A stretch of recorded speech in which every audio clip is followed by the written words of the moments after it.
greeted here.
security will not be possible without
zaraz organizatorem za decyzję.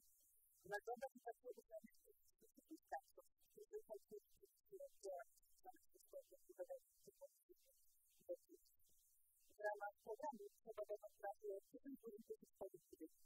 Samorząd staramy się wspierać te inicjatywy, które nie tylko pozwalają na aktywności, ale mają również zapewnić, że tego typu działania będziemy kontynuować, a nie stańcie w macie właśnie wsparcie.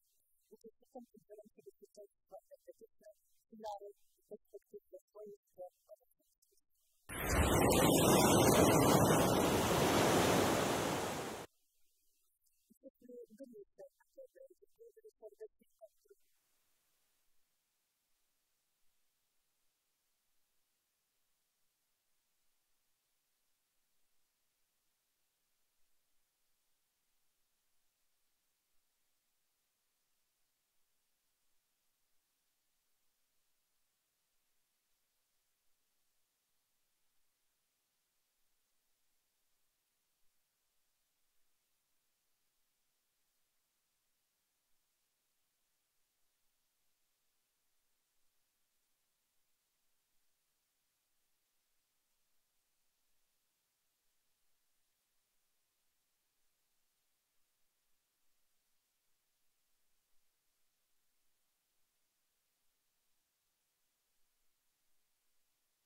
incredible.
It's of great importance for me. I wanted, really moved to thank the chapter and everybody who are active here in Rzeszów University of Technology at the Institute, which organizes energy policy and which organizes this meeting in the city of Rzeszów in the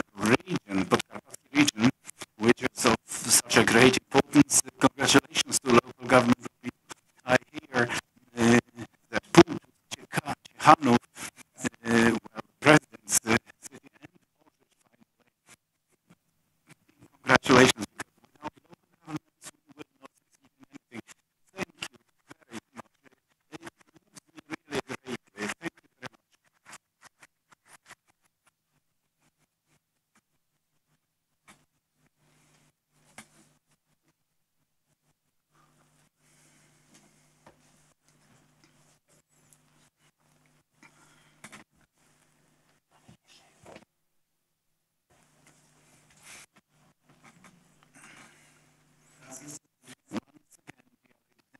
Big hand for Mr. Prime Minister.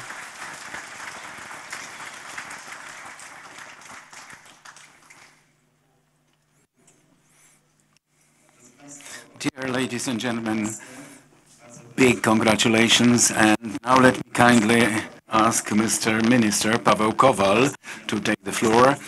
Second introductory speech, introductory to the first panel. Mr. Minister, the floor is yours.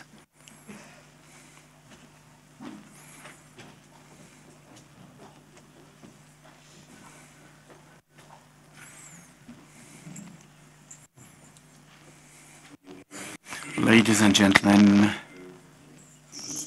well, one would like to say a lot of things to start with kind words addressed at Honorable Professor Jerzy Buzek, thanks to whom I started my professional work. I searched my memory back. Well, we are back together in my hometown after so many years, but maybe in the past we were passing by places.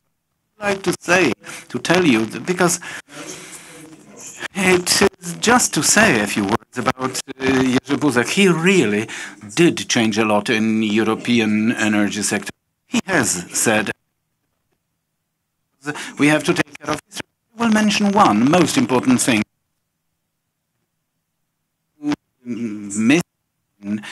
Politics attitude of this man.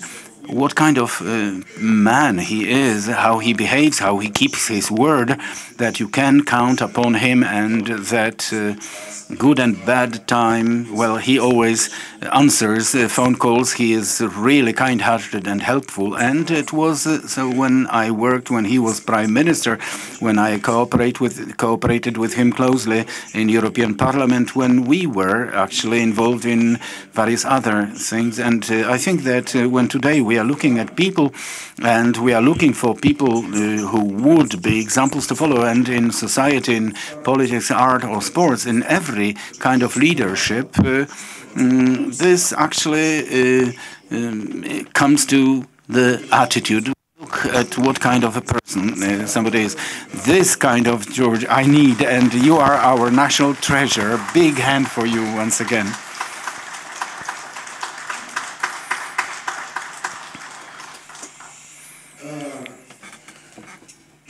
Well, because we will be, further lives and generations will pass on discussions on power sector. These are discussions going on all the time. This is a very good perspective in very good development age of University of Technology in Rzeszów. Why do people discuss energy? Because without energy there is no life, there is no economy, and there is always a reason for something to be changing in energy. What reasons can they be? Let's consider this. Well, technology, of course. Technologies are changing, and again, there is a topic. We used to be discussing something else for 20 years. Some honorable engineers in the dark night of communism were meeting here at the Rzeszów University of Technology, discussing some coal-based technologies, and now we are discussing how to withdraw from them. There are other reasons. Yes, ideas, observation of life, and ideas change.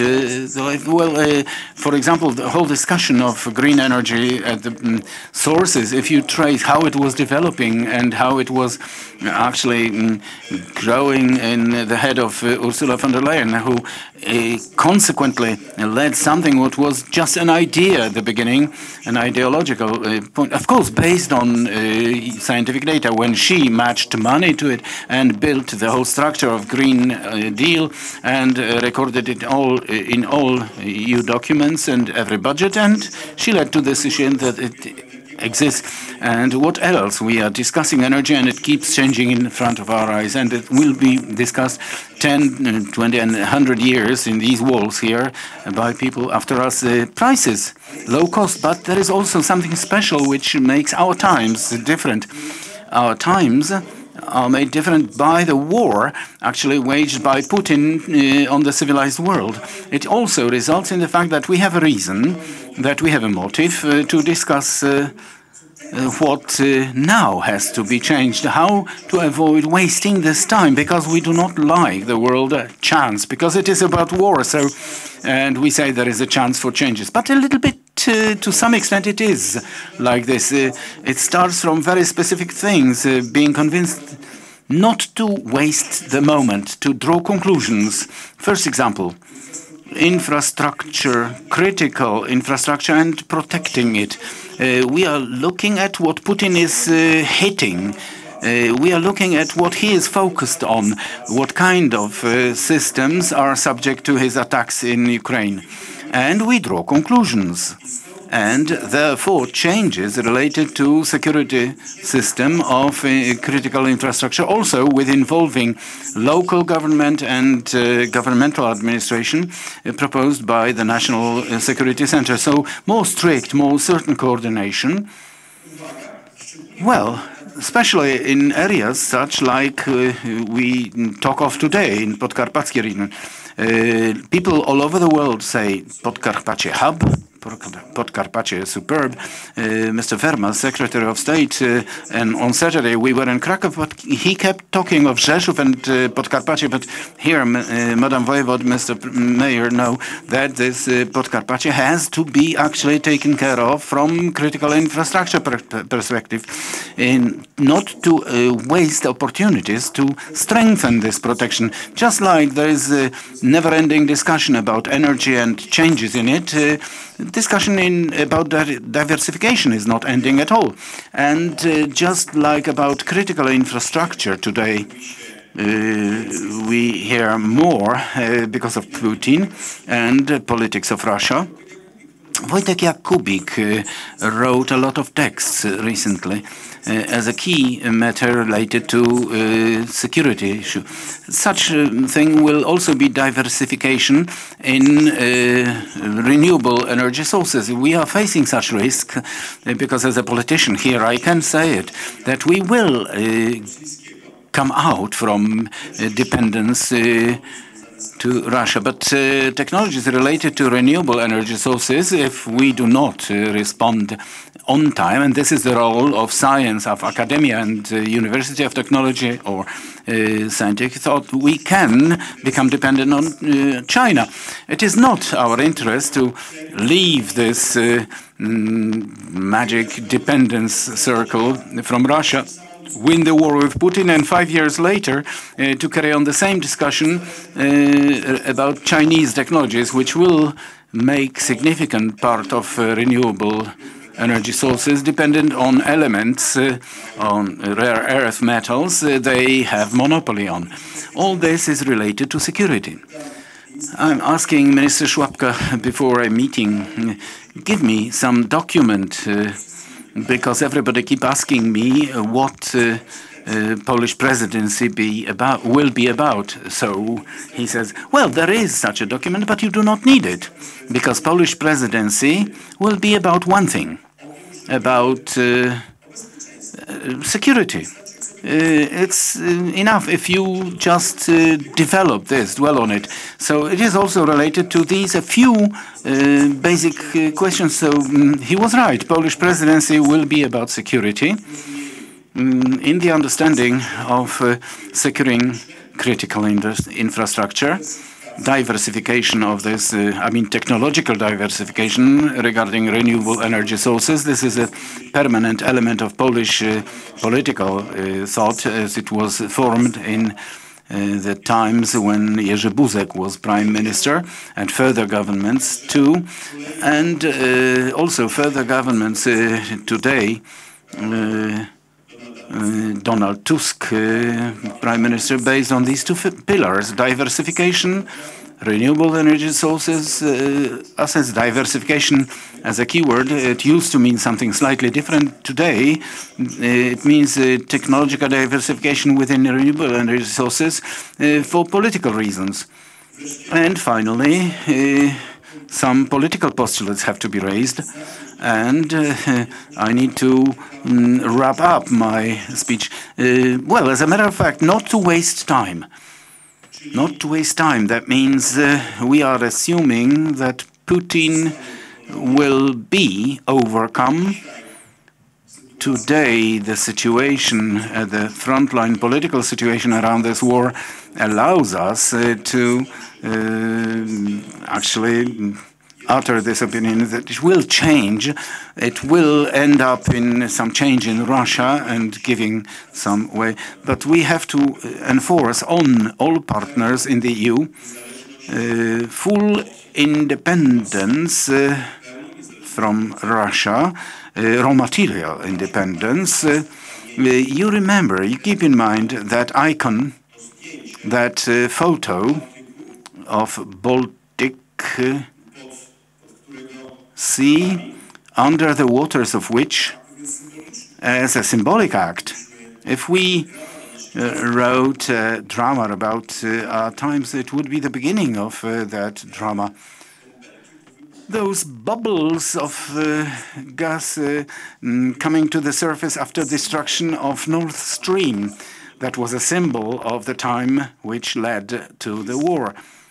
It is today a certain obligation, this war, so that until the year 2027, to lead to full independence from Russia, to break the doctrine of Kaczynski, which said that as the last breath of Soviet Communist Party, at least as an official document, that when they will have no chance to hold Central Europe, they will have to hold it through energy policy. So we are, say, 30-odd years after that, at the moment which can break it. But we have to take care of all partners in the EU, especially the Hungarians, because 2027 has been appointed as the year of compromise with the Slovaks.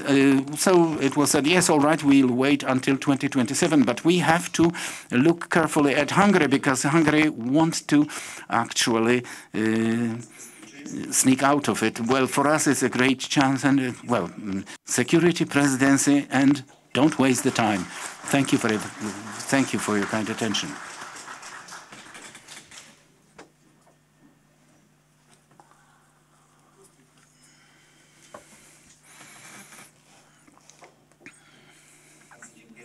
Thank you very much, Mr. Minister.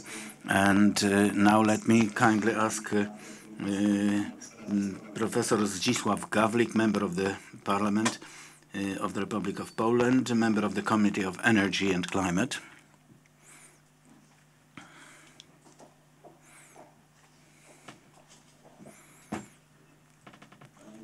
Mr. Prime Minister, on the hosts and dear guests, welcome by many people before me here. Well, first of all, great congratulations and bow to Mr. Prime Minister. Mr. Prime Minister, in Rzeszów, you were always present whenever invited, and you participated, well, recently in December 2022, when we had an opportunity to celebrate together with you yet another anniversary of free elections, direct elections to the local government. But first of all, thanks, because we had an opportunity to meet and work in various places, and it was not only about the questions of energy security, but broadly understood security in general, because the fact that we managed in 2014 to successfully end the process of consolidation of Polish defense industry, it is actually thanks to you, your care, that we would take care of this security ourselves. And on my behalf, I do thank you for your help. Ladies and gentlemen, let me start like this, perhaps try to actually put light to the smallest candle rather than to curse darkness. Here we have to go through diagnosis of Polish power sector, where we really are, in which place that future would be better. President Koszyński left because he said, well, it will only be better. I do admire his optimism because I'm worried that our power sector, which is well, power sector, sorry, it's not about everybody, but it is for sure not finally modern power sector. For sure it is high emission energy sector, and a pity that we are in this statistics at the last place in Europe. But if we take into account how much lignite we have, how many generation sources are based on lignite, what is its future? I do not expect us to be building new mines, even if we want to base it on hard coal, then building a new mine to certain excavation capacity. It's 12 years, a long time. So I'm afraid, looking at where we are, and we are a member of the EU, and these standards and requirements related to environmental protection, well, it may appear that in 3, maybe 5 years, this gap in generation will be so significant that this trouble will be big. Today, energy is in Poland expensive, if not to say very expensive, and a lot suggests that probably it will not be cheaper soon. So therefore I'm glad that at the Technical University we are discussing on what to do to improve this situation. And second person here I would like to address, namely Professor Mariusz Ruszał. Well, actually, Professor, well, great recognition for the authorities of University of Technology for giving us the opportunity to be meeting here and discussing. But Mr. Mariusz Ruszał actually raised this idea in the past. I participated in various activities several years ago by Mariusz Ruszał. We were discussing about power sector. His love for energy and energy security is commonly known. I didn't know at that time that one thing we have in common, one more, is Rzeszów. He reminded me in one of our meetings this. So, Professor, thank you very much that you are willing to, and you are taking up such activities, that this conference is developing and going in this direction. You mentioned the first conference, the first panels. Today, we are in completely different place. That means that this power sector does require attention, and proposing something which will make us also to be secure energy-wise. Of course, energy security is a certain element of the whole system. You cannot look at it separately and talk of energy security separate from raw material security. And here a deep bow to Mr. Prime Minister, because we know that he is deeply involved in regarding Europe protection and raw materials in Europe to make Europe safe. A pity that in 2014, 2015, the project organized with the support of Mr. Prime Minister, somebody neglected it, but we as Poles, as a nation, we should be making an inventory of our raw materials and to build our security based on our own raw materials. A pity that actually this raw material analysis, full and complete, comes from the period before the First and Second World War. The recent attempt taken up by a rector of University of Economy in Krakow, Professor Słomka, in 2015 in May, it was not continued on, it was neglected. It has to be done to the good interest of us all. Why? Because in 2023, Poland paid for energy and fuels imported from the outside 139 billion. Taking inflation into account, because we have to take it into account, in 2014 it was 102 billion. So please note the spending. We can talk of absolute figures, 40 billion more we paid. If we don't care of our own matters and we do not utilize our own raw materials resources, we will be in a big trouble. For example, in the period between the First and Second World War, there were over 500 installations on rivers in Poland using the power from water. Today we have 50 of them. Why? Do we need the state to do it? No. It can be done by a private investor who can introduce it, and an investor from the outside, but we should propose that investor something what will make that investor willing to do it and capable of doing it. Today the system is structured so that that investor finds it very difficult to move about the thickets of regulations, and together with the destruction, if, they can be an obstacle, they can form obstacles. I know a person who inspired me to some activities.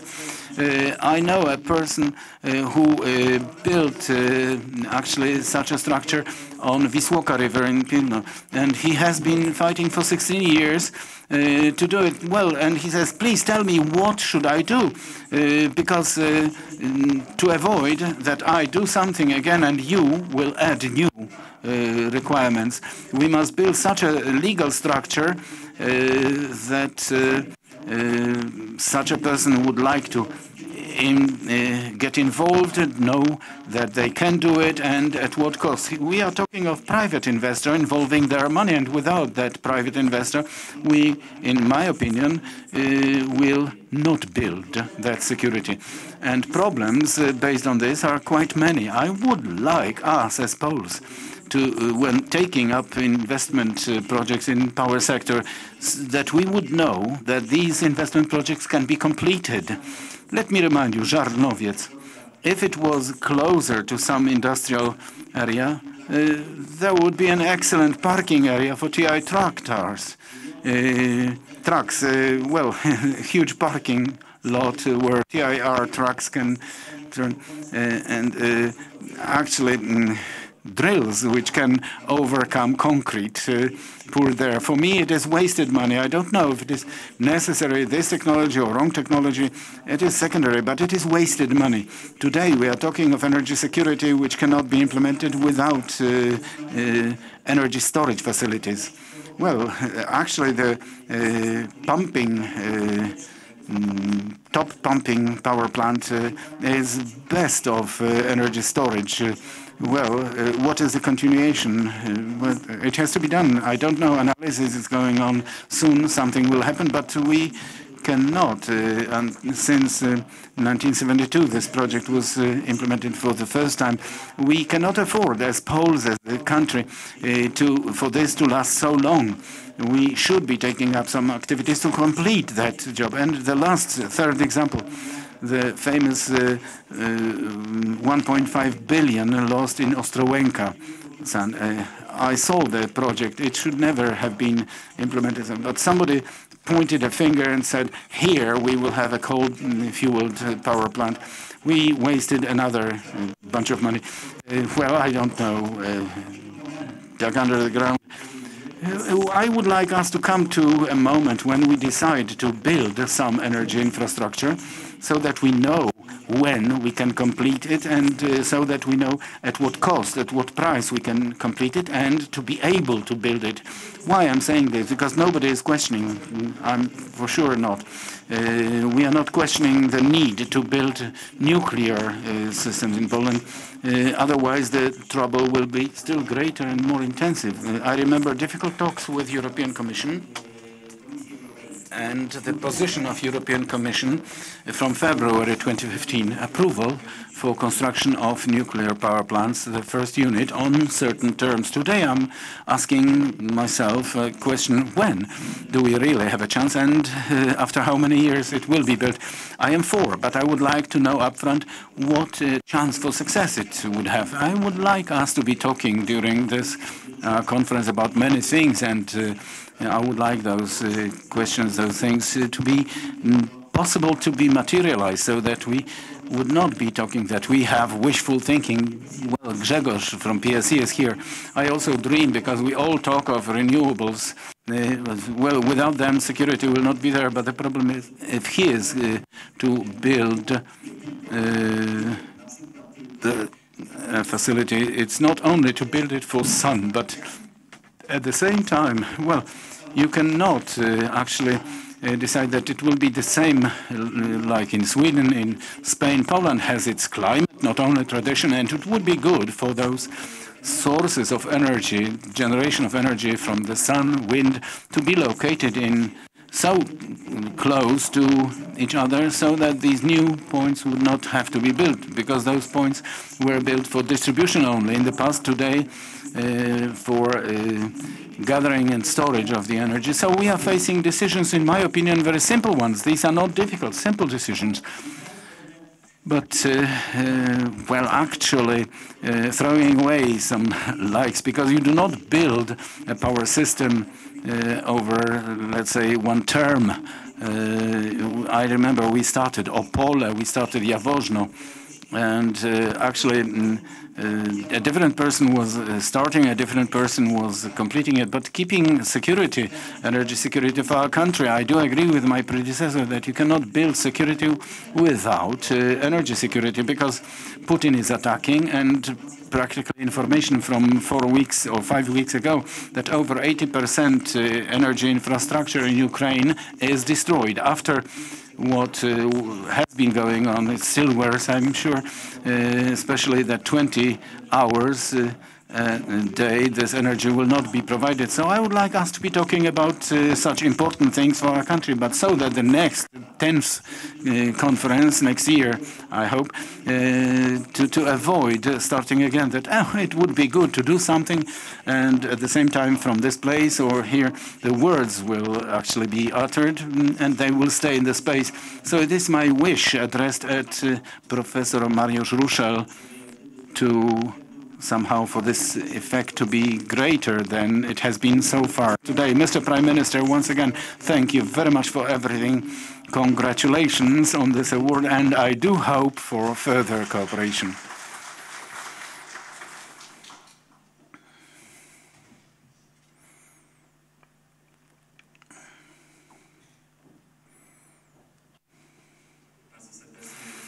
Thank you very kindly, Mr. MP, and let me invite Dominik Jankowski, Deputy of Permanent Representative of Delegation of Poland to the NATO, to take the floor. Honorable ladies and gentlemen, it is already the 4th year when the NATO is present at this conference. It's the 4th year when Rzeszów is hosting the best energy experts from North Atlantic Treaty. So we may say that energy conference well, came to Rzeszów and started the alliance presence in this town. But at the same time, I'm aware that there is something incredible in the fact that today Orzysz actually received the award as the best energetically local government. It is great news from NATO perspective, because we know where Orzysz is, and Orzysz was a leader in Poland to strengthen the NATO flank. It's in Orzysz the Allied forces have been.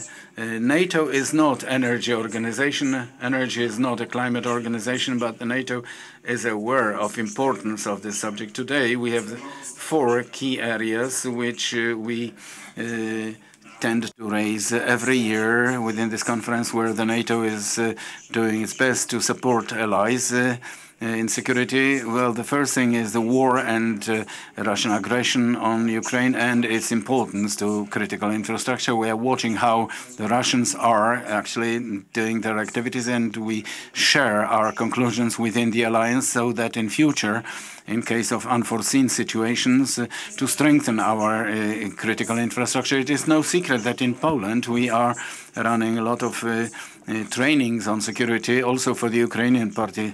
Soon in Bydgoszcz, in the training center, we'll have yet another course in security of critical infrastructure for Ukrainians. And second element is energy transformation. The NATO is also watching this topic. NATO is not escaping, going away from this subject, but we do it so as not to threaten our capacity to defend allied territories. This is an important process in which NATO has to be present, but at the same time we have to be aware that in armed forces this process will not happen overnight. Third process is the protection of underground infrastructure, critical undersea infrastructure. Key elements were mentioned here. For Poland, Baltic Pipe, we are carrying out basic activities to respond to, well, not potential, but existing threats. And the last topic is development of fuel infrastructure in the alliance. Alliance has own pipelines, NATO pipeline system, and I'm glad that yet another time Mr. Phil Banexen is with us, responsible for this area in the NATO. Once again, thank you for having invited us.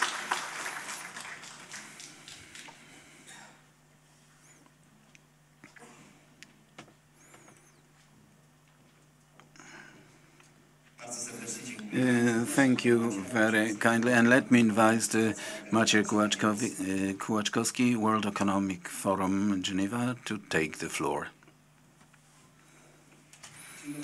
Good morning, ladies and gentlemen. Well, to all guests, participants, also those on the internet, thank you for the invitation. Conference in Rzeszów is a constant point on my calendar. It is ninth conference. I'm the 8th time here, and next year I hope the 10th one will be held. I wanted to share with you about energy trends globally. It will be less about Poland, but more globally. So at the basic level, demand for all forms of energy is increasing. So it may be trivial, but it is worth realizing the fact that simply we use more energy. There are more and more people, and all have economic aspirations, and that results in increasing demand. This demand is so big that in spite of overwhelming increase of generation of renewable energy, we are not able to cover increase of demand with new sources, not mentioning substitution of fossil fuels. Of course, as a result of climate policy, we foresee very important role of new advanced technologies. And this is what I'm involved in on everyday basis regarding sources, carriers, storage of energy, and carbon capture and storage. But I think that recently, when going back to the trends regarding these new technologies or investment in clean energy, of course, climate goals are important, but more and greater role in motivation is played by things like industrial policy, the question of jobs, and even health policy, because in big towns there is air pollution and it costs a lot of money when people cannot work because they're ill. And for example, in countries like India or China, these very factors are main drivers for great changes and progress in this respect. So, as a result of these main trends, this transformation is not going on like from old to new, but there is more and more of the old, the traditional power sector, is enriched by new solutions. So the system becomes larger and slightly more complex. And global competition in these segments are getting tougher, where everybody wants, due to aspects of industrial policy, building industries on their own, and creation of jobs, they want to be a player, and practically every country. So it is worth remembering also And it's worth thinking about it. At the same time, this policy, this approach is becoming very pragmatic. Let me mention India. On the one hand, great ambitions in clean hydrogen and energy, but more and more investment in coal. So I think this is also signum temporis. And now more in detail, let me start from energy storage. This is practically a new industry, which already last year, $35 billion have been invested in globally. So, 5 years ago it was just tiny. Today it is an existing and big industry growing at the pace of $5 billion annually in investment, and within a decade it will reach $150 billion every year. It is a mature technology, and this is related in investment in renewable energy sources to be able to utilize this energy. Regarding things like clean hydrogen, clean aviation fuels, or CCS, these are practically relatively small technologies regarding investment and utilizing them in systems. And here, main problem is actually unclear business model, what Mr. MP mentioned earlier, perhaps. So simply, it is not known how to earn on it, who will pay for it, and who is to be buying it, actually. When in a situation where these solutions are simply costly. Of course, innovation and industrial scale will allow to reduce costs of these solutions, but only to some extent.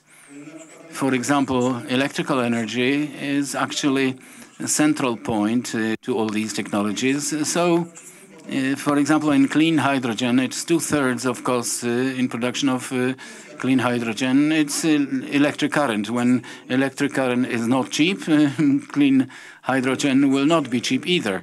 So I think that your role will be creating such conditions which will allow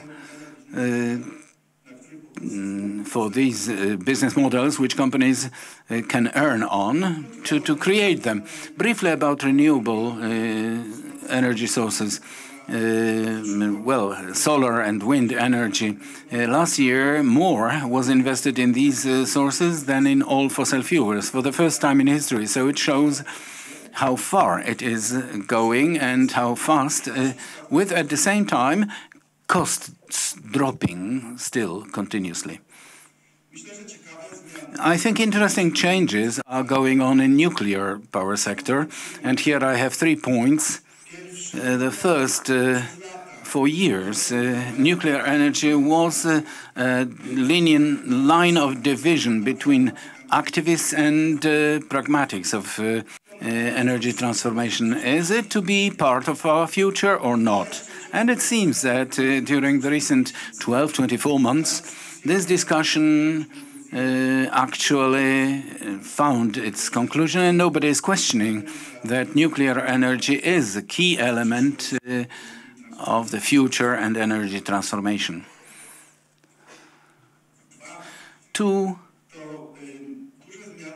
The second is big changes in nuclear energy are related to AI.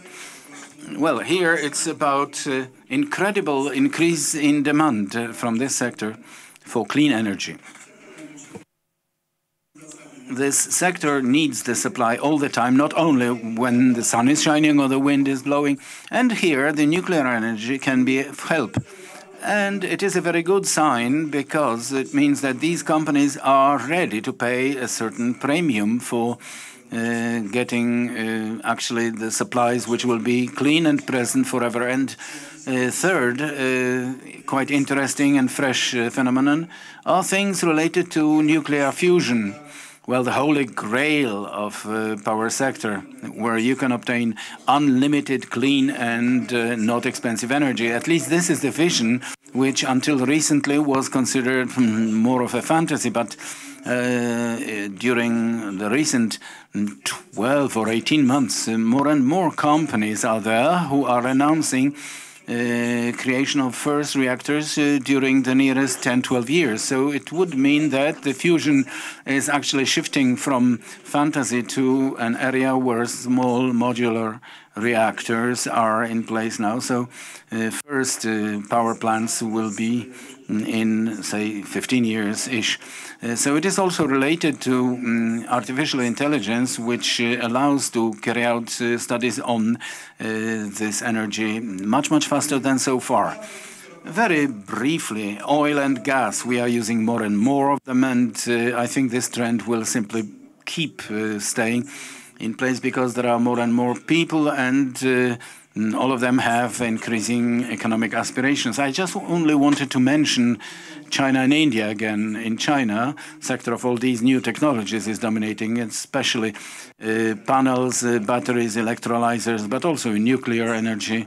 And in some segments, it's 2/3 of the market, 80% of global market. And it's worth knowing, by the way, that both the market regarding production of the solutions, but also about utilization thereof.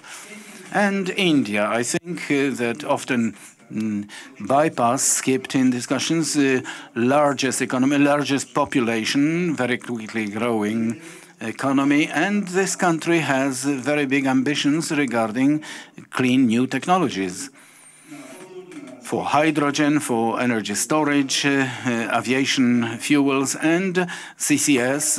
And if plans of Indian government come into living, investment in that country will be $35 billion annually, and over the nearest few years. Just to show you the scale, for example, energy storage in India, in order to achieve goals until 2031, 80 factories would have to be built, like the largest factory of batteries existing globally now. Similar in hydrogen, this is the scale that India, when they implement it, they will double the global capacity of production of electrolyzers of today. So it is worth looking at that country, and also very pragmatic policy.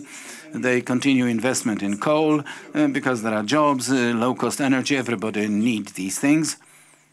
I know we have little time available, so perhaps let me only say that this system is becoming greater and greater, more and more complex, more and more technologies, new technologies, but also more and more of the so-called old sources. And I think the nearest 2 days is a good opportunity to consider where Poland is in all that, and what is our role in it, and how we want to function in it. Thank you for your kind attention.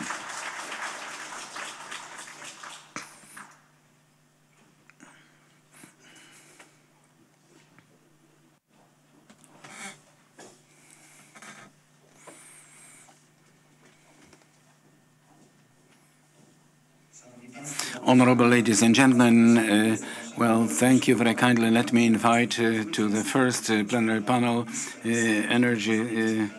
flexible energy security for a low-carbon competitive economy. Let me invite to the stage Professor Jerzy Buzek and Dr.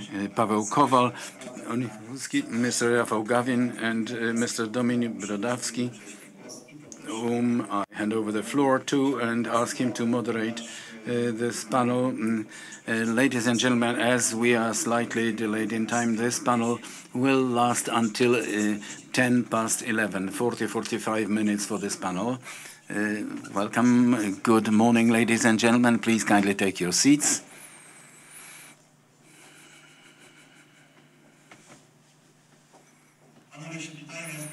Well, it's welcome. So I am Dominik Brodowski, senior analyst and also expert of Institute of Energy Politics.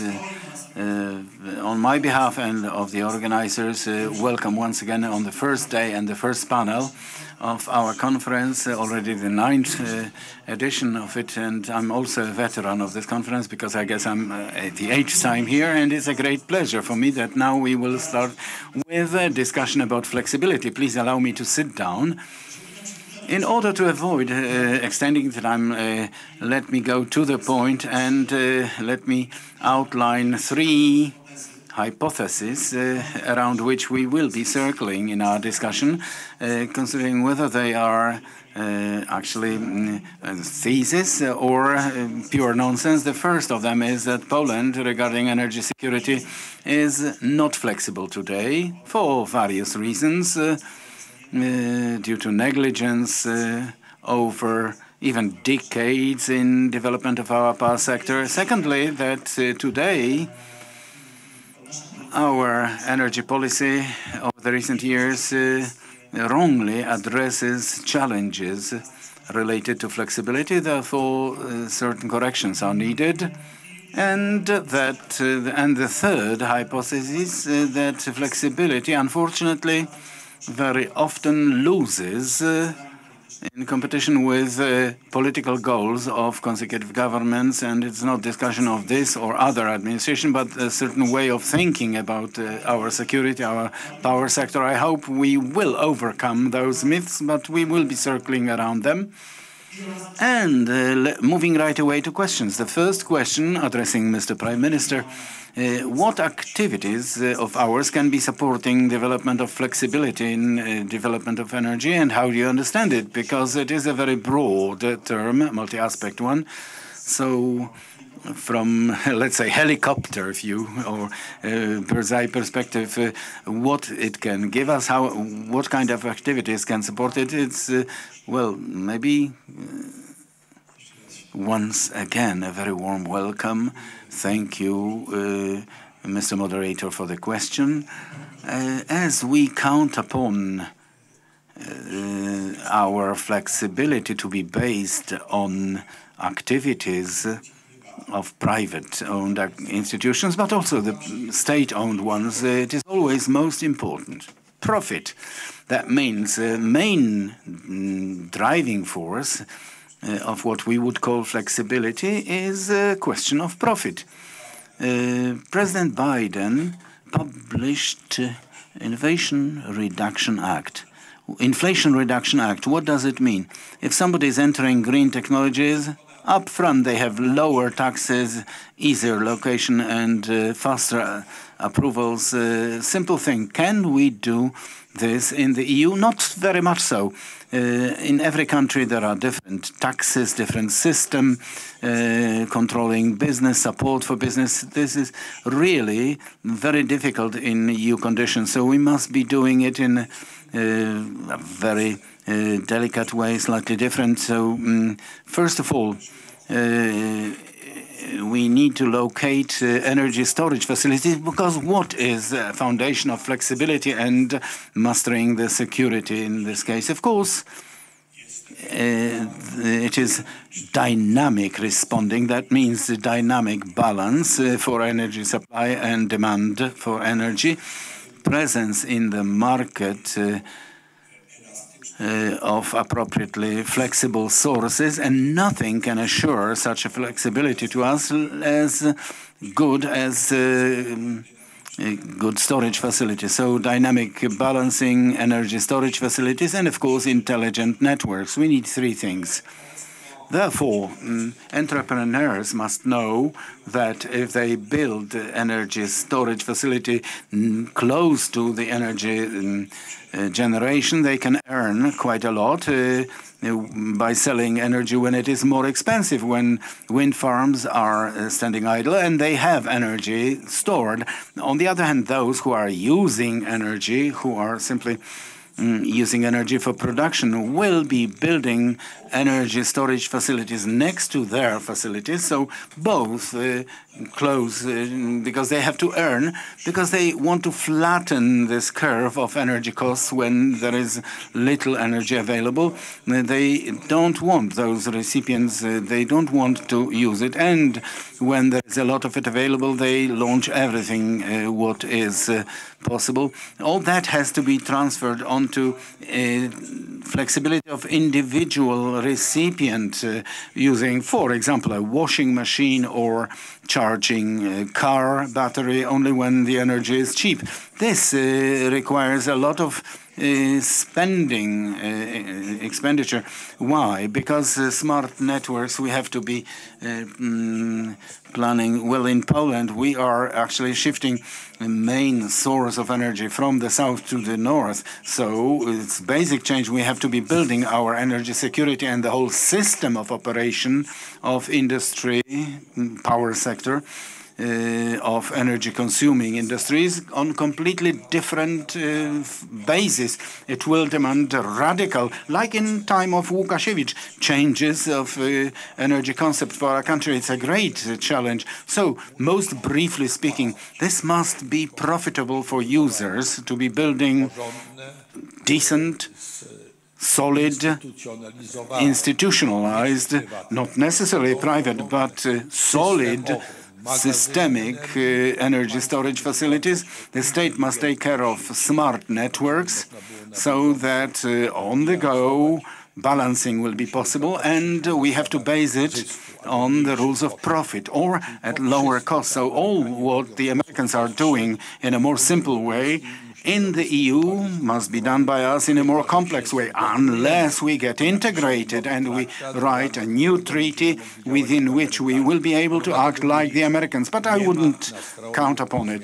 There is no mood for changing the treaties before accession of Ukraine to the EU and the West Balkans. Then we will have to adapt the treaties appropriately. But now the mood is not there. All stories that somebody is actually threatening with change of the treaty. No, there are no such ideas, serious ones. And of course, many citizens demand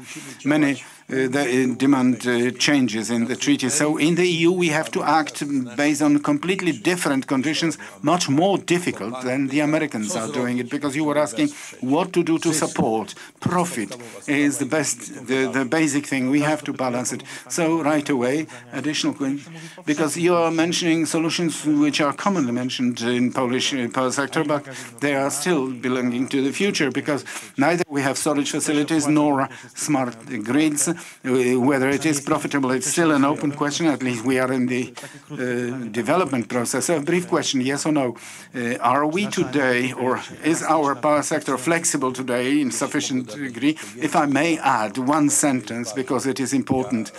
A year ago, 1.5 years ago, I was in the European Parliament. I did the utmost for the obligation of our power market in our country to be extended to 2025. It is needed for energy security, but these markets, it was easy to achieve, because when you explained to people why Poland has to have the market of power, switching off individual coal-fueled power plants, they agreed in the European Parliament. It was a breakthrough, but they agreed.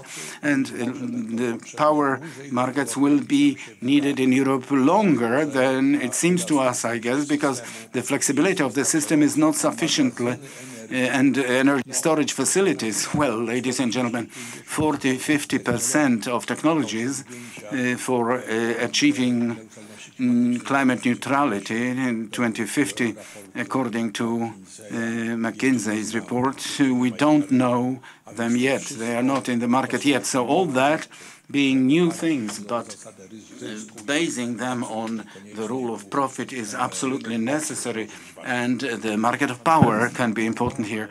Mr. President is nodding his head. Do you agree with this statement? And let me ask additional question, just to include two questions in one. How is the operator watching or perceiving flexibility today? How it can be translated into changing the profile of loading the transfer network? And what is the significance of it for the markets and for the operator, for our security? Thank you very kindly for the question, and thanks to organizer for having invited me. Ladies and gentlemen, today's power sector is still it's renewable sources energy, and whatever we say, costs variable costs of production in renewable energy sources are bypassed. As such, in the market of energy, energy from renewables will always be winning with energy from any other source. Why? Because there are no costs related to this. So what does it mean? What Mr. Prime Minister mentioned. We are dealing with two products, different in energy market. Power is something different and energy is something different, because energy can be produced thanks to renewables in any quantities. But a great portion of this energy is not utilized today because we have almost every day we have had limitations, especially during weekends. We had limitations for energy from renewable energy sources, even if we do not have so much of them in Poland. Do we have too many such sources? No, but the flexibility of the system, the whole economy, because we must not only and solely in energy system, it's too low. We do not have where to utilize it. That is very good news. Very good news is, for example, that Poland is probably best prepared among all European countries for transformation regarding district heating networks, because district heating network is this resource of flexibility about which we talk in the first place. How do we think what to do with this theoretically surplus energy? Of course, we can store part of it in energy storage facilities, which will give us the effect which we notice in markets like in California or in Texas, that thanks to this a little less flexible generation sources can still act in the market, because quick changes of load are a bit slower thanks to the batteries, but only that, because batteries will not give us the possibility to store energy for days and weeks. They only provide us with certain flexibility in the horizon of an hour or a few hours, say up to 4 hours. So we are dealing with two products, energy and power, and we must provide both. And now, when we are talking of power which has to be provided by disposition sources, because analysts from National Center of Energy Analysis carry out modeling of the future network. I mean, 2, 4, 10 years from now. And it appears that significant part, almost decisive part of the power sector, this disposition sources, will be utilized for 3 or up to 5% of time within the year, because it will be needed by us only when What does it mean? We have to price this power separate from energy, because if we do not price it separate from energy, we will be in trouble. There will be a problem that the moment will come, well, when there is no sun or wind in Europe, then importation is no solution. So we will have a moment when we will be short of power. Of course, we will be looking at the recipient part, which will be, I mean, for a better solution for recipients to be adapting to it, and economy, what Mr. Prime Minister mentioned, dynamic prices. This is also a reason why I believe that what has been wasted terribly over the recent few years, which has been wasted, it was our approach to electrical energy, slightly similar to the approach to fuels. We go to the filling station and we are not cross that today it costs 6 zlotys, and the day before yesterday it cost 7, and earlier 5 zlotys. We understand where it comes from. Of course, the government has influence on energy price, but we must not make the society convinced that the government is establishing prices, because if we are freezing electricity prices, we will not be able to refer to flexibility long term. So just a few fundamental questions to start with. We have to base on variability of demand and based on evaluation.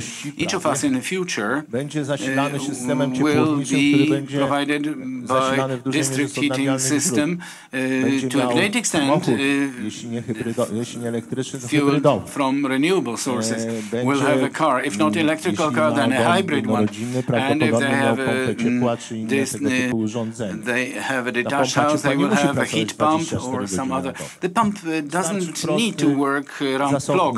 There is a simple reservoir of hot water to work for a few hours. But if we freeze the price, if we do not relate to this economic signal, we will not achieve this, what we would like to, because the largest flexibility resources, I'm ending my lengthy input, actually appear regarding households. Because industry finds it much more difficult to get adapted. Households have much greater potential flexibility of adaptability to the variable situation in the market of electrical energy.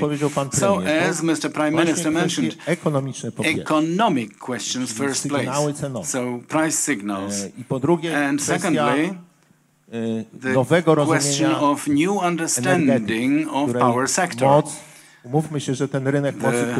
power of which, let's agree that the market of power introduced a few years ago was introduced to extend the life of older coal-fueled units. We didn't have what to replace them with, but it was prophecy in that move, because it appears that those products got separated, that we have to have power separately and energy separately, because otherwise we will have a serious problem. So I think that for Polish presidency, the question of flexibility, question of power market, and in this sense, in the sense of security, because we are losing this security actually, is of critical importance, I guess. So let's stop at this theme for a moment, because it's extremely important. You said the demand side, how it demands responding to price signals. So therefore, please give relatively short inputs. But the company implemented so-called reverse DSR, so rewarding for those recipients who decide to increase their demand when it is needed by the operator. So what is the expectation of the operator? What does the operator expect in the market from recipients? Who those recipients can be? And the second question, more strategic and political one, whether a document which, as I understand, is ready but not published yet, that means Plan for Energy and Climate. So does it address that need you mentioned in an appropriate way, in your opinion, or not? Well, so quickly, regarding the first question and the reverse DSR, although this statement, well, because DSR is by definition from both sides, so reducing demand and increasing demand, but this is interface service. Main driver, main tool is the market. Once again, let me repeat it. Without dynamic prices of energy, variable in price, we will have a big problem with flexibility. And referring to such intervention mechanisms, of course, this shows a certain direction. We want to signal in this way what is important, but it is not the foundation. And another question, that means KPI. I believe that we are going in a very good direction regarding main message of KPI. But in the area of flexibility, it seems that there is a little less of it there. A recently published report prepared under leadership of Dr. Wiśniewski on Thursday. Last Thursday it was presented, I guess. He showed that in Polish system, on the average, there are about 60 kilowatt hours of electrical energy which could be every day potentially allocated for storage in heat, actually. So this is a great asset, and we have to refer to it, because this is our opportunity. Today we are talking, for example, I was talking of freezing energy prices. We are talking of price of energy, and what about heat? And soon TS2 will come, and unless we make our district heating more green, we have a great opportunity because we have the networks. We have this edge, competitive edge. So then it will only be trouble for us, and it can be an opportunity. One should always look at it in this way. And last thing, our perhaps slightly from operator's perspective, blame to KPIAK is that they don't see how much of the peak power we will need. Well, it mentions about 7-8 gigawatts in gas, and we believe we will need at least 15, if not more. But again, gas generation without gas, because this gas generation will work so short that the level of importation of gas will be like today, similar. And that gas is needed only from flexibility perspective. But these are such small things, and I think that discussion with authors will enable us to work out good solutions and to show, and this must be translated into a solution related to power market. Prime Minister mentioned it. 3 years, great, it was successful, but Polish presidency should address the question that there is a separate demand for power and separate demand for energy, and the power product must be addressed at, and long-term solution giving flexibility of the system related to generation must be worked out. You mentioned prices of energy and regulating them, and therefore my question addressed at the second president on the stage, president of URE, the regulatory office, energy regulatory office. You share my opinion that regulation and increase of flexibility are actually contradictory to each other. And let me add that as in former years, this regulation was necessary. Today it stops actually defending its position in market situation. Good morning, ladies and gentlemen. Yes, you said URE has actually promoting competition in its foundation. If you look at it stipulates it clearly. So most brief answer to the question whether the market, whether regulation is market, and this is the shortest answer, I guess. But if we try to dwell on it a bit more, regulation has understood for many years is, as Mr. President mentioned here, it's a very important task, because you mentioned establishing prices. There is no mechanism of establishing prices since our system was changed. So the task for a regulator is not to actually establish prices. We are an auditor, of course, and today for a certain limited number of recipients, households, we browse through costs of selected power companies, seeing whether costs taken for calculation are rounded costs. So practically we do not have a mechanism for establishing prices, but I agree that intervention, and I agree here, was necessary in the market, and it had its negative effect, understood as the fact that we got society and economy used to us returning to the mechanism of establishing prices. It is commonly understood today, going back, going out of it, has this character and the side, the social dimension, in order to understand it appropriately. We want a flexible system. Obviously, we keep up the answer. Well, flexibility has many dimensions, and here, for today's discussion, actually, we heard flexibility on generation side, and when we had a great systemic breakdown, well, our flexibility maintained the system synchronically, did not allow the system to be divided. So wind sources got switched off and then got reconnected to the system. So we can see that sources have their flexibility, but they can be used briefly, relatively, because the rate of their breakdown is high. So flexibility is at the recipient side, but to launch it, we need a few things. The first thing is price signals, absolutely. Price signals, because they should be controlling flexibility, and I think also something what we call smart networks, although often people say it is digitalization of the system, because this digitalization gives us access to information.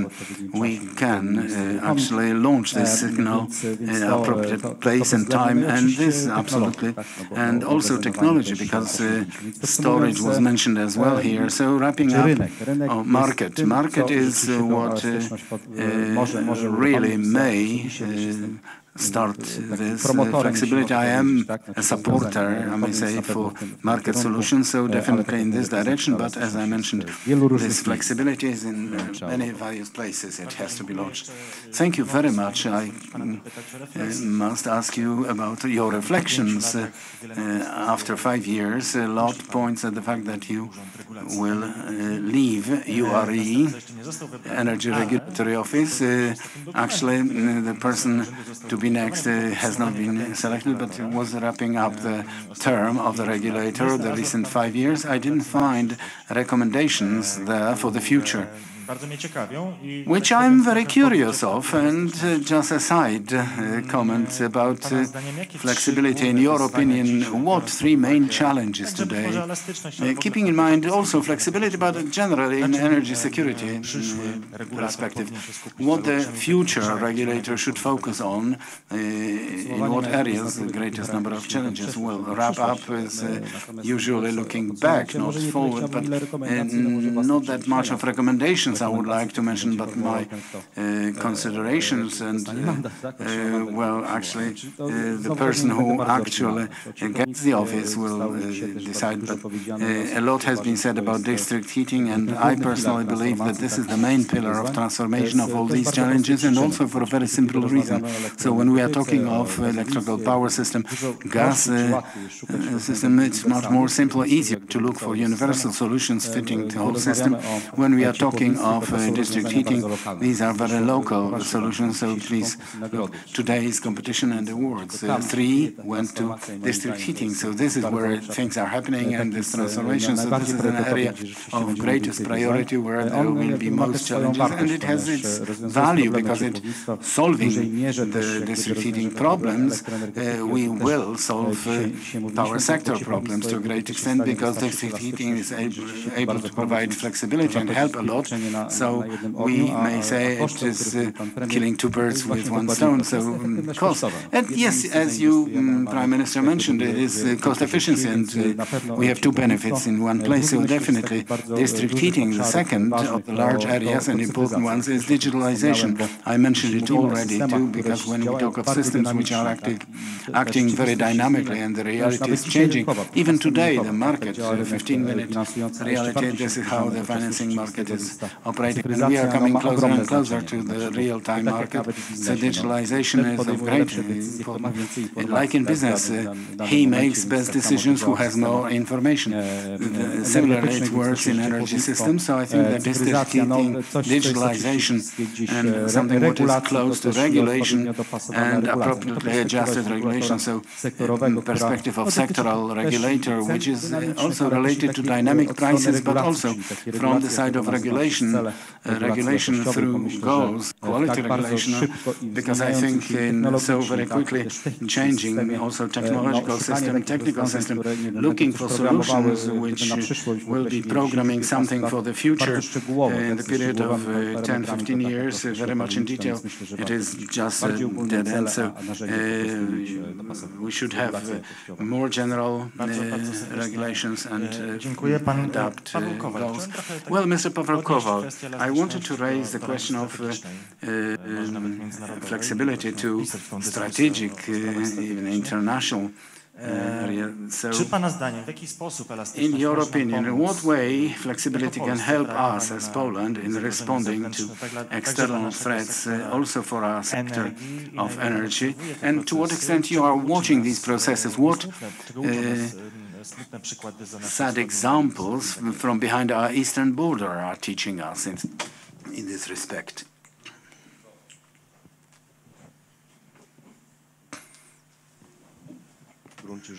Well, as a matter of fact,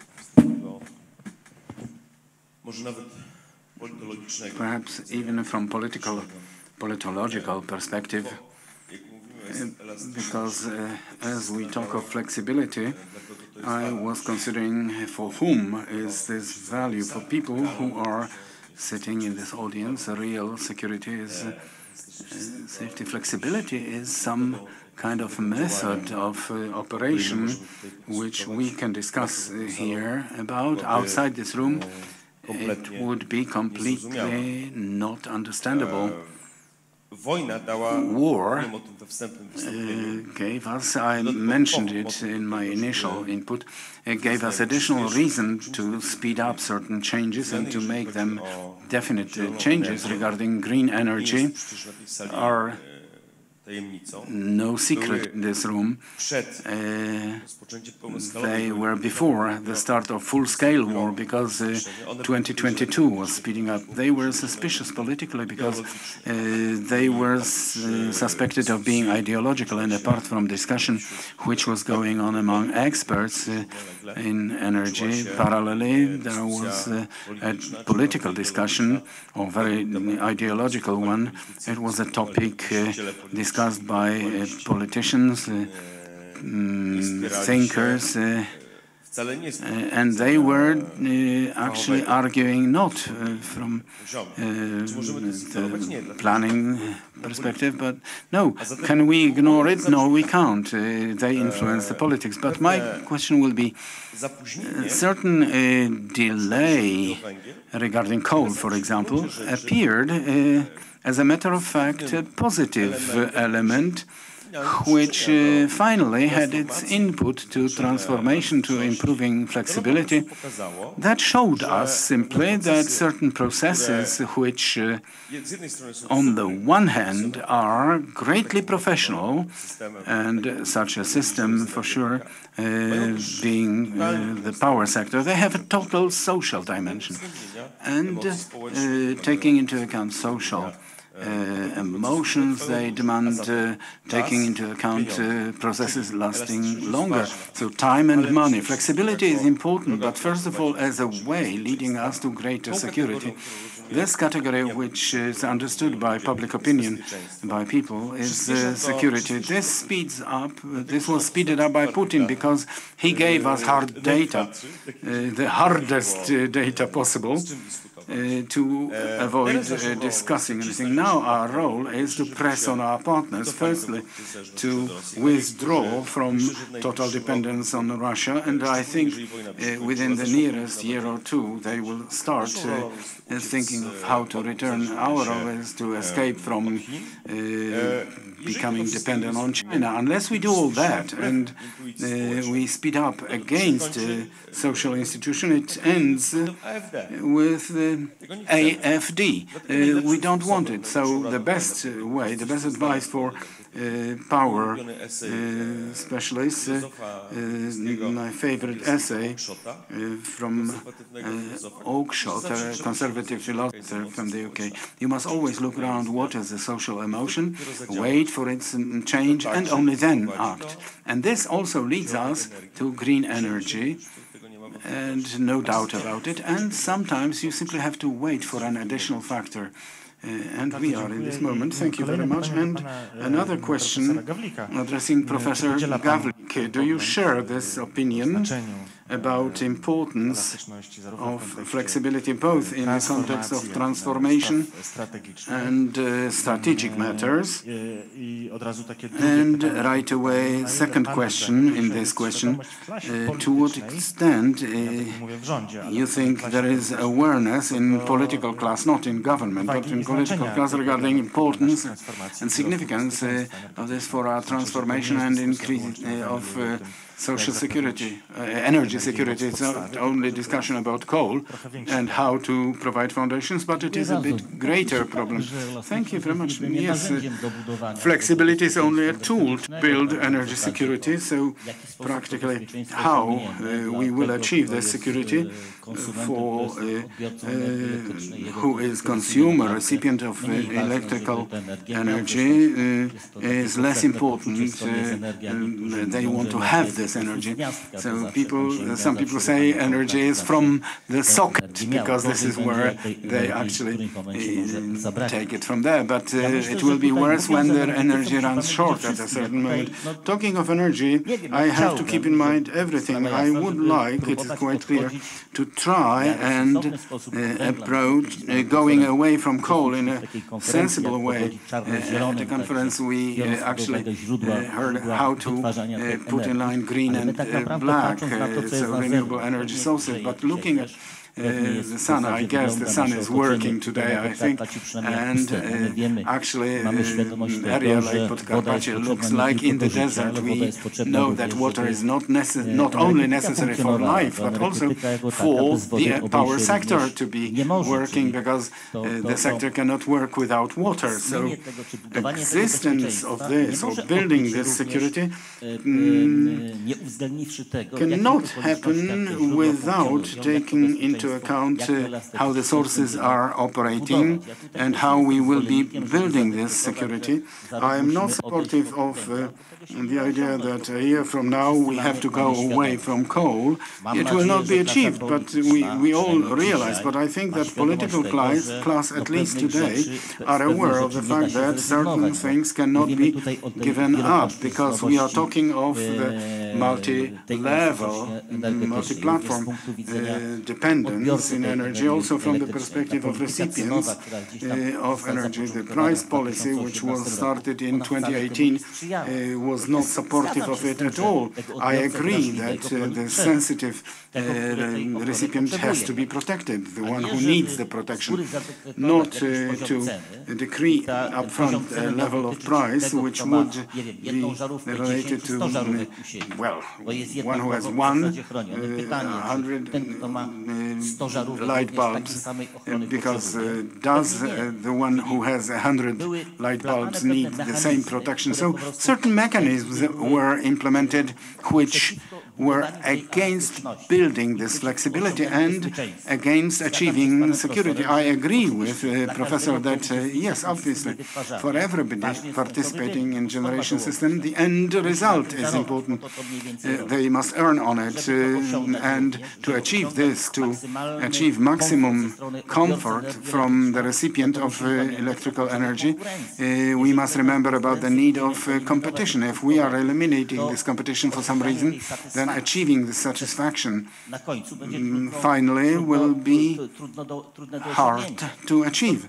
Therefore, it's not difficult to understand a political class, because until now I cannot understand why, for example, a decision was made about buying generation sources of EDF. I cannot, Vattenfall, I cannot understand that for building nuclear power plant, the first unit. What for? All those companies, I mean, is it to be done by the state? I believe not. In approach to the security, the state must share this obligation with everybody who wants to participate, but they will be participating only then when we give them a chance to earn. Another thing, I cannot understand either, one more thing, regarding flexibility, regarding generation sources. Well, this energy, both in heat and in electrical energy from waste, in Poland we generate about 2% in the whole energy mix. I cannot understand why year on year to Scandinavia we are exporting almost 800 of tons of the enriched fuel, and not that somebody will pay for us. We are paying for it. So why in the center of Vienna there is a system of thermal processing of waste? Why can't we do it? The raw material we have, and we will have more and more because the waste will be in greater and greater numbers. Why don't we use it, utilize it? So Grzegorz mentioned it must be in case for this security to be possible. And there are lots of various situations which I don't know. A political class, being aware of this, must take bold, even unpopular decisions in order for those goals to be achieved. Because in a moment when this electricity is not present in the socket, then not an anonymous person will be blamed, but the political class will be. Political class. So let us try to wrap up this discussion, because well, just a few dozen seconds remain. It's a long time, of course, but it will be enough to ask you in one word, or even in 2 words maximum, to propose one action which we should, as politicians, as companies, you can choose a stakeholder in order to strengthen our flexibility. Well, I think they finished on our behalf. Now all lights are on us, so let's continue. Well, please, let's start from me. We will end on Mr. Prime Minister. I would say courage, like the MP Gawlik said. What we need is courage and imagination. Of course, imagination, yes, courage, yes, but from the technical perspective, the most important thing for me is building legal infrastructure which will result in interested people appearing to invest in those capacity, to invest their money. And I think for a slogan that this will be done by itself if such a legal infrastructure shows up. Of course, from the perspective of sectoral regulator, I think flexibility is necessary on the flexible regulation. Mr. Prime Minister, I will take the opportunity to congratulate you on the topic of our panel, because flexibility is not only security, but also transformation, energy transformation, and also competitiveness of our economy. All this is within the word flexibility. We must have we have to rebuild our power sector almost completely. We must have both flexible sources, the way of supply, but we must have something in the foundation. And here is a great warning. Nuclear power sector, which I was not a great fan of, but as it is needed in 2006, for the first time, serious governmental motto. We are building a nuclear power plant 2006. Look, 18 years ago, a few governments in the meantime passed, and what do we have today? Let's honestly say nothing. So, ladies and gentlemen, we must not act like this. After 18 years from the statement that we must have a nuclear power sector, without it we will not manage, we have nothing, because actually we cannot be saying the 2040, 42. Every year there must be the next stage, and we have to whip ourselves, to speed ourselves up to build something. How many permanent ones we need? What part? 20%. Well, the Czechs and the Hungarians say that they need to have 50% of nuclear energy. They don't have offshore, as we know. And this is a great loss for them. How do the Austrians manage? They will be buying energy. This is what they decided, because they do not have nuclear energy at all. So we have to keep it in mind that if we do not, on the go, introduce further stages of building a nuclear power plant if it is necessary. Because I am distanced to it, but if consecutive governments say yes, so why aren't we building it? Honorable ladies and gentlemen, we have to conclude. Gentlemen, you have wrapped up the discussion. I will not do it better. Thank you very kindly. And let me invite you to further discussions during our two-day conference. And I wish you a good day. Thank you very much.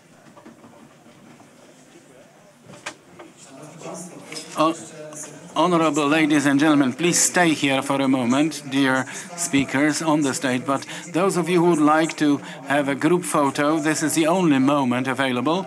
You are kindly invited here to the front, in front of the stage. A group photo of participants will be taken for those who want to participate in it. Yes.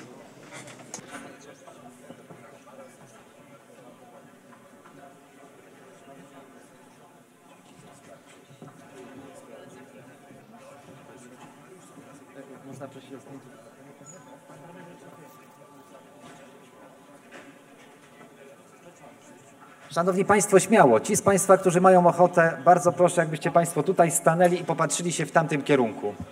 Natomiast Pana Premiera zapraszam tutaj na podest, na środek. Ci z Państwa, którzy tutaj, prelegentów pierwszego panelu, bardzo proszę. Chyba że niżej, tak? Wszyscy?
Dobrze, bardzo serdecznie, drodzy Państwo, dziękujemy. Przerwa kawowa teraz do 11:30. 11:30 do 12:30 następne panele. Internautów również zapraszamy na przerwę.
teraz na drugą, na lewą. Czyli on będzie tu stał, tak? Nie, jest sobie... Nie, tu będzie stał? Dziennikarka tu.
Codziennie nie tylko na dachach tysięcy domów jednorodzinnych, ale też mogą zostać bezpośrednio zintegrowane z budynkiem, tworząc na przykład jego fasadę.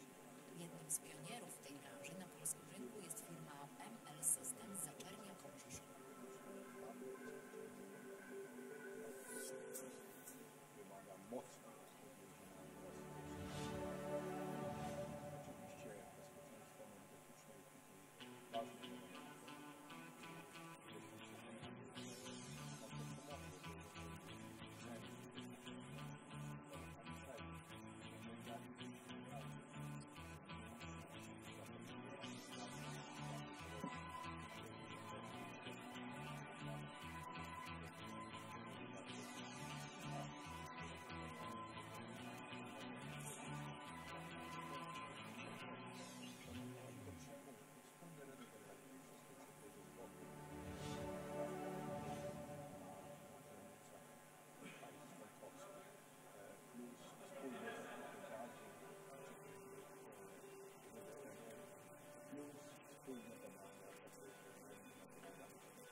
Szanowni Państwo, zachęcamy do zajmowania miejsc i zaraz zaczynamy kolejny panel. Honorable ladies and gentlemen, I encourage you to take your seats. We will start the next panel in a moment.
Szanowni Państwo, Honorable ladies and gentlemen, let me invite you to participate in the next session, Alternative Fuels, Future for Sustainable Economy. You are kindly requested to take your seats, and let me welcome once again the people on the internet, and let me invite Ms. Magdalena Jarkulisz, Director of the Department of Oil, Gas and Hydrogen, Mr. Szymon Gliński, Director of the Department of Electromobility and Innovation, and Mr. Dawid Cycoń from ML System, Mr. Jarosław Sęp, President of Subcarpathian Hydrogen Valley, Mr. Paweł Winnicki, Head of Hydrogen Refueling Infrastructure Construction Team, Orlen S.A., and Dr. Minister Michał Kołatyka, and Mr. Maciej Kołaczkowski, and Professor Adam Szurlej from AGH University of Technology in Krakow. Please kindly close the doors and take your seats.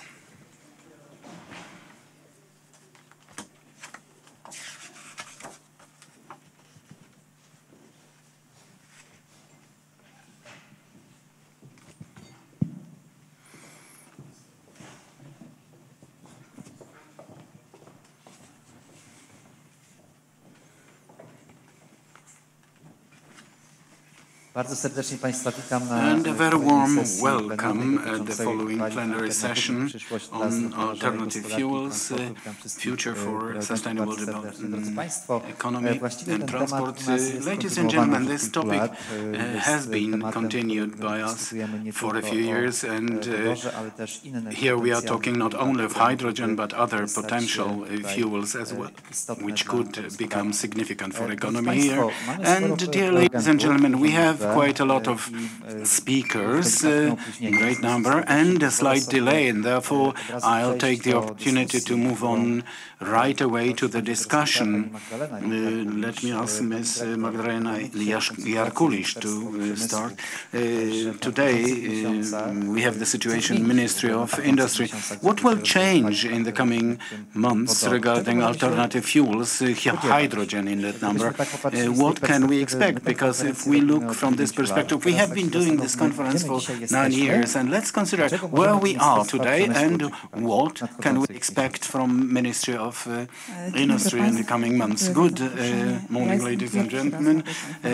Thank you for the invitation. It's my first presence at this conference, novice for months, because I feel a bit awkward, surrounded by professionals, males, so I don't know if I will actually fulfill our expectations. Ministry of Industry, fresh, new from recent time, the majority being female on the team. And what are we doing? To start with, I would like to say that the topic of hydrogen is a topic we share with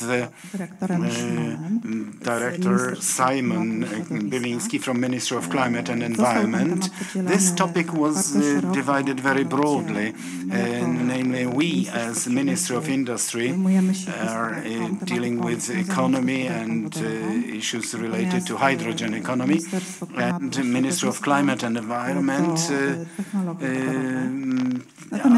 hydrogen technologies. But, ladies and gentlemen, these topics are intertwined and connected permanently. So all things we will be doing, every subject we touch on, we will do our best to be cooperating in this field with Mr. Director.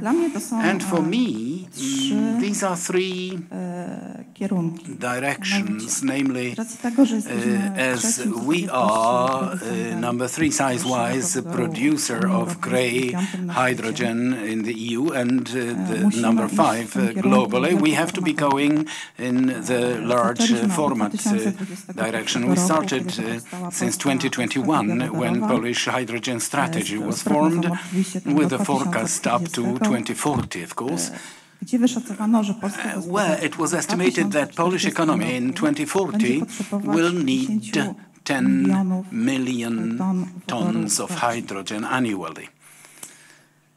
Whereas this requires ogromnego vast resource of electrical energy, about 500 terawatt hours, where the current annual production is about 180. Well, the question of how to do this, and for sure what is most significant ahead of us now and what since 2021 got changed is geopolitical connections, relations, war in Ukraine, and a leap increase in cost of energy and gas. So all what we have to struggle with, and somehow we have to act with. We will, of course, keep changing this strategy, modifying it in cooperation with Ministry of Climate and Environment, of course, and it is important for cohesion of hydrogen strategy to be in cohesion with energy transformation strategy, because one has no bigger chance to exist without the other. These are documents which have to be intercorrelated. Another subject is investment in R&D.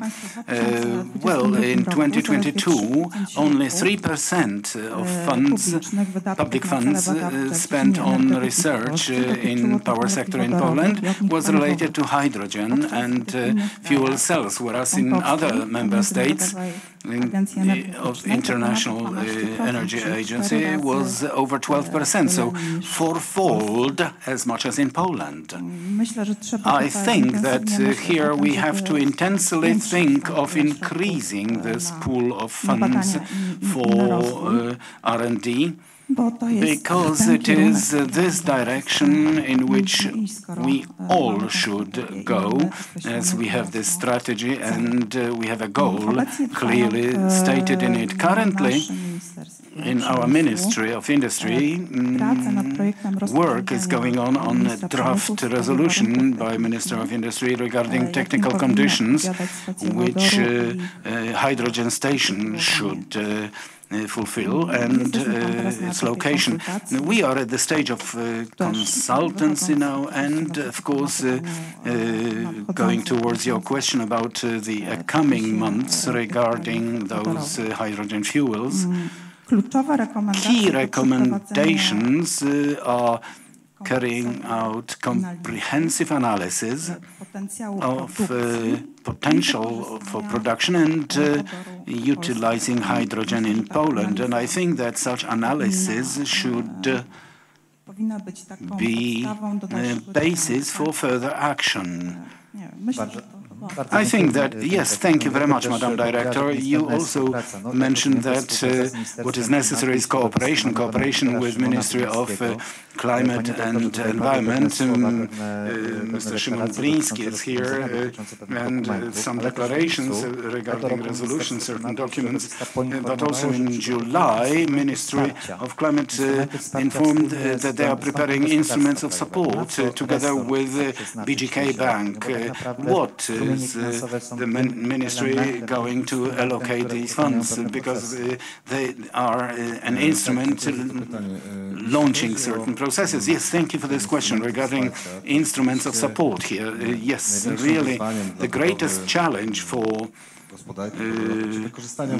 building hydrogen economy or utilizing hydrogen in various sectors, it's the cost of producing low-emission hydrogen, because as auction of European Hydrogen Bank showed, the price of hydrogen which Polish producers of hydrogen can offer is about roughly 12 euros per kilogram of hydrogen. It's a very high price. It comes from the fact that we have very high. We are not so privileged as a country like Spain, Portugal, or Italy, or Scandinavian countries, which can offer low price for renewable energy. And the auction is mainly about hydrogen produced from renewable energy sources, which results in the fact that in Poland, from economic perspective, projects are difficult in banking and difficult to achieve positive influence on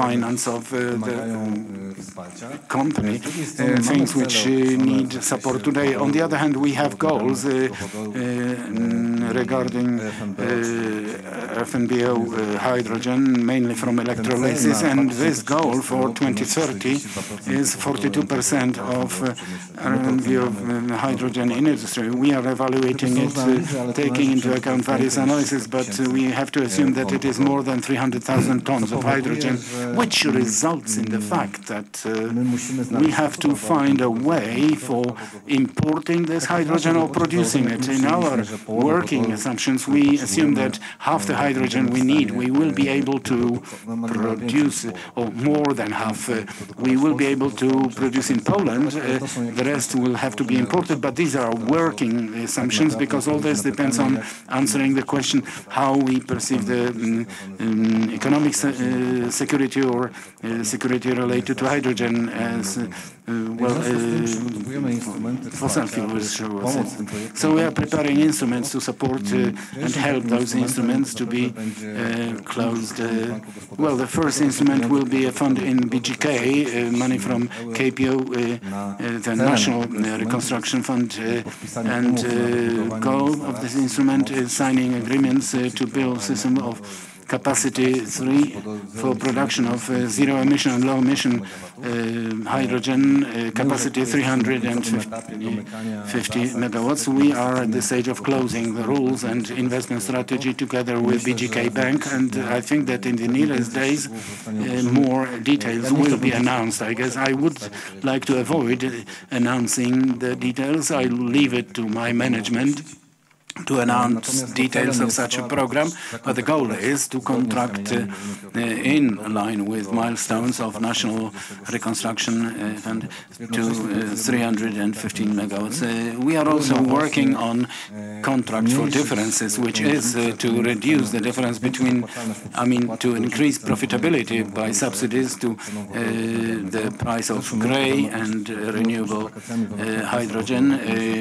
This year, within hydrogen, we had a group of partnership. This has been worked out. We will want to continue working on it, but it is no secret that cost of such a contract for the budget is over 20 billion zlotys in 10 years perspective to finance it and to maintain competitiveness. But the contract for differences will be very important, especially for maintaining competitiveness by Polish fertilizer and nitrogen industry, because there are no alternatives in transport. Alternatives do exist in relation to hydrogen. They may be cheaper, but first of all, the hydrogen should be supported in these areas of industry. Well, thank you very much. And figures and declarations were mentioned here. Yes, so will we be producing or importing? We have a manager of the team from Orlen. So what is the opinion of Orlen on it? Orlen is the largest energy company. So what is the strategic approach of Orlen to hydrogen? Is Orlen focused on production or on importation? Good morning. Well, regarding importation of hydrogen, as my predecessor, Director Beliński, mentioned, it results, first of all, from the necessity to adapt to EU directives and to RED III, which tells us about 42% share of hydrogen in industry until 2030, and until 2035 even mentioning 60%. So therefore, with quite a dose of probability, we may be foreseeing or assuming that part of the hydrogen will have to be imported to our country. Actually, in our opinion, for a simple reason. Probably we will not have sufficient capacity actually demanded in the form of renewable energy sources, which will be able to supply our production facilities, electrolyzers. So Orlen is carrying out analysis related to potentially importing hydrogen to some extent to our country, and in the near future we have implemented with the participation of SP Global. We made a report or analysis from the perspective of importing hydrogen and in the perspective of fulfilling the EU goals. This analysis is available on Orlen webpage. And what are the conclusions from this analysis? Well, regarding conclusions from this analysis and how we perceive this, we as Orlen or group, so we are considering importing part of the hydrogen in the form of appropriate carrier, in this case ammonia, but also this perspective methanol is being considered, or toluene. Also from the perspective of competitiveness price-wise, because economic reality today is that actually this hydrogen from sources outside our country, from foreign sources, is more competitive price-wise, simply cheaper. This is our reality, economic reality, whereas for the needs of energy security of our country, on the one hand, first of all, we want to assure, to provide the appropriate production at national level regarding low and zero emission hydrogen from renewables and diversifying it somehow with foreign supply to get appropriate balance, but in the balance there will be more production or more importation. I assume that more will go towards production as Orlen or office, because such goals have been put forth for us in Orlen strategy, which is in force today until 2030. And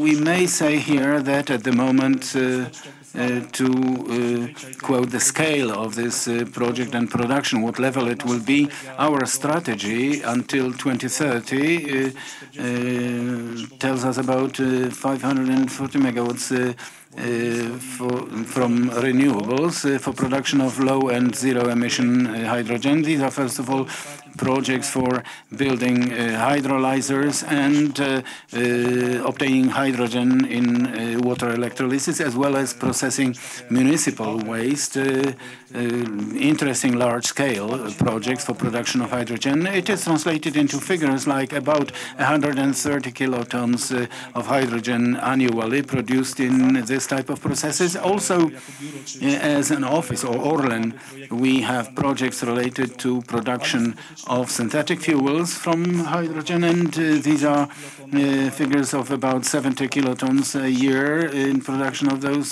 synthetic fuels in assumption in our strategy, and of course hydrogen for automotive and distribution. What Mr. Director Beliński and myself have been cooperating for 5 years now, I guess, because projects related to first sources of hydrogen generation, like the hub in Włocławek or objects in Poznań and Katowice. We started them about 5 or 6 years ago as Orlen. And it will be about, in assumption, 19 kilotons of hydrogen provided for distribution to automotive use. So it shows the scale and how we are aiming to approach it. Thank you very kindly. Here you mentioned electrolyzers. Also in the corridor you can see electrolyzer of ML system production. Mr. Dawid Cycoń, President of the Board, is not personally here. For personal reasons he could not join us here today, what I do apologize for on his behalf. And regarding hydrogen, Mr. Minister, certain things started at your time, so how do you evaluate it now from the perspective mentioned by your predecessors, both representatives of the ministries, but also the manager from Orlen company? A question, what 3 activities, in your opinion, today should be taken up by Polish government and by business to speed up this process? Thank you very kindly. I have been actually put into the hydrogen channel right away. Well, firstly, I am glad that the topic is being discussed, and good, because everything what is alternative fuel, all what is not Russian oil, is good for us, just briefly speaking. And now, of course, a question, what is doable if not Russian oil? So what can we act in our fuels? Well, I have to apologize because I myself followed the transport line discussing oil, but from the moment when strategy, which Madam Director mentioned, coming from Director Beliński's side, people knowing the subject for years, and they will be actually running it. Madam Director, I don't know, but Mr. Director, I know if you are together, you will actually have good successes. So we had, first of all, such an approach from the perspective, what can we drive Polish economy with, and what can be good for Polish industry? And this, unfortunately, sometimes is quite a complex equation, because what can we replace the traditional hydrocarbons with today? It looks that in road transport, at least, hydrogen will not be that important a fuel as we had thought 3 years ago. Battery and battery industry,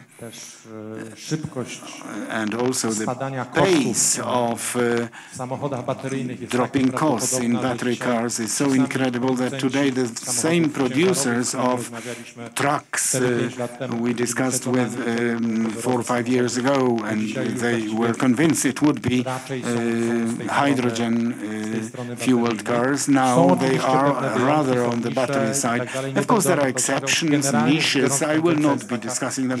But generally speaking, the trend is that we are correcting ourselves, self-correcting regarding transport and possibility utilizing hydrogen in transport. But we have no way to get correlated in industry. In some applications where traditionally we have gas, there is no possibility to escape towards hydrogen or hydrogen derivatives. And if today I were to be giving a hint, let us think of industry first of all regarding hydrogen applications, and here for sure we will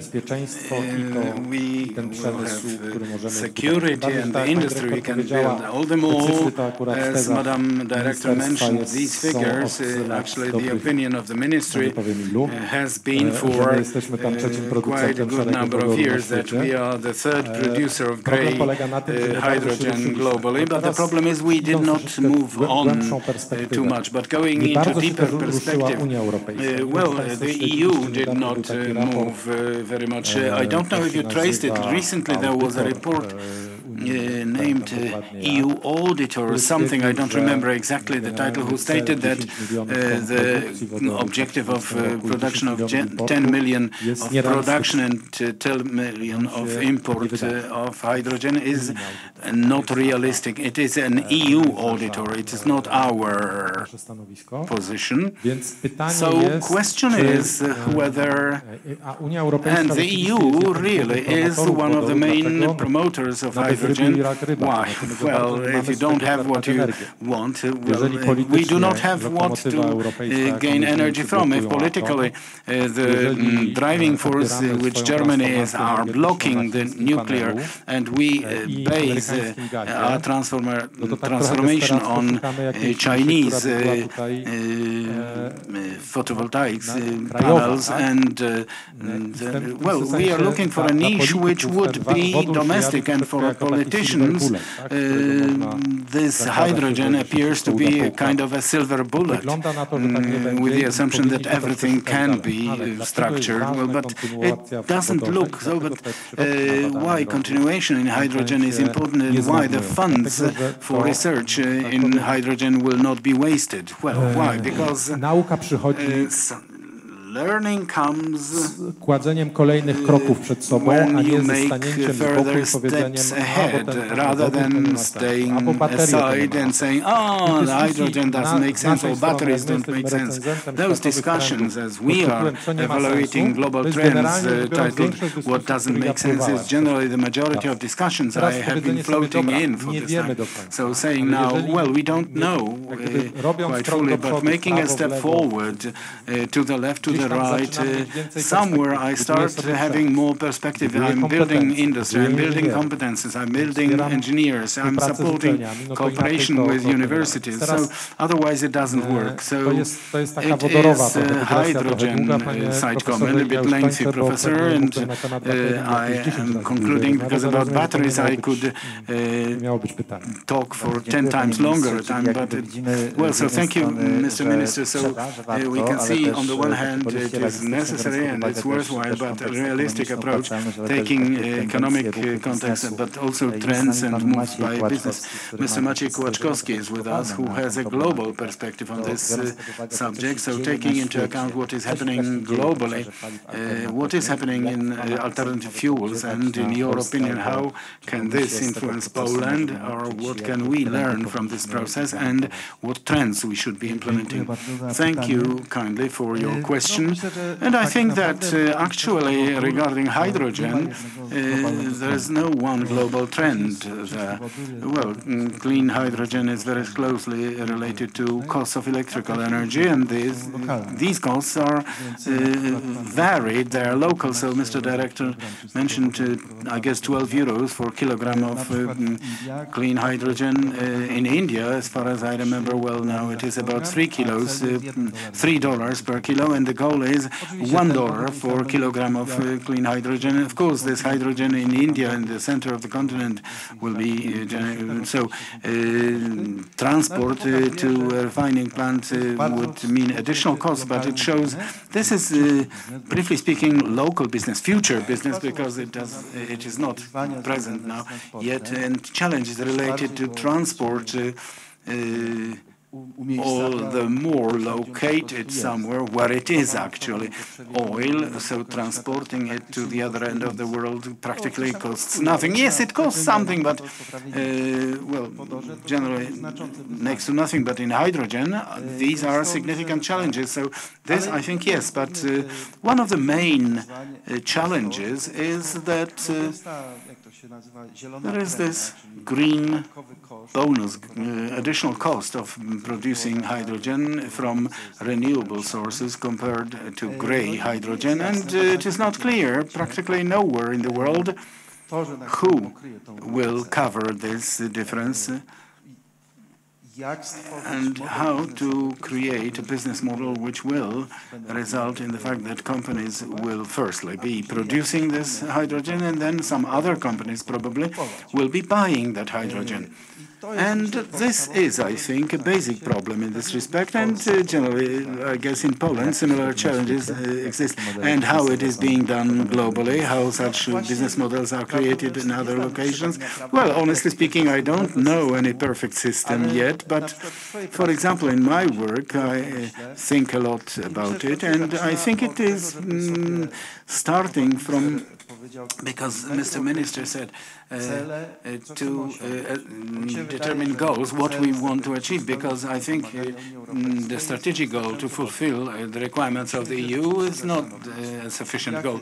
We have to consider what goals we want to achieve regarding energy transformation. What are these goals in the context of industrial policy, and to try and quantify them, because then when we understand this economic model at the level level of the country, we can start thinking what makes sense business-wise. Is it subsidies or other financial instruments? And simplifying it, if these benefits, broader benefits, are prevailing, so what has to be subsidized from the state, well, it's worthwhile doing it. Otherwise, we have to change the approach. And what seems quite trivial, but it is rare. But there are examples. For example, California actually passed a budget where, as far as I remember, $40 billion until 2045. They foresee from the state budget for energy transformation. And this is grounded by the fact that when California reaches zero, it will be 4 million jobs, $100 billion of saving on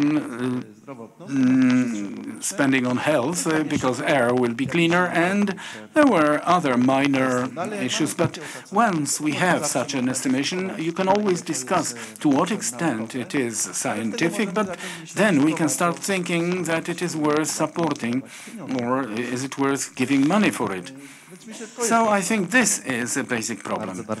Thank you very much. And actually here, what results from this discussion is that those strategic goals have to be clearly defined and then consequently implemented. If we look at hydrogen or alternative fuels, so which ones? So maybe biomethane, or perhaps for gas infrastructure, which would be used for hydrogen.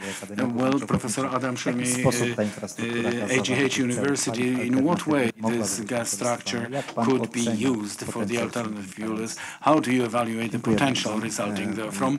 Thank you very much, Professor. And as my predecessor mentioned, it results also from these properties of hydrogen. Hydrogen is problematic regarding transport, and in turn, basing on a comparison to gas fuels, I know very well gas fuels, but also liquid hydrocarbons. I know when we compare the economics of transport, so the prevalence is in gas pipelines. Of course, it's not always possible. I mean here, at least transport of gas from the US, where, as we know, now significant part, be it to Poland or to the EU countries, is coming in the form of LNG overseas. And back to hydrogen and other decarbonized gases, here we include biomethane as well. Regarding biomethane, well, to start with, because it is much more simple, it is the same methane, but of course of biological origin, and therefore if we appropriately produce biogas, biogas plants, we purify it appropriately, and it will be fulfilling our strict regulations, requirements. If we pump it into the network, be it distribution or transfer network, practically there is no problem then for the gas to be transported. Regarding hydrogen, here we may be considering, because, well, there are two kinds of approach.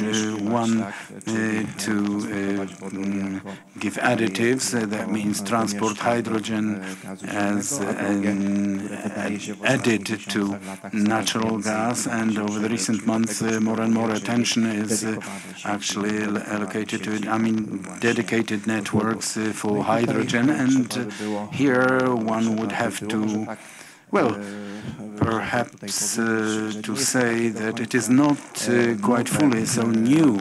It is not a new problem completely. It is worth returning to history and recalling experience from many Polish cities. I mean, classic gas plants where the municipal gas was generated. If we looked at statistics, so billions of cubic meters of gas were transported over the networks, where share of hydrogen was not 2, 5, 7, but 55, 58, 59%, because this is roughly the share in the municipal gas or coking coal, coking plant gas. So coking gas is transported as well, so it shows it is possible. Nevertheless, we are not talking of such a solution. We are talking of the new solution of hydrogen, I mean the green hydrogen, of transporting it through gas networks. There are material engineering issues. Here we should necessarily recall the process of diffusion of hydrogen in gas phase in steel material, and the processes of hydrogen corrosion appearing. They are of key importance there, and with a great probability we may conclude regarding the modern gas networks built over the recent years based on the steel grades. It is possible, although in this respect we also need additional studies, because it is not only about infrastructure of gas, I mean the gas pipeline, but other elements of gas networks. So here everything plays a very important role. Nevertheless, transport through the gas networks, through pipeline networks, seems quite an interesting alternative. Finally, I would like to return to high rankings of Poland, mentioned by Madam Director and Mr. Minister. It's the third place, but if we talk of the future, because what is the situation so far? Hydrogen is used, well, it is generated and it is utilized in roughly same place, but with the development of hydrogen economy, there will be more and more cases with the need of transporting the hydrogen, as Mr. Manager from Orlen mentioned, to the hydrogen filling station or to other places where there is room for transporting hydrogen, and it seems very important, well, as it is assumed by our hydrogen strategy, to be developing transport and hydrogen distribution. Thank you very much. So very important, of course, in all this process will be critical infrastructure, but when we talk of alternative fuels, hydrogen and hydrogen management, it is not only going on central level, but it is happening locally. Locally, we have hydrogen valleys created. We have president of Podkarpackie Hydrogen Valley, Mr. Jarosław Semp. What is the role played by Hydrogen Valley in Subcarpathian region? What does it need to be developing faster? Good morning, ladies and gentlemen. It is a very interesting problem, because actually operation of in the Hydrogen Valley, all problems are focused. We heard generally in macro scale, as Mr. Minister mentioned initially, we had a wow about hydrogen. It seemed to be a cure for all problems. Excellent energy carrier. It is combusted with oxygen without emissions of CO2. We know negative sides of hydrogen. It is third common element. It is not occurring in free shape. It creates a whole lot of problems, but the impulse resulted in creating hydrogen valleys. After the initial period, something of withdrawing happened because people started noticing the problems, but then first projects appeared. Electrolyzer, 5 megawatt electrolyzer in Nowa Sarzyna for 2 filling stations with the hydrogen activity of ML System company electrolyzer also at the university. Mr. Rector mentioned we established a hydrogen laboratory more dedicated to industrial applications in aviation industry, and it seems that the foundations for operation of hydrogen economy are being created. There is even the need to establish a market. Yesterday I talked to the mayor of Rzeszów, Professor Fiołek, to convince him that he is going in the right direction when he is thinking of hydrogen-fueled buses. And I think the figures mentioned here and the declarations for sure strengthen us in this. So we perceive the necessity to create hydrogen market. This is a serious question to determine precise demand. It is a question of fitting to it appropriate production capacities, but a very important player appeared here in this market, namely economy. So we started calculating. First calculations looking at hydrogen are not optimistic because it looks that we are beginning to overcome technical barriers, but economical barriers are standing fixed in their place. And first conclusions from hydrogen-fueled bus which started in Rzeszów. Yes, everything technically was fine, but exploitation costs being fourfold compared to diesel engine. And here we can see the economic aspect, and here we heard in global scale. It is translated to local scale. In economy, such miracles do not seem to exist. So there is still a current question: who will pay for it? The mayor of the city will be thinking, the voivode is thinking, and we and aviation companies are considering regarding green hydrogen. But all that has been calculated, and now a blocking factor starts appearing, and I notice processes influencing these activities quite dangerously, those activities which have been taken up. And our role is now to look, and I'm glad we heard these declarations regarding plants and production plants.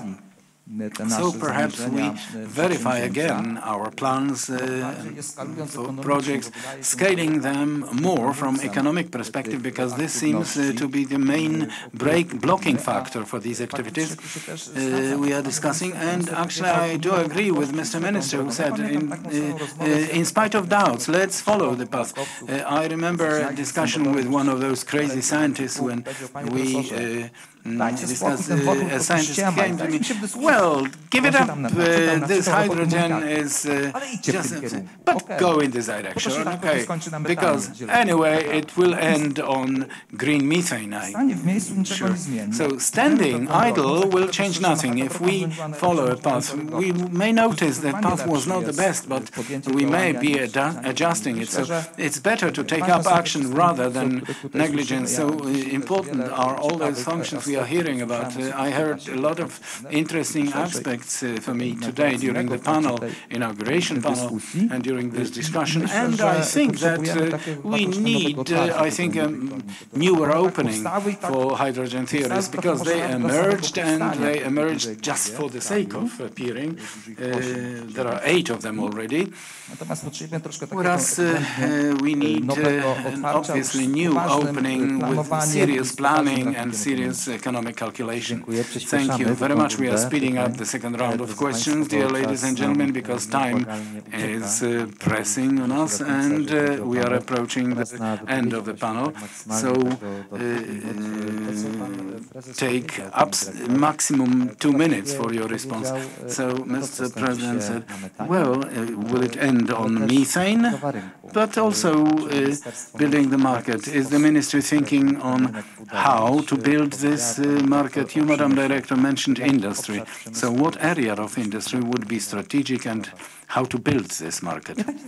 Well, I'm considering all that, what has been said here, and honestly, I must admit that if such a problem exists in hydrogen, the most expensive topics like transport, storage, and obtaining cheap electrical energy, So why aren't we going towards searching for solutions to change this? We are talking of large scale, and perhaps distributing it a little bit might be helpful. Like in industry, we have it. In large industry, it is distributed. So maybe we should do it like in energy communities to balance those topics within the given community. With the use of alternative fuel being hydrogen. Why? Sorry, changing the topic, but I got inspired because I can see Professor Gudowski sitting opposite to me, whom I had an opportunity meeting and talking to.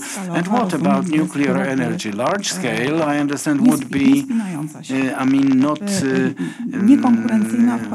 economically viable, not competitive in comparison to electrolysis based on electrical energy, but perhaps SMRs, so NMRs, where 70% components can be produced in Poland already, reducing significantly the price. Maybe this is the way towards the future. Maybe we should go in this direction.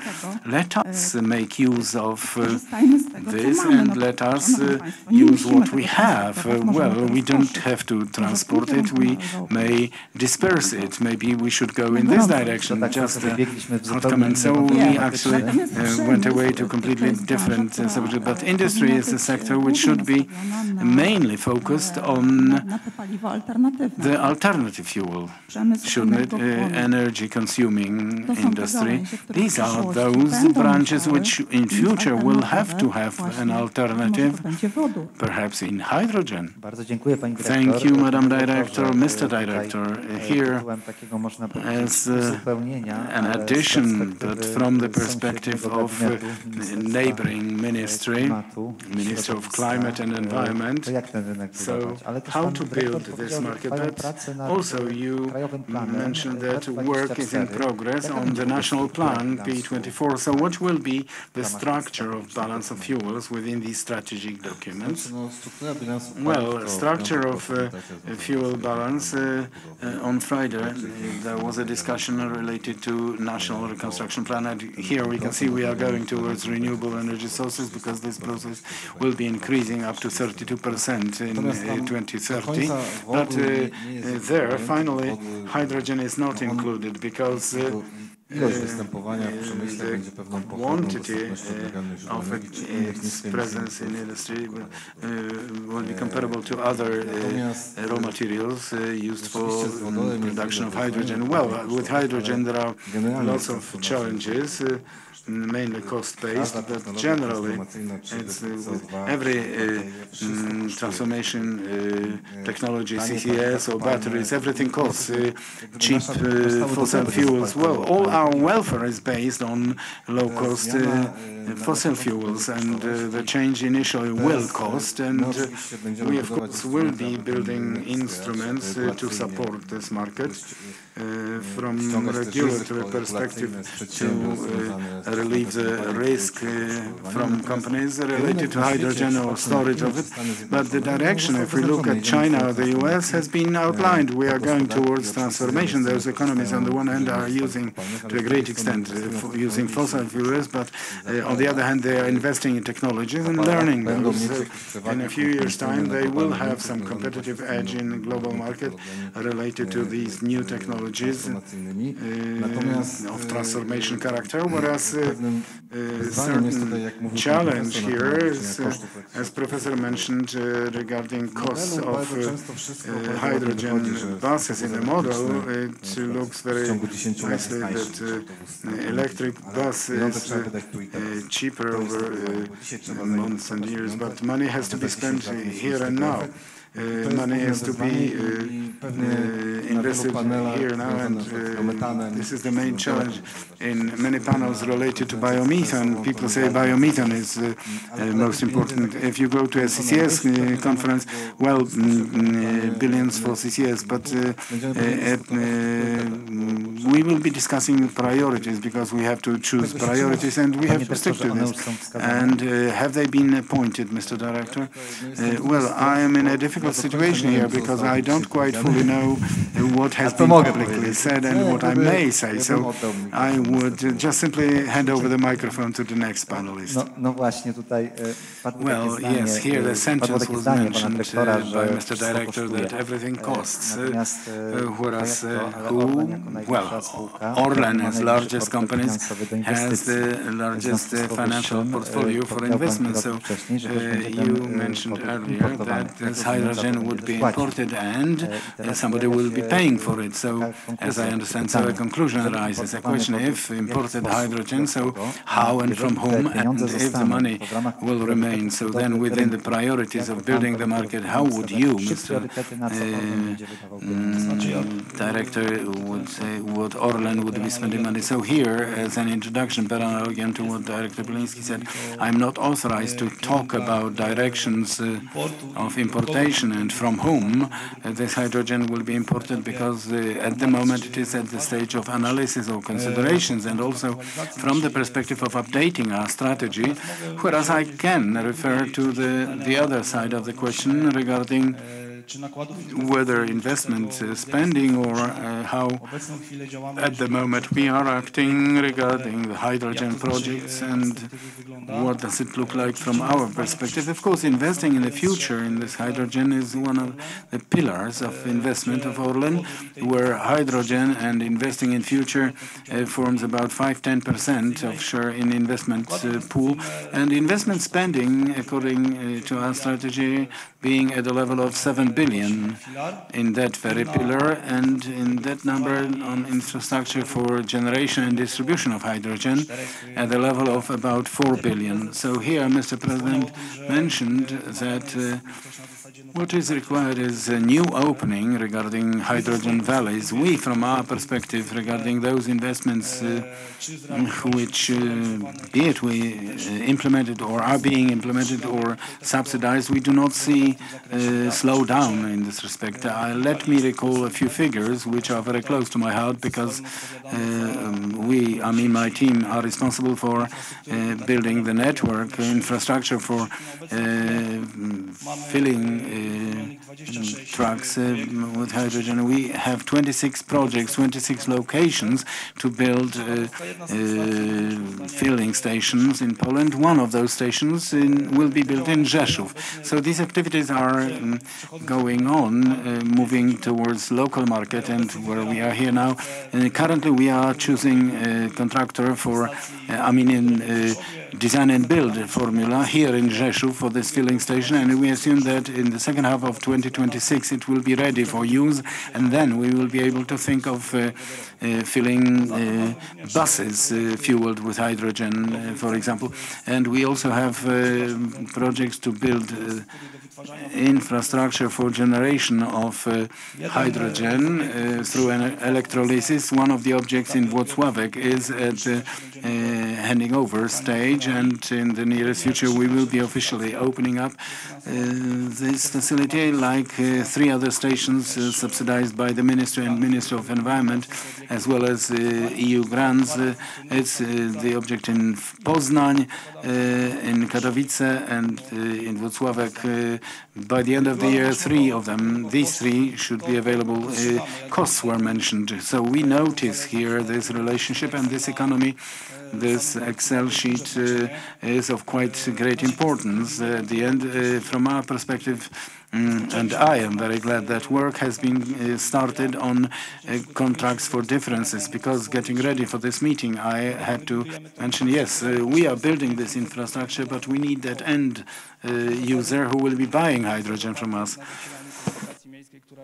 As a rule, the model is based on municipal communication, going to alternative transport till some years. So finally, a question arises about price of hydrogen and how it will cost in exploitation in comparison to diesel fuel and electric bus. So here we can see great opportunities regarding construction of building the market. Conclusion, sorry, because time is pressing. Also, let me comment on what Mr. President said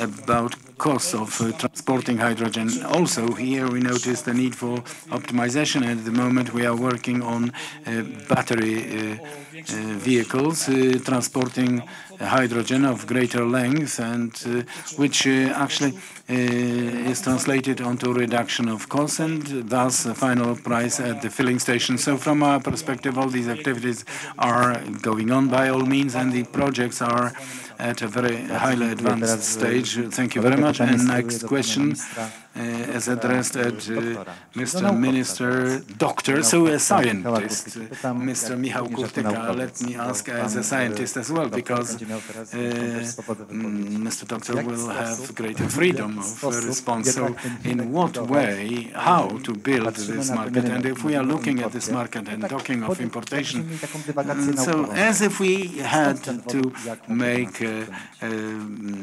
scientific dispute, where from to get this hydrogen? Where from should it be transported to us? Thank you very kindly. Back to what we said before. I would not start from transport, unfortunately. 26 hydrogen filling stations. It is an interesting project. Good that ministry is participating in it, but we have petrol filling stations in this country, 6,000, I guess. You have 3,500 now. So before we get to the moment when we will make it reliable by the number of hydrogen filling stations, I mean the hydrogen-based transport, those systems will be obsolete, probably rusty, because nobody will be using them until that time. So we were trying to take it up well from bus perspectives. There was a project here, but this clashed with the costs of hydrogen. So all countries are now back with complaints to you.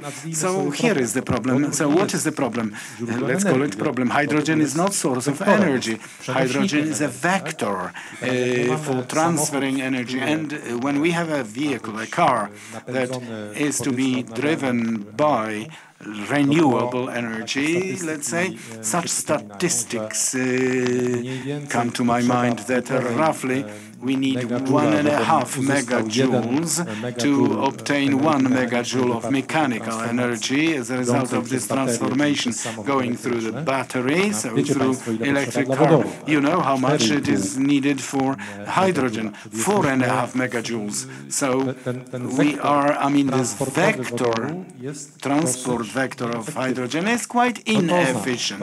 And what does it mean? It means that we should, well, see point one. We have to get independent from Russian oil and gas. So if so, let's see where most we need that independence. And this is industry. So we are back to nitrogen plant.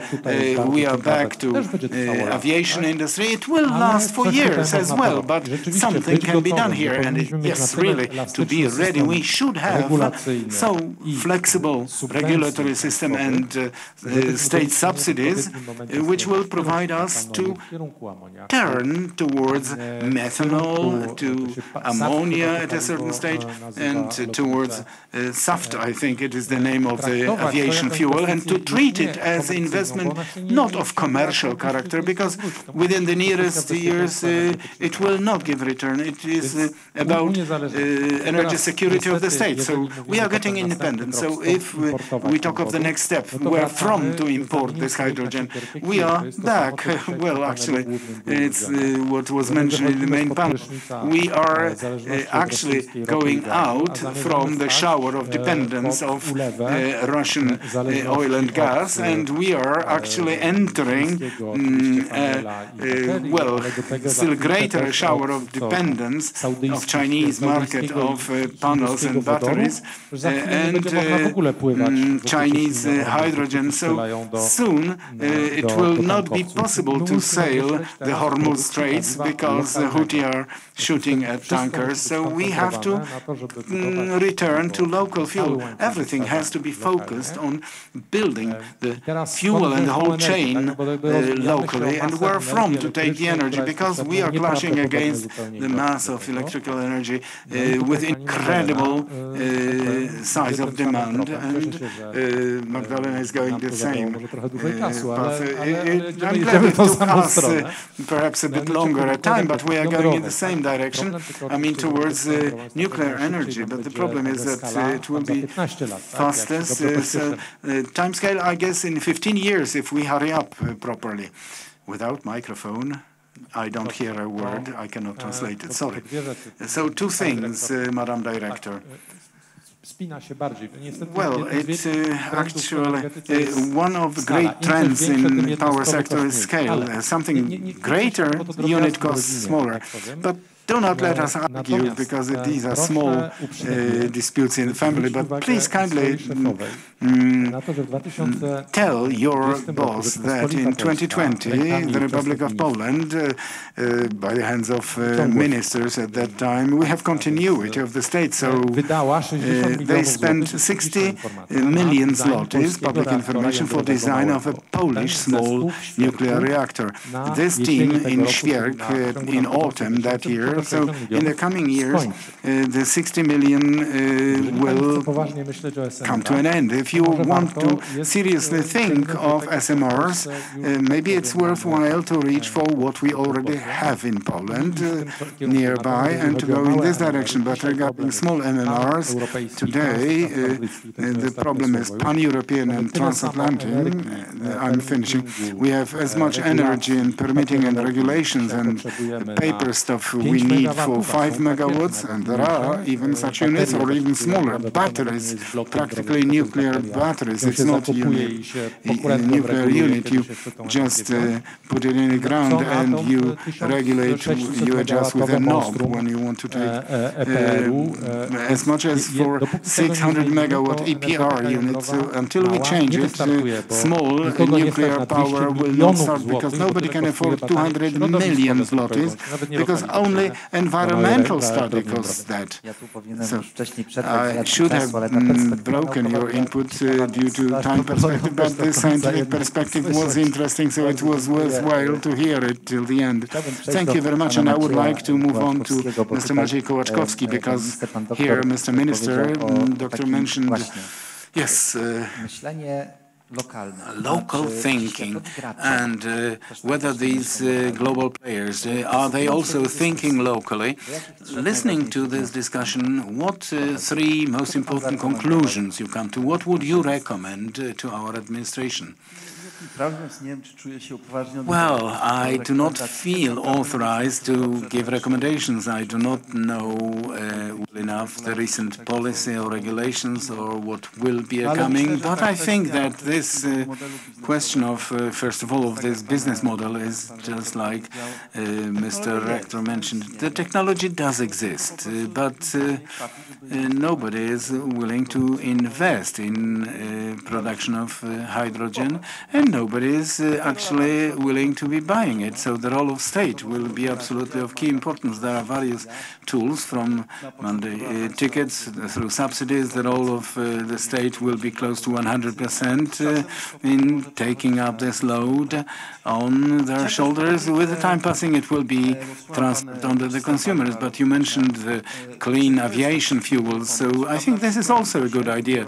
Well, at least in the EU, there is no problem with demand, because there is European mandate, and in a few years' time, I guess 10% will have to be added of those clean fuels in every flight. And, for example, Lufthansa, I guess, already are adding 1% of additions to the fuel, and one element, whether it will be with clean hydrogen or clean aviation fuels, because it sounds, well, easy to get scared that it is 3 times more expensive, 5 times more expensive. It is true, but it is also true at the level of this molecule. of this fuel, say 1 liter or 1 kilo. But in clean aviation fuels, for example, they are 3 to 5 times more expensive compared to fuel based on aviation fuel based on oil. It is translated to say 15 times more expensive air tickets. So good news is you do not need to replace the fleet of aeroplanes. Actually, emissions could be reduced by 50%. But if we talk of European flight, 250 euros to fly. So we talk of a ticket costing 280 euros. This is the price change every week. Lesser, I think it is possible to, but fourfold more expensive? No, but this is acceptable. I don't know how it can be translated onto the price of a bus ticket, but not 4 times more expensive a ticket. So it is something worth thinking about. One thing I wanted to mention, because we were not discussing blue hydrogen, that means the one which is still produced from gas, and it has CCS technology actually on it. I was thinking of it, and I'm absolutely convinced that only green, the blue hydrogen is a technology of CCS, carbon capture and storage, and so far we do not have such a system, even one available. So when I was working in Prime Minister's office in 2008, I guess it was 600 million euros.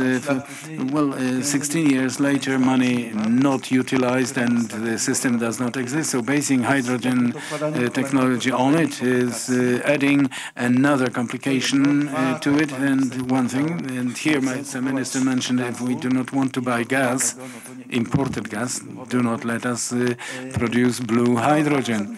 And besides that, all that requires more energy. So if you want to capture CO2, it costs me energy. So generally you fall into a spiral of next steps and complications which will make it unrealistic. So thank you. So let's avoid strategic errors in all that. Yes, we may. May I make one more comment? One thing I wanted to mention. Mr. President said, I think it is an important thing. Innovations, research, it is important, but these are solutions which, even if today we invent something of breakthrough character, it will come into use in, say, 10, 20 years' time. It can be done, but it's a long-time perspective. Whatever we want to achieve till 20, we have to base it on existing technologies, no other way. We have to be building it. It will not be cheaper. We did calculation. It may be slightly cheaper, but the next horizons will be often more expensive. Last sentence, because today you can build electrolysis where we have low-cost energy, and such locations are limited. If we are building 5 years from now, those places will not exist, and there is a global race and competition. If we focus on small projects, but they do not change anything, we will stay behind. Thank you very much, Professor. Here, listening to this discussion, maybe this gas infrastructure may be more for storage. What is business awaiting you on everyday basis? You are in strict contact with business. What are the expectations of business? Well, regarding it was already mentioned in earlier panels, if we want, and we do, because these are the goals, and those goals have to be fulfilled. If we want to be increasing utilization of renewable energy sources, so here this stage of storage is necessary, and both in context of hydrogen, and a good alternative here seems to be utilization of caverns, salt caverns for large-scale storage of hydrogen. We are at Rzeszów University of Technology here in Podkarpackie region, so it is worthwhile to recall very wide experience in storage of natural gas. PNG Rostock, it was the first experience regarding hydrogen storage, and now practically we are aiming at, it has been mentioned, to spending funds, money to implement projects, to practically keep improving and confirm the usability of salt caverns for hydrogen storage, because in this solution we can be talking of storage large scale, even in millions of cubic meters, and if our economy, hydrogen economy, keeps developing, musimy mówić także rozwój energetyki. About also development of offshore wind generation can be actually motivating us for developing large scale of flexibility of this year's conference, so this storage is. Now let me ask Mr. Rector, not President of Subcarpathian Hydrogen Valley, but Mr. Rector. We heard a lot about science, so if we are talking of alternative fuels, so three most important conclusions from the perspective of science. Obviously, there is a need to create the market for alternative fuels. Obviously, we have to be building experience and to be building knowledge in this respect. So there is a necessity of funds for R&D work, and a declaration about allocation of funds, declaration made by you, madam, what we heard, it is extremely important, necessary, because we here many a time looking for sources. We struggled with a variety of problems, and finally we decided to be doing it from our own sources, say at least in hydrogen laboratories. Intensification of research work will accumulate knowledge which will be followed by reduction of costs. This is a very important question in my opinion. Well-training staff. And we have directions of studies. We are offering clean energy are of no interest among young people to study. Well, there are many reasons, but it's also a question of certain social awareness and shaping this social awareness, because let's look a few months back. Well, Green Deal was the greatest enemy. Something was mentioned about this emotion in the first panel. So problems of educating staff and questions related to building awareness. Here the university, by organizing such conferences, is making an input in forming certain awareness related to energy transformation.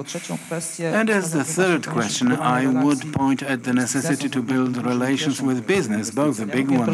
I'm glad noticing these, but I'm talking of small and medium-sized industry who withdrew a bit. And when we go to study visits in Western Europe at hydrogen systems, we can see hydrogen technologies entering to the level of SMEs. I'm talking from, well, when big entities go forward, so to actually pull smaller entities behind them, because then our market will spread out. I was talking of withdrawal, thinking of SMEs. Thank you very kindly. Dear ladies and gentlemen, I hope that today's panel was also for you a dose for explanation of new knowledge, and this discussion was also interesting for you. So a big hand for all the speakers. Bardzo serdecznie dziękuję. Zapraszamy Państwa internautów na przerwę. Państwo na przerwę obiadową do V16, V17. Godzina 13:30 będziemy kontynuować, natomiast internautów będziemy witać pół do drugiej ponownie. Dziękujemy. A drodzy Państwo, mamy jeszcze tutaj studenci zdecydowali o nagrodzie dla najlepszego prelegenta. Pan profesor Adam Szurlej został wybrany przez studentów. Professor Adam Szurlej was chosen by students. Congratulations to Professor.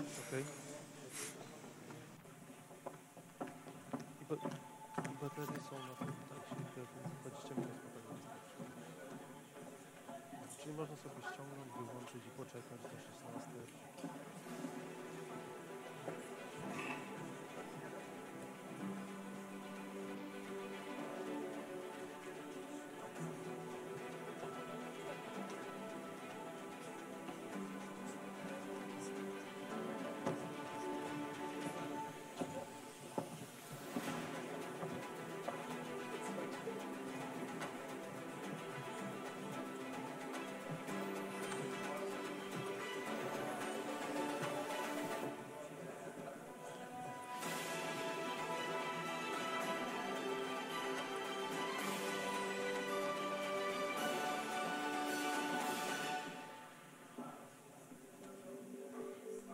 Odnawialne źródła energii to moda, ale jedna z najprężniej rozwijających się gałęzi gospodarki.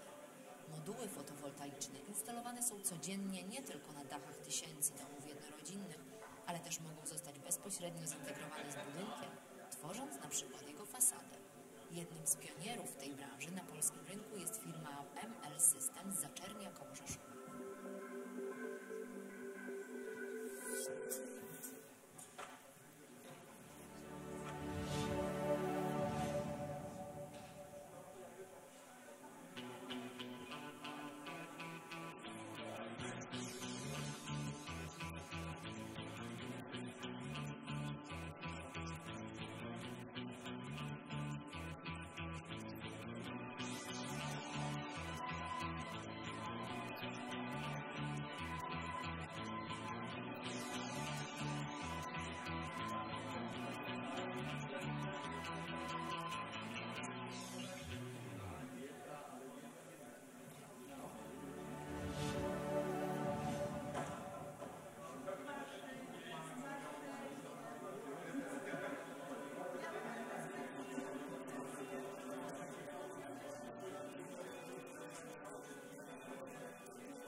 Odnawialne źródła energii to młoda, ale jedna z najprężniej rozwijających się gałęzi gospodarki. Moduły fotowoltaiczne instalowane są codziennie nie tylko na dachach tysięcy domów jednorodzinnych, ale też mogą zostać bezpośrednio zintegrowane z budynkiem, tworząc na przykład jego fasadę. Jednym z pionierów w tej branży na polskim rynku jest firma ML System z Zaczernia koło Rzeszowa.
Odnawialne źródła energii to młoda, ale jedna z najprężniej rozwijających się gałęzi gospodarki. Moduły fotowoltaiczne instalowane są codziennie nie tylko na dachach tysięcy domów jednorodzinnych, ale też mogą zostać bezpośrednio zintegrowane z budynkiem, tworząc na przykład jego fasadę. Jednym z pionierów w tej branży na polskim rynku jest firma ML System z Zaczernia koło Rzeszowa.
Odnawialne źródła energii to młoda, ale jedna z najprężniej rozwijających się gałęzi gospodarki.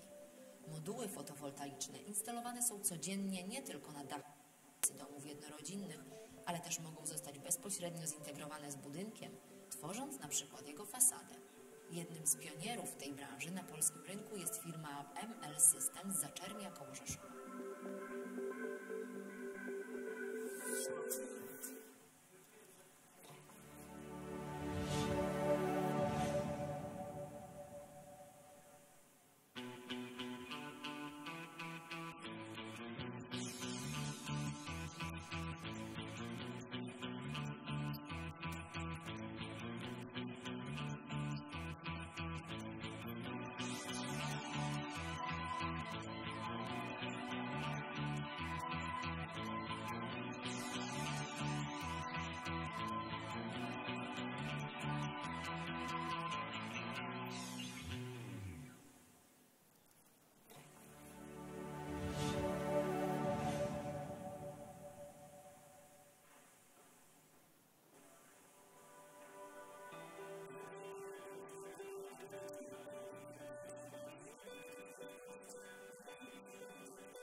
Odnawialne źródła energii to młoda, ale jedna z najprężniej rozwijających się gałęzi gospodarki.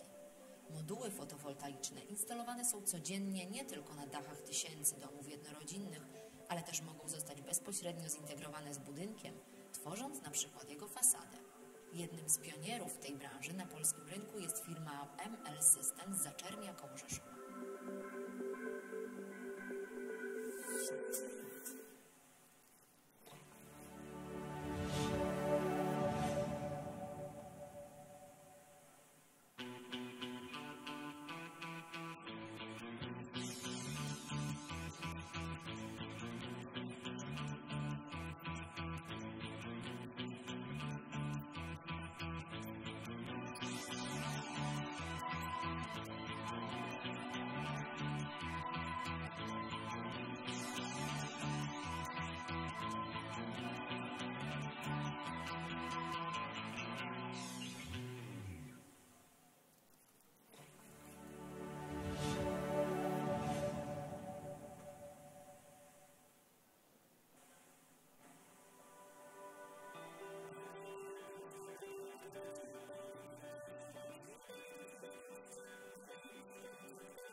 Odnawialne źródła energii to młoda, ale jedna z najprężniej rozwijających się gałęzi gospodarki.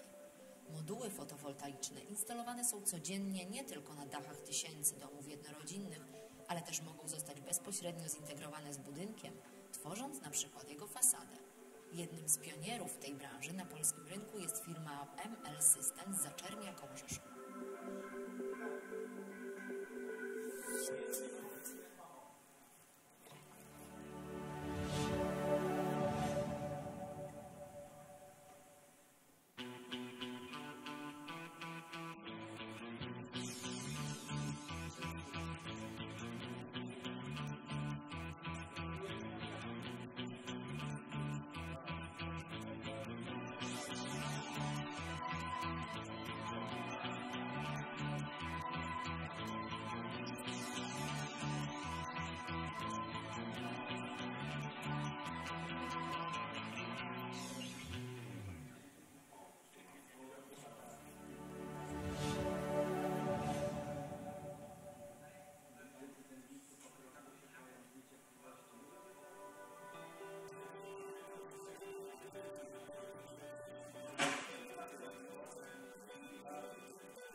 Odnawialność źródła energii to młoda, ale jedna z najprężniej rozwijających się gałęzi gospodarki.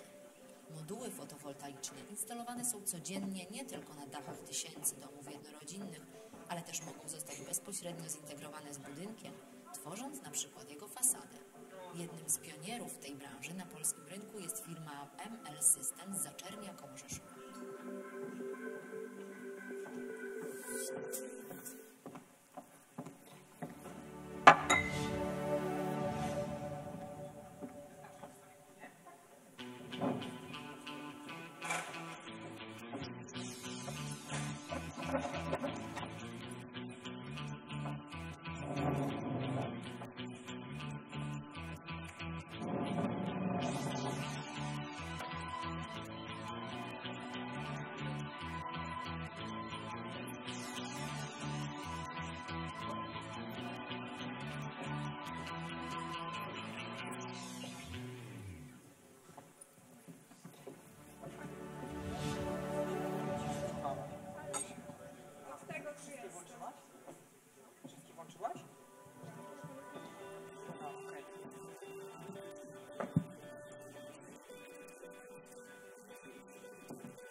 Szanowni Państwo, prosiłbym o zajmowanie miejsc. Zaczynam nasz panel dyskusyjny. Wiem, że większość panelistów już z nami jest, a reszta zostanie skutecznie doprowadzona, abyśmy mogli porozmawiać o prezydencji unijnej, proszę Państwa, o tym, co nas czeka w polityce energetyczno-klimatycznej na tym poziomie, co nasza polska prezydencja od nowego roku może osiągnąć w ramach tejże polityki. Nazywam się Wojciech Jakubik i będę miał przyjemność po raz 9 prowadzić panel tutaj na tej konferencji moderate the panel here at this conference in Rzeszów. It's a great pleasure to continue on this tradition.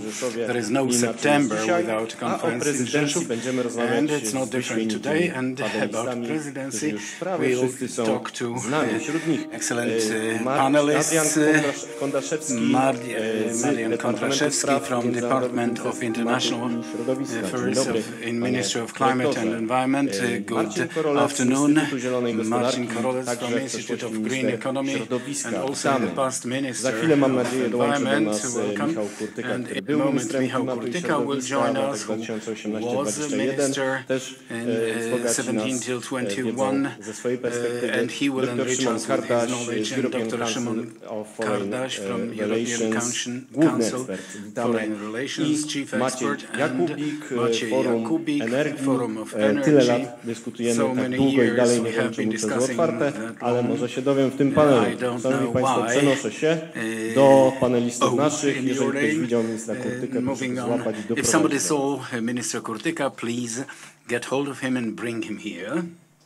Brawa będą po półroczu naszej prezydencji. Wiemy, że Polska przejmie prezydencję Unii Europejskiej. To jest forem sui generis, to znaczy składa się z wielu instytucji, które działają nietypowo. Nie ma comprising many EU institutions. There is no other institution like this globally, and one of elements of European policy is prezydencja polega na tym, że jest kraj przewodniczący, który sufluje agendę, to znaczy mówi, o czym będziemy rozmawiali w danym półroczu.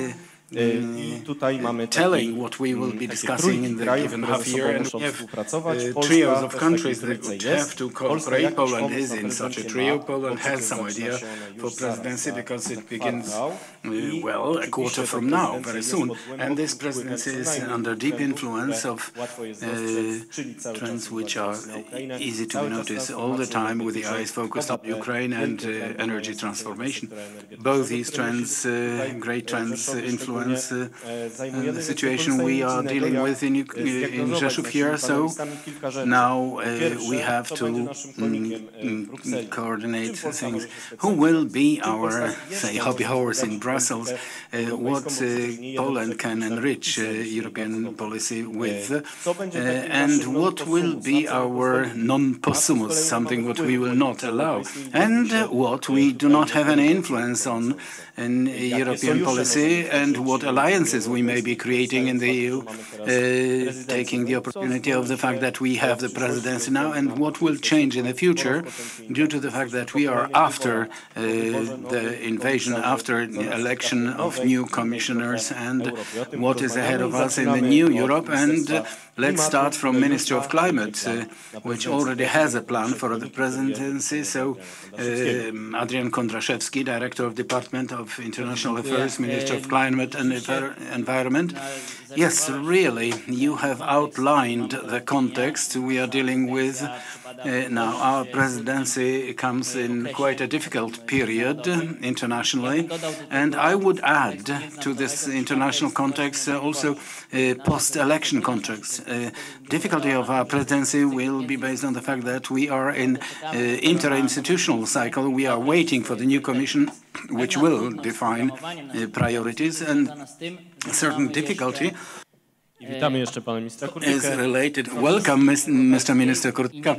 And we do not very much know what the new Commission will be aiming at, and to what extent we can suggest something to the Commission. And this is one of the difficulties. We do not have decision-making and political capacity, but Poland will enter the presidency prepared with own ideas, what is to be done, and will be trying to guide the Commission to various priorities. And it will be no surprise, especially for you, gentlemen, that we have our favorite topics we will be trying to promote in Brussels. One is energy security, which is quite obvious, I think, understood by all means broadly. That means the question of supply of fossil fuels from various directions was significant a few years ago. Now it is a lesser problem. Today, energy security is rather a question of access to new technologies, to critical raw materials, and providing green energy, cheap energy for industry, and cheap energy for households. This is also a question of resistance of critical infrastructure and resistance to changing climate conditions. So this is energy security understood very broadly. So critical infrastructure actually mentioned here in all forms, yes, absolutely so. And operationally, it seems that Polish presidency may try to prove earlier than it had been planned, Repower EU goals, so give up fossil fuel supply from Russia still faster than it was planned. We will be aiming in that direction. And it will be no surprise that, and if I say that one of the priorities for Polish presidency will be Ukraine. On the one hand, energy security of Ukraine, but on the other hand, legal harmonization and assuring for Ukraine to, as soon as possible, start accession negotiations in energy, at least. There is a sector where quite a lot of work has been done thanks to the energy community cooperation. So during Polish presidency, we can easily make an attempt for this chapter to be opened. Yes, we negotiate in chapters which are packaged, a few chapters in one. So problems may result that in other areas Ukraine will not be ready, but for sure it seems that we may make a foundation for the accession negotiations to be commenced in this energy area? Well, priorities are a few in numbers, but the priority which may be interesting, and it seems it's a thing which after Polish presidency will remain, is priority related to fighting climate disinformation. We are dealing with the flood of various fake news in public domain, which simply we have no response to.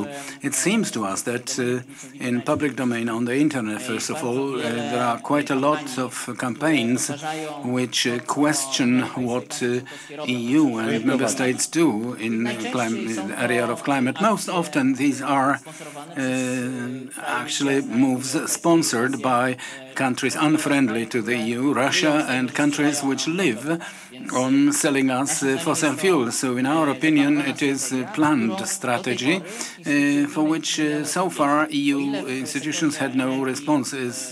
In the sector of energy, certain activities were done, like, for example, in SDZ, Stratcom, actually straightening various fake news. In climate area, we are not dealing with it.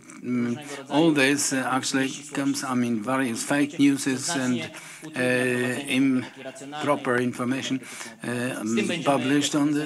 So we will be fighting against this as presidency. So what would remain from this initiative? We hope that at least at EU institutions level, a unit will be established to fight this disinformation, and in other direction to be running various social campaigns which would allow to rationalize, to explain various activities carried out at the level of the EU, only in order for society, for communities to understand that quite a lot of those difficult decisions made by member states are to the interest of the society. These things were not done in order to make somebody's life difficult, but rather than that to actually implement or realize a goal. So we have three: sooner escape from Russian raw materials, to open the chapter in energy sector with Ukraine, and fight the climate disinformation. So addressing ministers, first Mr. Korolec, then Mr. Kurtyka, please evaluate those proposed. So we will be listening to those with Mr. Director, for sure.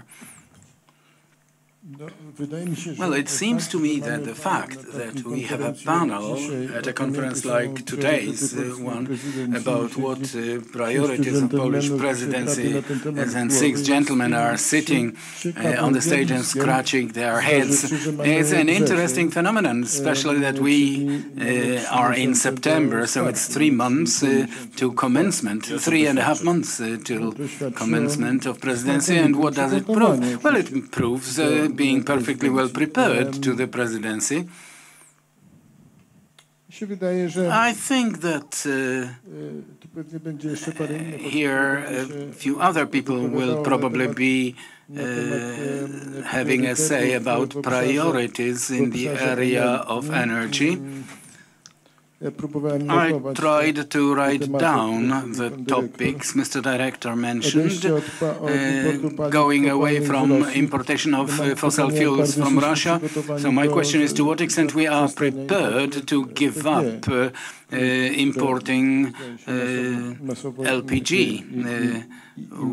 which we are importing on mass scale. But actually, such comments aside, it seems to me that it is an extraordinary presidency, and that I remember 2010, when we were thinking of presidency in 2011, and we were roughly about a year earlier ready with a list of priorities, being quite precise, with appointing people who would be heading individual working groups and so on. And it was really an enterprise of the whole administration, and not only, I think, and I had the honor chairing the Council of Trade, of Energy and Competitiveness, and then that of Climate and Environment. So, all in all, within 6 months, 5 various formations of the Council, and I remember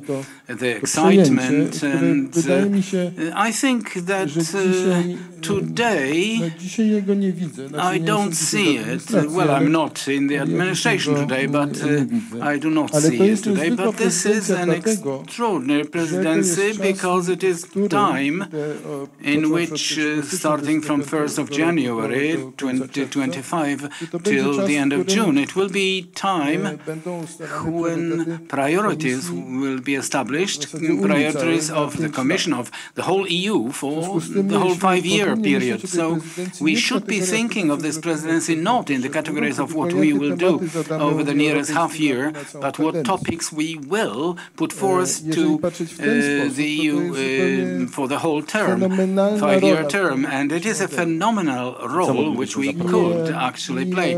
And what could we propose? And saying, quoting Mr. Minister Kowal, who I'm quoting Minister, you don't need to know anything because it is security. It is quite short and actually treating with looking down on it. From topics I have not heard, it is obligation which the EU took up on itself in the Paris Accord that every 5 years they would be presenting their new goals, and it happens so that next year, until September, the EU should present its new goal of the Paris Accord. That means how much of the emissions they want to reduce formally until 2035. The Commission presented plans until 2040.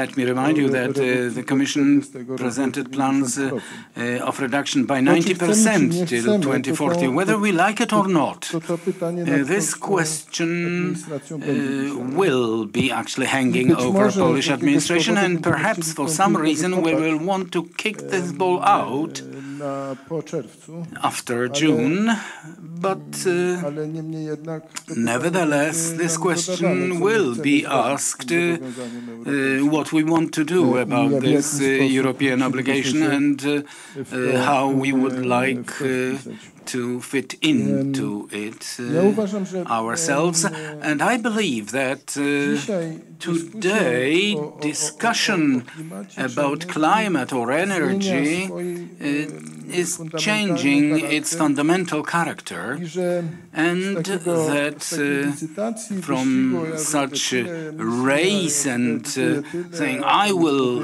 do so much, I will reduce so much, I will build so many renewables, that discussion is changing towards, okay, how and who? Well, understanding the legal frameworks we created in climate policy mean creation of a market which can be expressed in hundreds of billions of euros for import or maybe production in Europe of electrical cars, batteries, photovoltaic panels, electrolyzers, and so on. Today we do not have technological capacities and technology in Europe, nor we have production capacity to implement these goals. So therefore, if we do nothing, just wrapping up, if we do nothing, then we will fulfill our climate goals, and we will create and maintain an excellent number of jobs in China and in the US. I think it is an excellent question for the Polish presidency and generally for the EU. Okay, we have what we have the legal framework, but what do we want to do about it? Well, this is, I would return to Mr. Director, whether these comments regarding pace and how to compete with the US and how to compete with China, are these topics taken up in preparation? Well, the perspective is, of course, well known. I liked a different thing in the input by Mr. Minister, that how Polish presidency will begin, will actually have leverage on the 5 years of the presidency, the topics which we want to work on are not topics for 6 months only. These are topics to be developed by every consecutive presidency, because we know that most of these goals are unachievable. They are in order to be chasing them. Yes, but you can define a path and who can participate in it. And for those who are least optimists of integration, European integration, so forging regulations in the offices of the presidency, dots and commas are actually the salt. It seems a boring task, but it's not the case. We managed the regulations of gas supply and so on to be smuggled in many ways to security, so it cannot be treated light. Both gentlemen said how important it is, so let's move to Minister Kurtyka, who co-created this European policy in his role of Minister of Climate and Environment. Many things have been mentioned. Could you add or cross out some from the list? I think that we have a big continuity regarding thinking about energy policy. These slogans, these mottos which have been mentioned by Mr. Kowal and then by Marcin Korolec, we all somehow subconsciously identify ourselves with them, but the problem is for us not to actually be impressing one another, but what they can mean now. So who and how, or perhaps what to start with. And back to this idea of energy union, because this is how it was named over the recent few years, launched actually today and honored by one of the most active and prominent Polish politicians on European stage. That means activities by Mr. Jerzy Buzek. This idea launched, very important for us, in response to Russian aggression. We must be aware that at a certain stage it was slightly cannibalized by European commerce for their needs, because initially, and here we have the whole range of activities regarding security of gas supply, energy security, interconnectors of gas, all this proved well for us. It was very important. We sometimes forget how important, but at a certain stage, energy transformation was actually taken up by Ford's ideas about colors of cars. It was said everybody can do the energy transformation as they like, provided at the very end the Ford is black, so that it looks like in Germany, finally. So one model with this whole variety, and it didn't work, and the Germans did not succeed at all. And our German friends also have the amount of money we pumped into energy transformation, starting from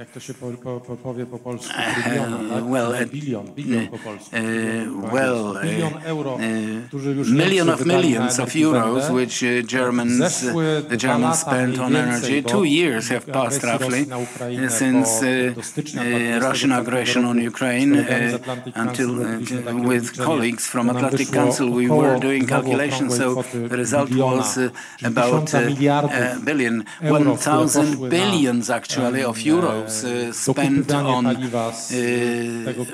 additional buying of fuels, which we were missing, anti-inflation shields and so on. But if you search better, it would really be still more money, counting costs of reducing industrial production. Our industry actually has not stood up after the Russian aggression.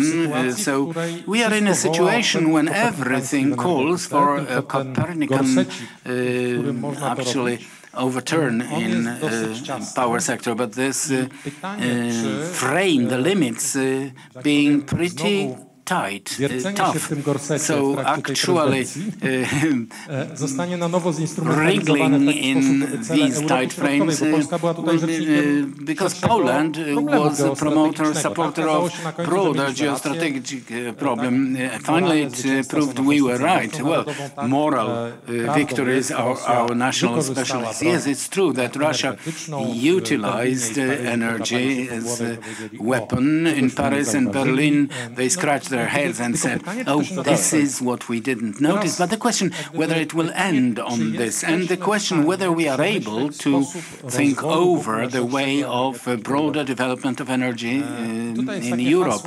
And here is a slogan. Well, I did not like it very much. We had it in ministerial thesis pumped in for years. Neutrality, technological neutrality. Are we able today really capable of returning to technological neutrality? It's a question, a hint for Mr. Director, but if I were to say something, I would say the following. Let's actually do so that nuclear energy is outside this EU dispute. For example, a situation in which the largest European bank, like European Investment Bank, is not funding nuclear systems, the only ones which successfully provide for going away from gas and oil. This is not understandable. So about nuclear energy, this is something what we can do. And we are talking of competitiveness with the US. That will be my last input. Yes, of course, we are. Yes, we are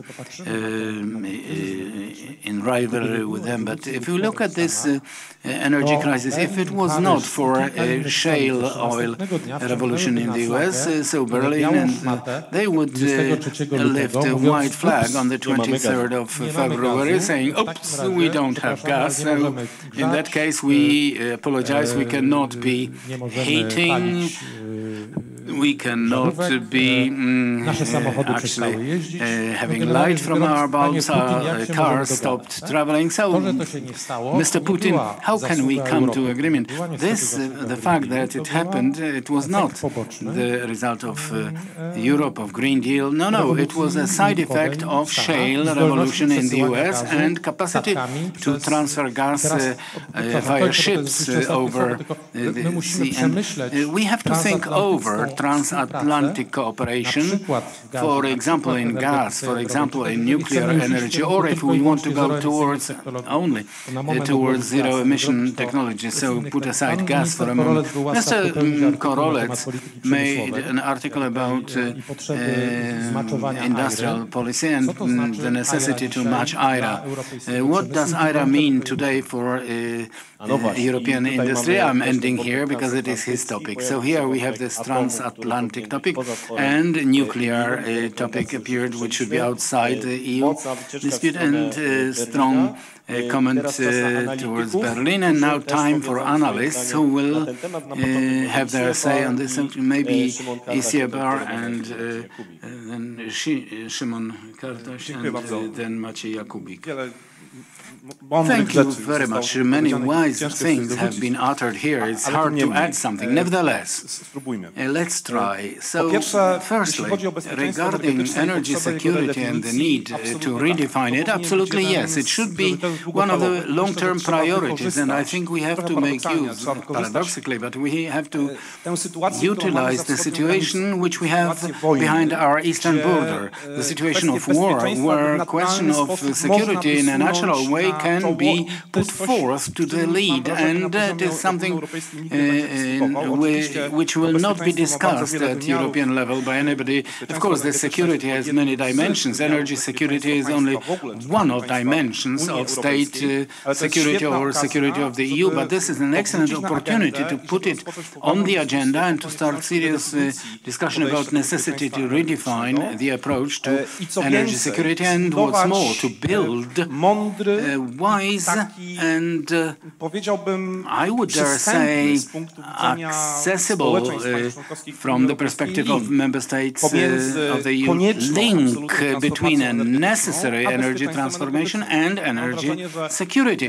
Because I am of the opinion that the European Commission, those institutions which were involved in promotion and in transformation agendas and Green Deal and passing further laws which are a form of implementation of European Green Deal, made a fundamental mistake with the message, and that's why there's misinformation, Mr. Director mentioned. Yes, but this is a great opportunity for all those important terms to be combined together so that they can build broader and authentic support, social support for transformation, which should be treated as a means for long-term transformation. Like in Russian strategy, renewables are actually highlighted by Putin, and actually worms escape from the soil because of windmills. It's not so. Russia is losing the market because of this energy transformation. Yes, it's a great opportunity to combine these things and to try and build a front also of social support for the transformation agenda, because the recent result of election to European Parliament show perfectly well that although parties which are generally pro-climate, in order to continue activities which had been designed in the former commissions regarding climate policy, at the same time we see increase of importance of such forces which actually contested the Green Deal, had stopped, and Alternative für Deutschland is a great indicator of what is happening in Thüringen, for example. Yes, and in the context of one of the slogans which appeared in the context of Russia, and what would be very important and what Poland could play a significant, extremely significant role, because Poland is reliable in demanding and postulating certain assumptions in this respect. It is a strategy towards Russia. That means how should we as the EU, as EU member states, assume a strategy towards Russia long term, because today we are talking of the fact that the goal is to totally get independent from supply of fossil fuels from Russia. It partly happened in gas, because nobody expected share of Gazprom dropping from 40% down to 4% in such a short time.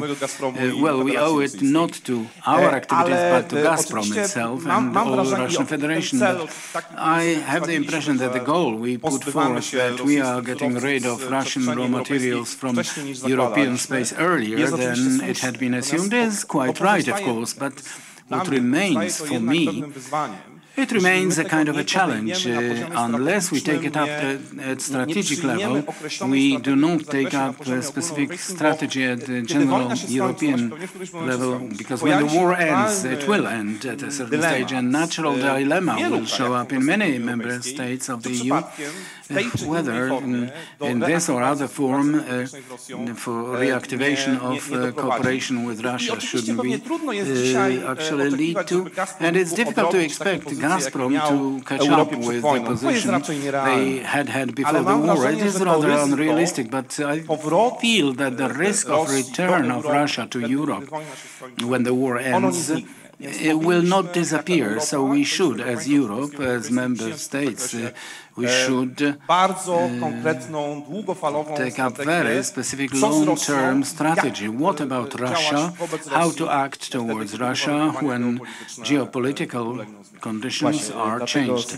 Yes, so this is why I'm signaling here, because Minister of Climate suggested indicator goals at the level, so perhaps something like this could be included in the basket for talks. No, it would be diluting the goals which we have already assumed. That means till 2027 we should give up fossil fuels totally from eastern direction. So let's move this year to 2026. If we managed to do this in Polish presidency period, we could actually consider it our success. It's low probability we can do more to reduce those fuels. Lots of efforts were taken up over recent months. The space for these talks during Polish presidency will be for sure, but the direction is one. We are reducing. Yes, we are reducing it for energy has such analysis also. And I found one sad with a strong title. We don't know whom to call when we are creating this Polish energy policy. If somebody from Europe would like to phone us, will not know which number to dial, just like America had not known whom to call in Europe. So here, what elements to add and how to package it to be successful. Maciej Kubik. So my role is most difficult because after so many inputs, I can only be crossing out now. So maybe let me creatively develop some of these ideas, and I'm glad here that Mr. Director Kondaszewski mentioned those priorities which are in line with our thinking also. We published a text about Polish priorities for Polish presidency, and I'm glad that most of them are in line with what Minister of Climate is planning, because I think they are important elements which should actually be there. And also I will agree with Minister Korolec, because this presidency is often a technical presidency. They do trilogues and they complete compromises, and they have to bring states into agreement to buy something, to bribe somebody for giving up certain things. But here I'm thinking of presidency which will be long-term, or maybe not long-term, but medium-term way of thinking, to propose some solutions which will next be proposed by the next committee and proceeded, because this is the beginning of the 5-year term when all these ideas are moving about and various ideas are being created, and this is actually the good moment to come out with something interesting which will also be acceptable for others, not only talking of Poland, but also responding to general European challenges. So it is also for sure an important element which we should remember. I would dwell on it because the text, Wojtek, you referred to, it was mainly about the text on transformation, and Adrian, I think you probably stressed it insufficiently. So this is a thing I would dare say, not just transformation, because this motto has gone through the grinding. It was sorry, of course, yes, very important in Katowice, yes, originated, but it is an important aspect. Maybe the slogan is, but the idea is beautiful, yes, the idea is important, and I would extend it onto social dimension of transformation, which is also related to this disinformation, but also with the fact that households with ETS2 and climate politicians coming to ordinary people will be felt and sensed by the society more and more. So the more it is important to communicate it well, but also to keep in mind that what is necessary for it is not only explaining and what is the goal, but appropriate shielding mitigation sources, well-designed social climate plans, and appropriately using and what about this single telephone in Warsaw? Well, this is addressed at the rulers. I understand that the question of just transformation is multidimensional, and we cannot say that it's just one ministry, but it is related to various aspects, not only economically, social, activities, but cooperation between central and local authorities and companies, mining, excavation companies locally, that's difficult, but this effort should be taken up, and one center should be responsible for putting it all together so that there is also relation with external partners. And here I wanted to add one point from me. Let's remember that in 2025, a new long-term budget of the EU will be there, and there will be Polish commissioner for the budget, probably. Yes, probably, and it is also this moment when it should be clearly communicated to our partners in the EU that further funds are needed for the Fund of Just Transformation, and further funds are needed for cohesion policy and for the energy climate component. In cohesion policy, what is important is increasing, at least maintaining or even increasing funds for the social fund of transformation, but also perhaps looking for sources to increase the social fund of cohesion, which will be for those most affected by ETS2 in society. Well, many points have been mentioned, so ad vocem, Mr. Korolec was actually, so please keep time discipline. I wanted to add two sentences. One, that, as I said, climate policy of the EU is a market for goods and services, but the question is whose? European, American or Chinese ones? And I'm glad that Ms. von der Leyen, referring to what Mr. Michał Kurtyka said, she mentioned in her input in the Parliament asking for approval for the next term that she would create European fund to increase competitiveness. Unfortunately, in the paper she wrote, it should be funded from the European budget and not like COVID money from debt.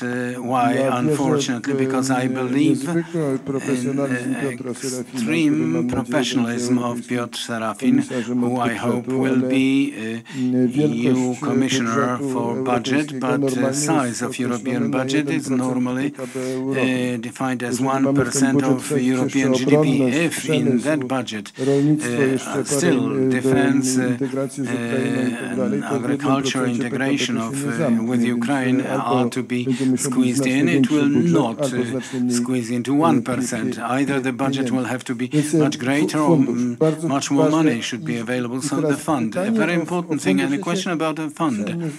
I would like to disagree with Maciej. We should be thinking of cohesion policy. In my opinion, we shouldn't, because cohesion policy is for poorer countries. When Ukraine, Bulgaria, and I don't know whom will come, they will eat up the money, and we will not even sniff that money. That fund should be split according to the role played by industry in the economy of the country. We should play in one league with the Germans, the Dutch and the French. And other things, energy security is an extremely important topic to be discussed. Prospect of climate neutrality of Europe means that theoretically energy as a rule should be zero emissive, but energy security should be determined by what kind of energy we are producing on the 12th of December at 6:30 in the morning.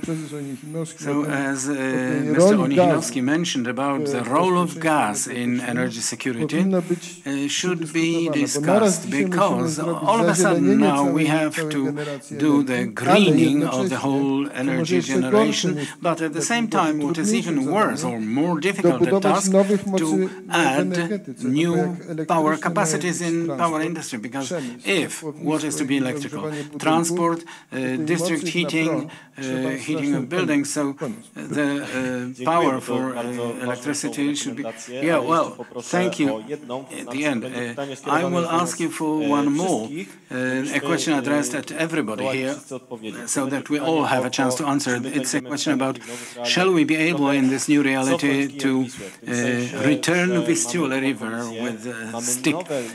Well, understanding we have a new commission and a new approach to European Green Deal, so there may be temptation in public debate in Poland that we are cancelling the Green Deal, we are withdrawing, becoming sovereign, we are burning coal because we have it, because security is most important. On the other hand, there are opinions, no, we have to flow with the mainstream and do nothing. Shall we find a golden center here and adjust it a little bit to make it easier, but we will not jump out of the green train? Mr. Karolec, and then in this order to me.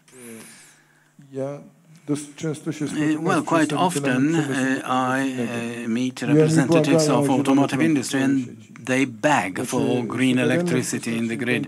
Sovereignty in the form of coal-based electricity means death for them. They will not have orders. So a few miners versus Polish market is an equation which is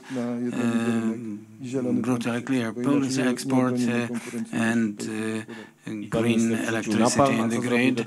So what Dr. Kardaś says?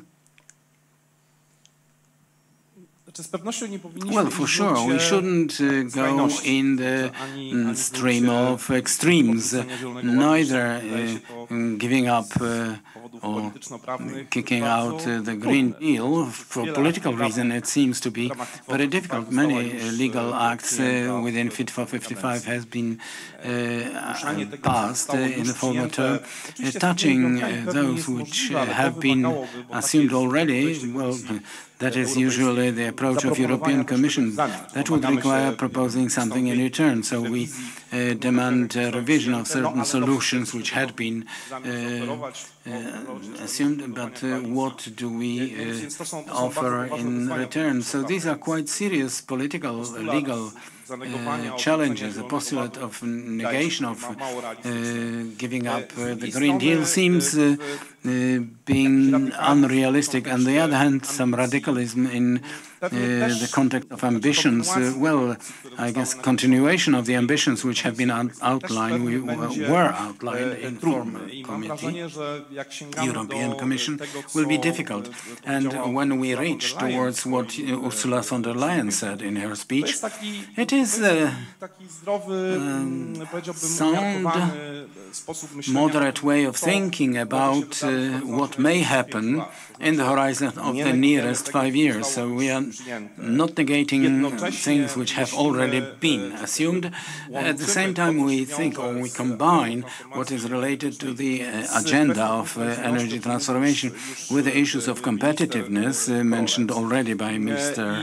Karolec, and questions of just transformation. So taking into account certain sensitivity which will be flowing from those countries who are still strongly dependent on fossil fuels, especially this refers to Poland. I think that for sure getting rid of extremes and rather an attempt at this is the first thing. But the second thing, I believe that the work which has to be done in the context of what has already been assumed as a legal framework within energy climate policy. So building, it's a word which is often abused, building a proper narration, but I think the narration was actually short of in the recent 5-year period. What are the long-term benefits which will result from this package for member states and societies, taking into account certain costs which should rather be taken as investment in better, safer future rather than cost understood in a conservative way. So good stories about what has been done and what positive consequences may be resulting from it from the perspective of long-term economic outcome for the EU and for individual member states. And the last element, perhaps, regarding what we should. Well, I have the impression that what should be more of at the general European level is more of a common action, well, more of cooperation, because instruments have already been introduced, like question of strategic critical raw materials, so buying gas together, using instruments which are hardly mentioned, but these instruments do exist, and the point is to give them usability which would be serving everybody. And in this context, one more term, which is, in my opinion, quite important, is the redefinition of energy solidarity, because so far we understood this solidarity so that if somebody is short of gas, others will help.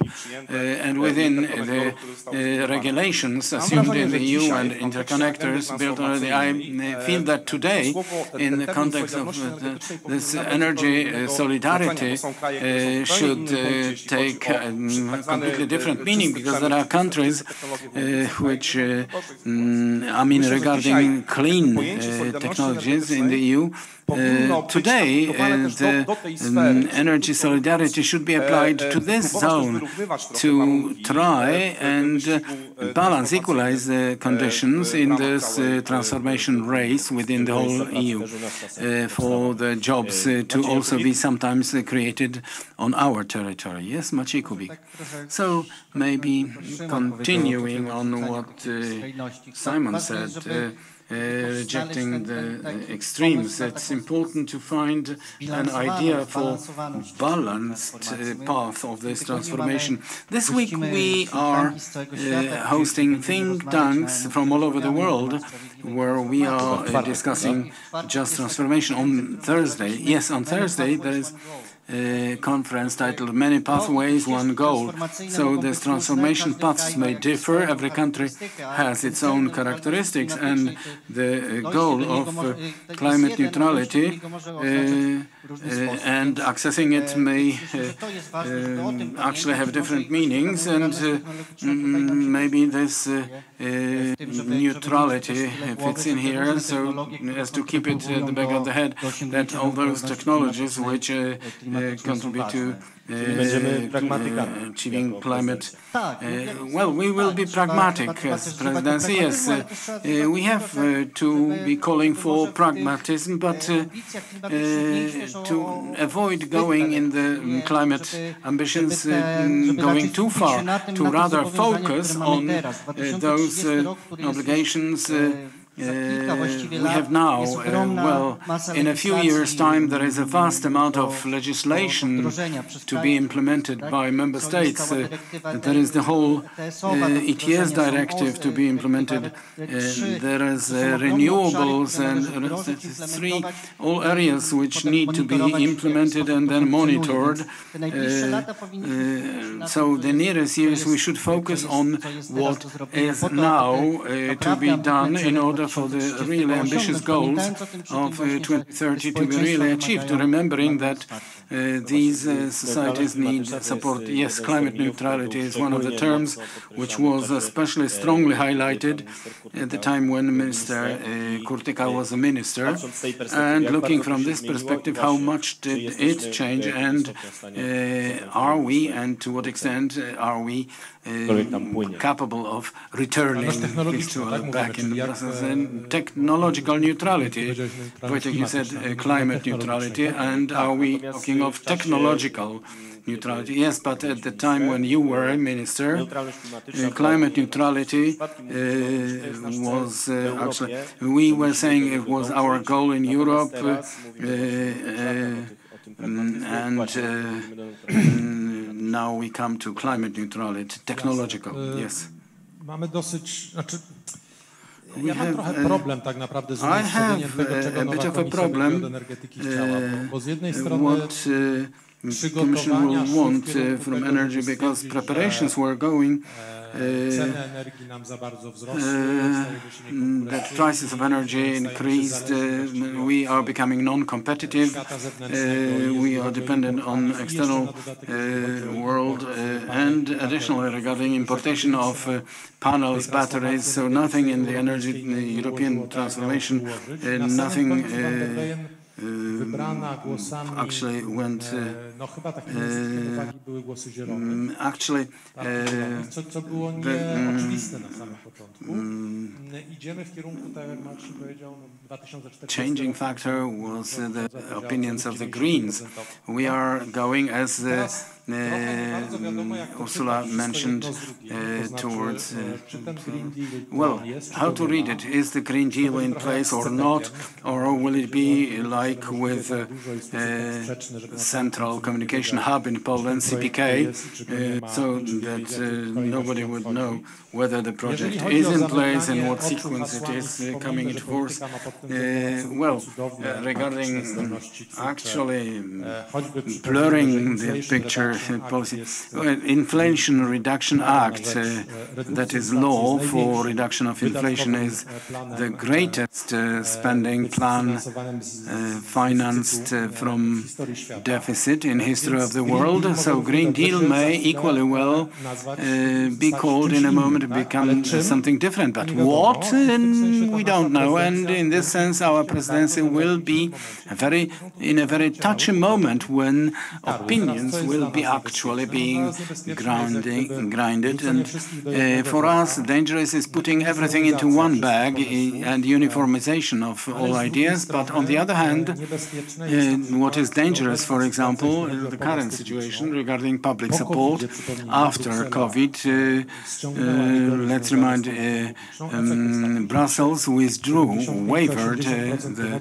limitation, so 75% support is allocated from the budget of three countries, France, Germany, and Italy. Yes, they are subsidizing, and we are considering all intels are locating not in any other places than Germany, because the German pocket is deepest. So can we actually break through and create a policy which will be promoting investment in all sources? It is technological, and on the other hand, where investment will be not located in a country which has greatest financial tender strength. And now, final question to the ministry. Shall we manage? Yes, I hope so. But it is, on the other hand, the role of presidency to actually see nuances in various policies, to modify the steamroller going pretty fast forwards. But back to your question, which I read as a question about transformation in general. Are we in the mainstream and getting transformed, or shall we be the brake operator? I feel that we are in the mainstream, so there is no other path than quick transformation.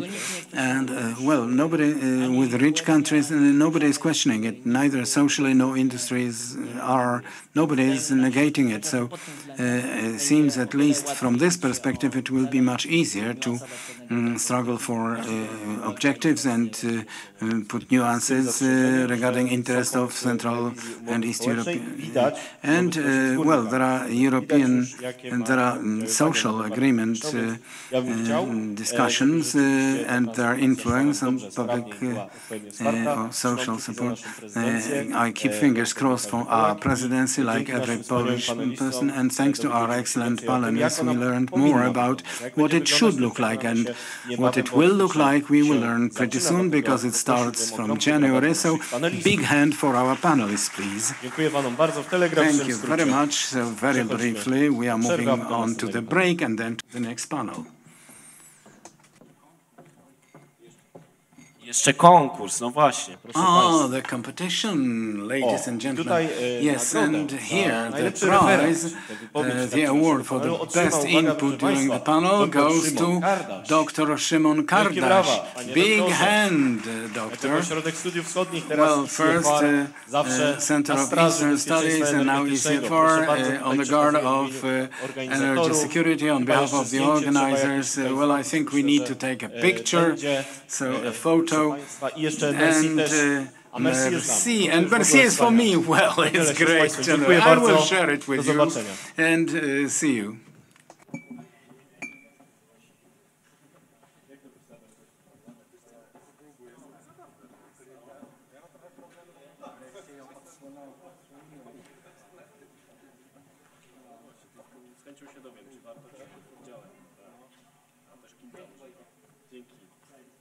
Gratuluję. A dziękuję Panu.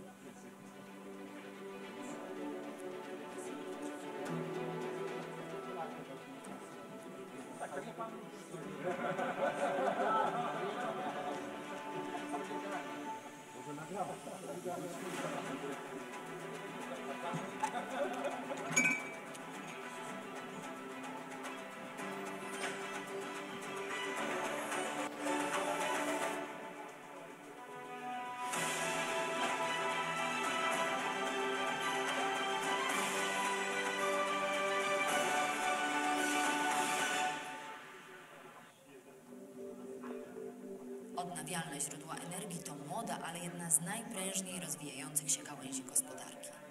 Moduły fotowoltaiczne instalowane są codziennie nie tylko na dachach tysięcy domów jednorodzinnych, ale też mogą zostać bezpośrednio zintegrowane z budynkiem, tworząc na przykład jego fasadę. Jednym z pionierów w tej branży na polskim rynku jest firma ML System z Zaczernia koło Rzeszowa.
Odnawialne źródła energii to młoda, ale jedna z najprężniej rozwijających się gałęzi gospodarki. Moduły fotowoltaiczne instalowane są codziennie nie tylko na dachach tysięcy domów jednorodzinnych, ale też mogą zostać bezpośrednio zintegrowane z budynkiem, tworząc na przykład jego fasadę. Jednym z pionierów w tej branży na polskim rynku jest firma ML System z Zaczernia koło Rzeszowa.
Odnawialne źródła energii to młoda, ale jedna z najprężniej rozwijających się gałęzi gospodarki.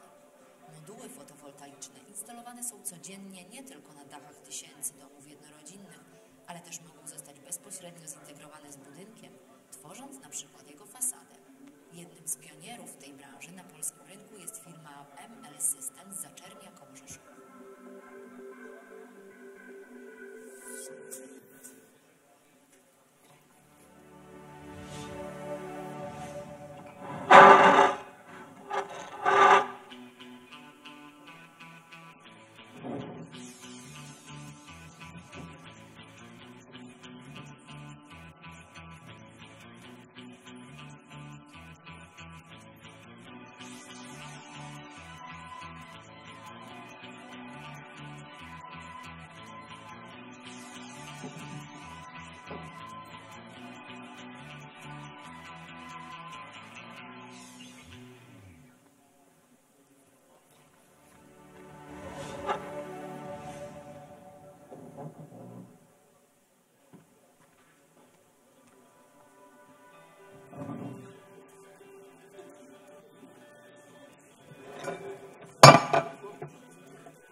Możemy zaczynać?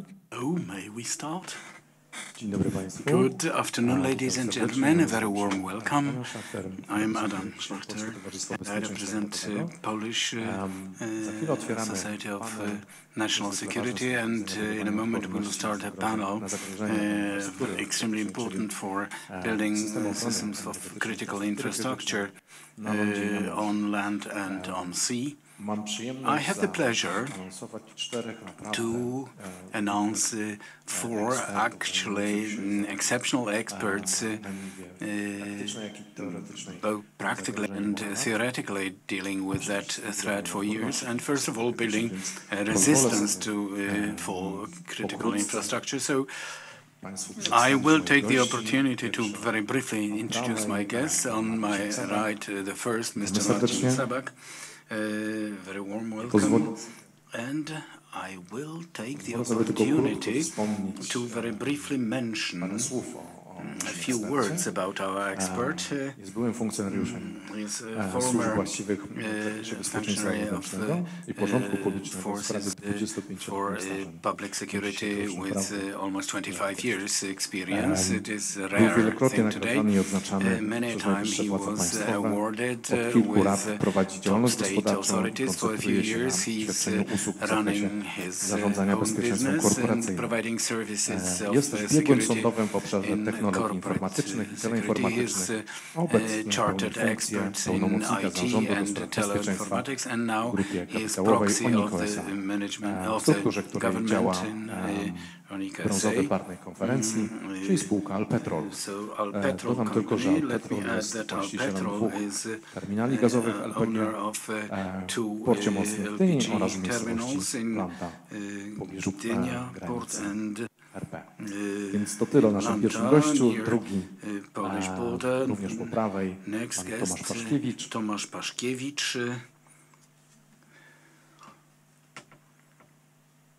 Pozwolę sobie również dosłownie na parę zdań wstępu, choć biografia pana Tomasza jest imponująca. Jest ekspertem z kilkuletnim doświadczeniem, z kilkunastoletnim doświadczeniem w zakresie zabezpieczenia infrastruktury krytycznej największych podmiotów gospodarczych w Polsce.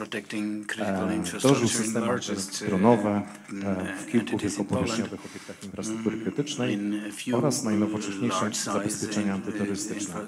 Był organizatorem dostaw antiterrorystów dla Ukrainy, i odpowiadał za funkcję bezpieczeństwa i kontroli w koncernach jak Orlen, Grupa Azoty czy Perl.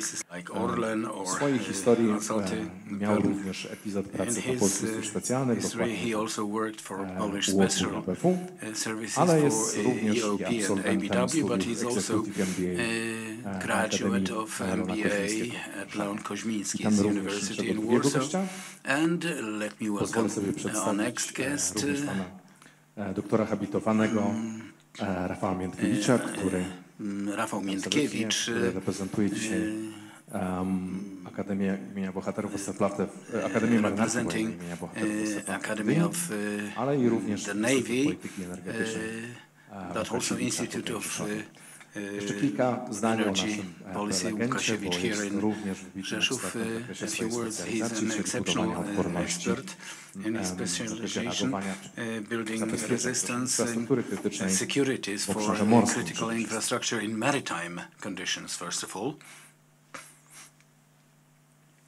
Już, przepraszam, wracając do pana doktora habilitowanego Rafała Miętkiewicza. Professor Rafał Miętkiewicz, he is of course assistant professor in Gdynia and habilitated doctor in security and social sciences, and he is also part of Polish national security and Polish nautological. He was linear officer on board of sea ships fit for fighting on sea, and the last ship he commanded was ORP Śniardwy. He is an academic lecturer. He's also dydaktycznie w kilku uczelniach polskich, w tym teaching at Uniwersytecie several Polish Gdańskim universities, Gdańsk University in that number and Collegium Civitas in Warsaw, and he is author of many significant monographies in maritime security. One of the recent publications by Professor is on autonomous systems, and it is really impressive, I must admit, and we very gladly recommend it to our colleagues abroad. Very warm welcome. And as time is pressing, so let me very briefly introduce the last panelist. I'm joking, of course. Dr. Jerzy Łukasiewicz, Polish National Security Association from Poznań University of Technology. He's first of all expert in unmanned systems. He is lecturer and hands-on practitioner and designer of such equipment.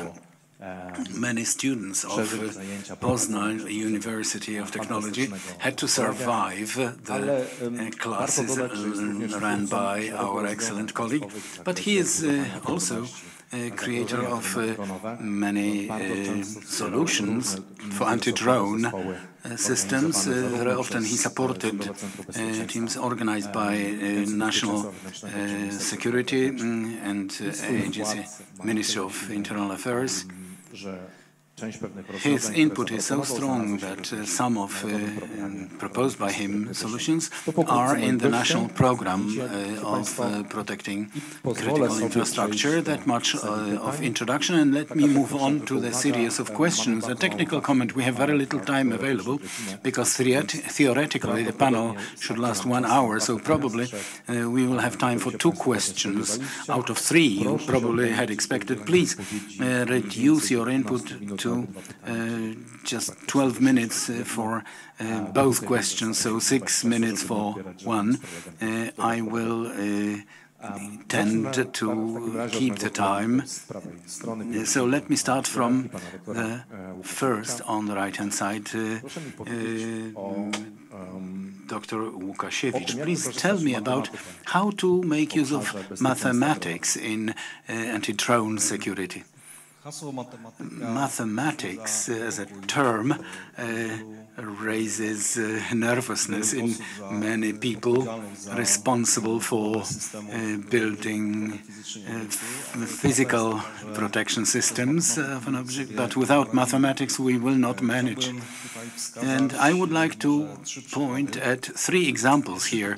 The first one is that building a anti-drone protection system, we would like to learn what is the range of operation of the emitter of electromagnetic radiation. Such a physical phenomenon is perfectly well described by a mathematical formula, being relatively simple, and knowing the properties of antennas, actually the emitter and recipient, we can calculate the distance to which it is worthwhile shooting, because then we will actually shoot down the drone.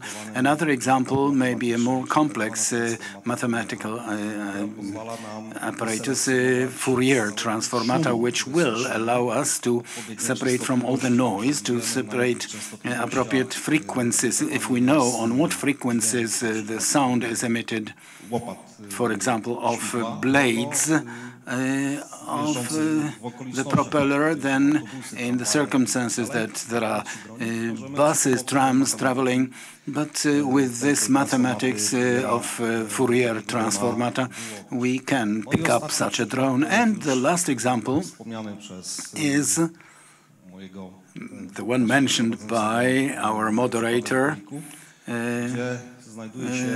where there is a very simple equation allowing us to calculate effectiveness of anti-drone system. And now one should ask, okay, somebody designed a piece of equipment, somebody knows the formula, so what should I need the formula for? Well, there are mathematical formulas. A computer can be used, and when we use a computer we can simulate certain phenomena. So if we could, and we can import map of the terrain, then we are able to, with the use of mathematical formula, we can calculate in what place our system, anti-drone system, will be effective. And I saw such solutions, unfortunately not in Poland. One solution I saw in France, one I saw in the US, and something what surprised me absolutely was a Japanese solution. They wrote a simulator which allowed to protect nuclear objects. The simulator was placed in containers, and the container could be transported from one power plant to another. And there, theoretically, using mathematical simulations, you could describe certain situations, and only after having exercised these situations theoretically, the personnel went to the location and applied it in reality. So I would appeal to you not to be afraid of mathematics. Thank you. And next question for Professor Miętkiewicz. What threats for infrastructure, critical infrastructure on sea, you consider most probable in the current geopolitical situation of this part of Europe? Well, reducing geographically to the Baltic Sea area, well, I would believe to be the most critical threats, those threats which can occur under the water surface. Taking into account complex hydrology of the Baltic Sea and the sea being crowded so badly, it creates a possibility to create scenarios of threats. And here we are dealing with conflict in Ukraine. Shows we have a potential opponent who doesn't care about international law or moral, ethical limitations. So there is a great probability, in my feeling as a scientist, that we will be facing this type of threats. It's the first thing. The second thing is various legal status of waters on which critical infrastructure objects are. I'm talking of offshore wind offshore platforms.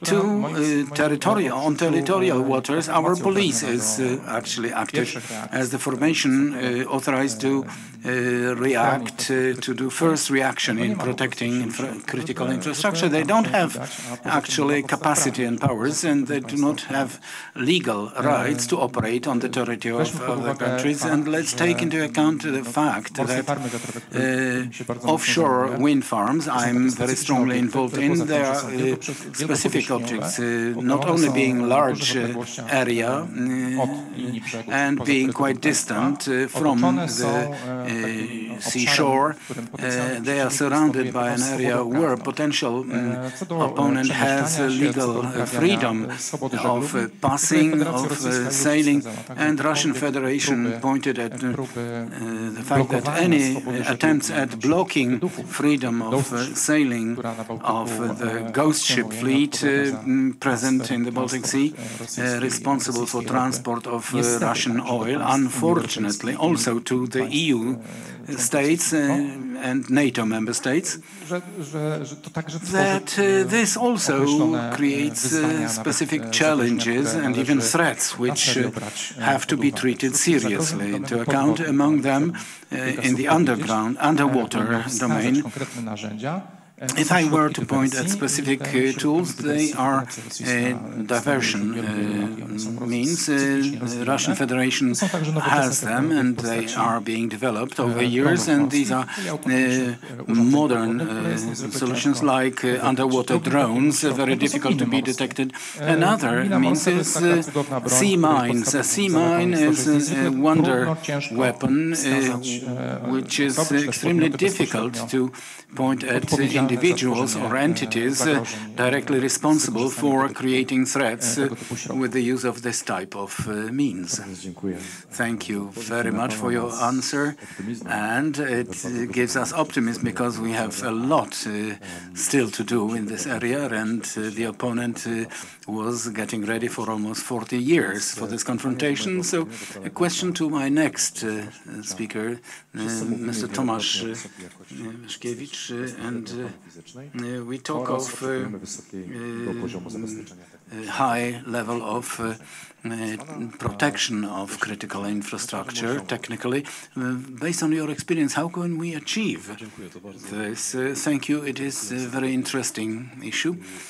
I would like to ask your attention at a certain necessity of synergy between two elements of protection. That means between technical protection and physical protection. These two elements have to coexist and to support each other. And as it seems from my perspective, and this is, I think, commonly known knowledge, that practically it is only a question of cost of spent funds, what level of technical security you achieve. There are known systems available, you can reach for them, and the questions related to physical protection, that means human factor, are much more complex. What I'm aiming at is, well, apart from technical security, there is a human being, and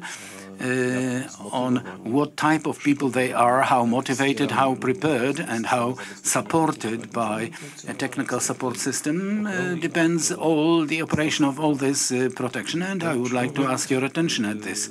And that human being is certain physical features and mental features. This mental resistance is very important, and such criteria those security staff should fulfill. Physical features are also very important. In certain situations, short time of response is necessary, certain fitness, and these are certain postulates I'll be talking of in a moment, postulates regarding legislative initiatives which should take place. And finally, this is equipment. Please note that quite differently, a person from security may be protecting the unit if they at least have a helmet and bulletproof vest. Then actually we obtain different quality of resistance of the whole system. And legislative initiative. I think that here is area for such an initiative and to fitting certain conditions which the security staff should fulfill. I mean, physical and mental features for certain classes of objects, especially those objects of greatest, so critical infrastructure objects of importance for our country. Legislative, but from the perspective of operator, this effect of providing proper quality of physical security stuff, definitely these are trainings, and here of course the staff are subject to obligatory trainings, but there is a broad field possible for those staff people to be more fit and actually ready to fulfill the most surprising exercise challenges. These are also audits. Not only this effect can be obtained by training, but also external audits, I think, are highly precious if somebody appears from the outside and will be suggesting to the operator how to best train these people. Good practice is if these are audits carried out not necessarily by companies. Well, sorry, it may not be very popular, but it is done by, if I may say, bodies or state institutions. It is not related with any fees then, but a positive effect is on both sides, because both the operator has the effect of obtaining knowledge, as well as for entities who carry out such audits. It is such an element that they have knowledge about objects, and quite certainly it supports the protection of such objects. And then supportive elements, technical support, elements which give greater control over the staff, but also give them tools to carry out their work in the right way. So what I would like to ask your attention at is focusing legislatively through new legislation on the fact that not only technical element is raised, but also the quality of physical protection and the human factor is at the right level.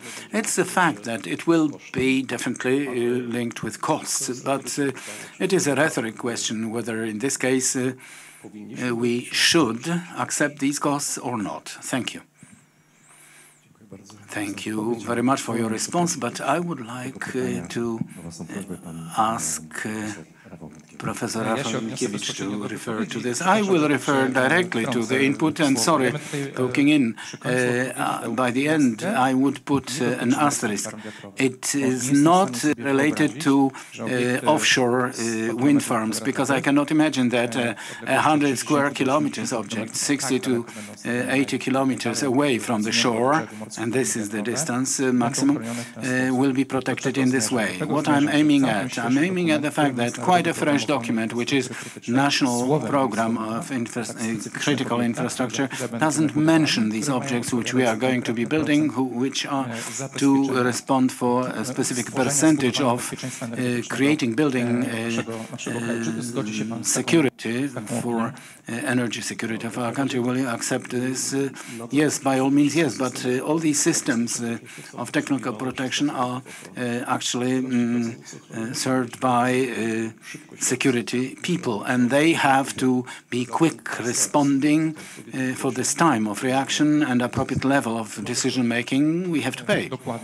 Precisely. And let me put it like this. These threats which we tend to, I say we, I have a dedicated team at the Academy of Navy with whom I carry out this analysis. Taking into account the dynamics of threats of today, Ukraine shows how quickly drones, be it floating or, God forbid, flying drones, we can protect. Physically, there is no chance for any security person from the shore to get to the area of offshore wind farm.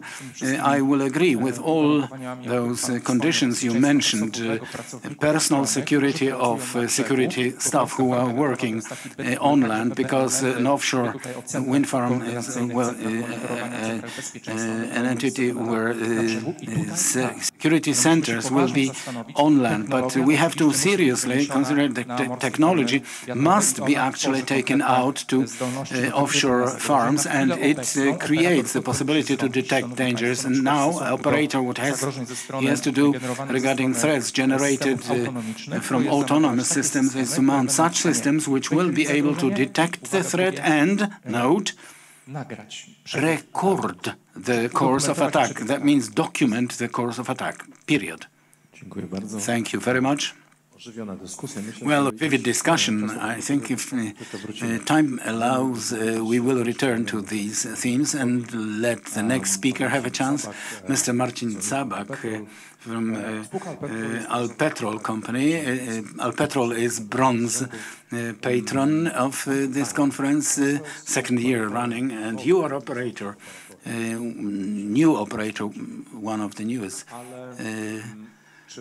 But was it worthwhile, with your own sources, to apply for the status? You applied for it yourselves. We discussed it here. Was it worthwhile, and whether supporting you in building the resistance of critical infrastructure objects is actually possible to be felt? Okay, good question, but first let me refer to the input by my predecessors because I got very interested in two inputs. First, through completely private. Well, my son-in-law is working on offshore wind farms. He is an offshore alpinist, and I will discuss it with Rafał in the foyer because so far I did not quite realize that you are specialized in these issues. And I got very interested in them for quite personal reasons. And the second input by expert, Mr. Paszkiewicz, yes, it was especially interesting for me in the context of the fact that we are only beginning our path as an operator of critical infrastructure.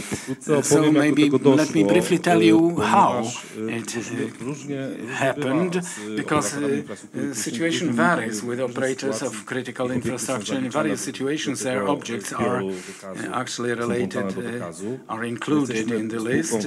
We are a totally private company without any state input, and with us simply threats appeared in 2022 after the Russian invasion on Ukraine. Supply of fuels became very important. LPG, in that number our company is reloaded and supplying LPG to Poland. And for those of you who are less aware, LPG gas is mainly for cars. About 3 million cars are gas fueled. LPG is also used in households and in industry. And what's interesting, in the army, in warehouses, they were using it, and it is quite a significant fuel of vast importance for millions of consumers, both private and state ones.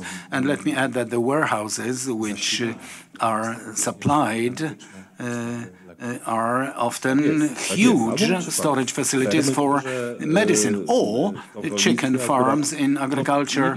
Well, you don't see it on everyday basis unless you have a barbecue actually fueled by LPG, because then it is best recognized equipment, apart from cars, supplied or fueled by LPG. Our company has two reloading terminals for this gas, one on the eastern wall by Belarusian Siemianowka-Swisłocz base. The other one is in Gdynia seaport. There are only 3 such terminals on the Baltic Sea. One of them, operator of one of them is Orlen company, the other one our company in Gdynia, and the third one also private company supplying this gas with auxiliary supply from the sea direction. And due to only the war threats and increased importation of raw materials, the significance also increased of activities of energy companies, our company. In that number, within 12th package of sanctions,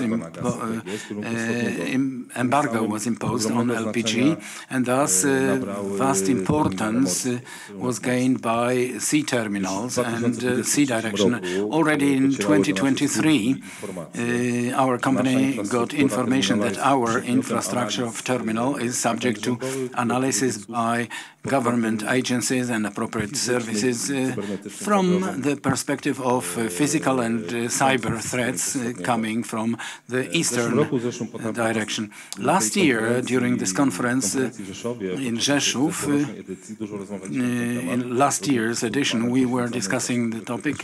There was also a panel devoted to critical infrastructure. At that time, we were not in that group, but at that time, we were highlighting the importance of state agencies and building so broadly understood protection of even so small companies as ours, of especially sensitive competencies in power sector.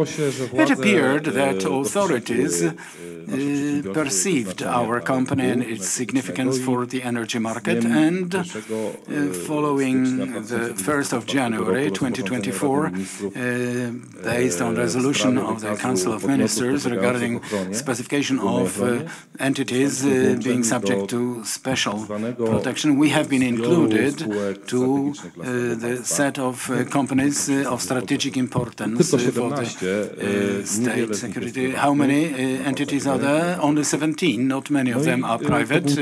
Actually, fingers of one hand would be sufficient to count them. It was the first step.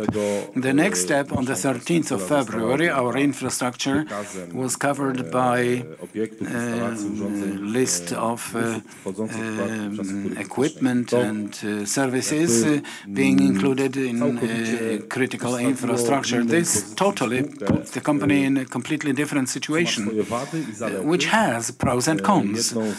One of the cons is the fact that company must be bearing costs of this privilege, and on the other hand, we count upon the fact that the state will help us to defend ourselves from threats for which the company on its own would not be prepared, because it doesn't have this apparatus, state apparatus, and such a number of tools and possibilities to counter threats which we simply do not see. How important it is for us, what has changed in our company? Well, maybe in the next round of questions, because I wouldn't like to take more time than the moderator allocated for it. Thank you very much for your input, and I promise to be more understanding, but actually the discussion is only beginning.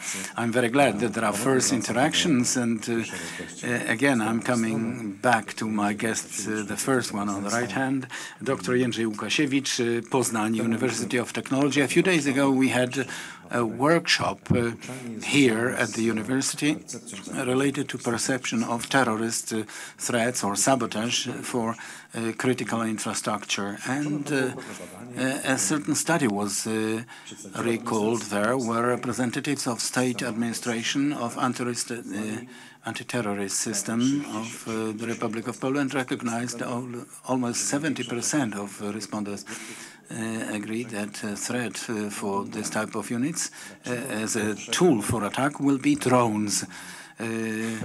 So unmanned vehicles. So why, keeping Ukrainian experience in mind, why do we point at air unmanned vehicles as the main threat? What makes such autonomous systems to automatically come to our mind? There are a few features which drones have. Features which decide about them being dangerous tools. But before we mention those features, it needs to be reminded that unmanned air vehicles are not multi-rotors only, which we imagine when we hear drone, because unmanned air vehicle is an unmanned plane, unmanned chopper. So having so many types of air vehicles, we can realize practically any scenario, and the only threat is only in imagination of the attacker. But back to those airships, there are three basic features which make this unmanned vehicle being dangerous. It is very low price of it. Here it's worth noting Ukraine, where they can build platforms worth $200–300. It's peanuts, no money, taking into account consequence of possible attack. The second feature is easiness of building such a ship. I myself have a number of instructions written by hands-on practitioners, those recorded on disk in PDF form, and I'm convinced that I can put such an instruction on the table here, and each of you will be able to read it and to build such a ship. And next feature, it is easy access to parts and anonymity of purchasing them. You buy these parts in China, in Europe, practically all over the world, and it seems to me that it is relatively difficult to locate a potential buyer. Well, we can also print them. Agreed, although a printed drone has its shortcomings, whereas there are also other features which increase the value of this platform. And here we must mention the fact that a platform can be programmed before commencement of the attack. So, briefly speaking, a pilot or a potential attacker writes a program and says what waypoint something must happen. For example, drop the bomb, then they launch the drone and then escape to the starting place, which is very often highlighted is the possibility to implement algorithms of artificial intelligence. Simply such a drone can, on its own, pick the target and evaluate whether it is worthwhile to attack it, or perhaps to give it up and look for a different one. Yet another feature which quite strongly recently appeared in the news. It is practically unlimited possibility of controlling the drone, if it is controlled, because there are various frequencies due to the conflict. Engineers propose frequencies which so far had not been used in drone technology. Opportunities to control a drone appear with the use of glass fiber in radio silence. So the fiber is unrolled from a spool, and actually the drone can do whatever the pilot thinks up without actually entangling of this fiber optics. So this would close basic features that we start being afraid of the drones. Thank you very much. Our next guest is also expert in a number of interdisciplinary to respond to sea threats. Currently at RCB, quite efficiently, a team is working for building standards to protect wind farms, and probably this year we will find interesting legal solutions, and we should consider we are among very few pioneers in Europe in this respect, but this year is special. Ahead of us is the implementation of a very large package aimed at strengthening resistance of critical infrastructure. So we have to remember that time we have available is running short. So the question to Professor Minkiewicz, what legal steps we should take up to provide protection of critical infrastructure on sea here and now? What is the greatest need? I wouldn't be myself if called to the board by Jerzy in the autonomous systems. I would not say a few words. Well, I was actually at Defense of Engineering thesis, where one student actually used AI to recognize ships. He fed a lot of data available on the internet, actually the shapes of our ships. So what if somebody tried to implement such algorithms to carry out activities by drones equipped with appropriate carrying capacity and warfare with explosives? But on the other hand, turning the picture in the opposite direction, drones form an excellent opportunity to counteract to try and protect objects of critical infrastructure on sea. I'm talking of autonomous underwater systems. We have such capacity in Poland within program, one very few, which developed very well in the Navy. Actually, mine destroyer, cormoran type, which is not unlike several years ago, but now it can fight underwater threats. We have global top systems which can, in a hidden way, realize things invisible for the opponent. So for several years to move about underwater and to map also our objects of critical infrastructure in the form of underwater lines, electro power lines, or gas or oil pipelines. There are also such capacities available. Jerzy, you want to add something? I can see it in your moves.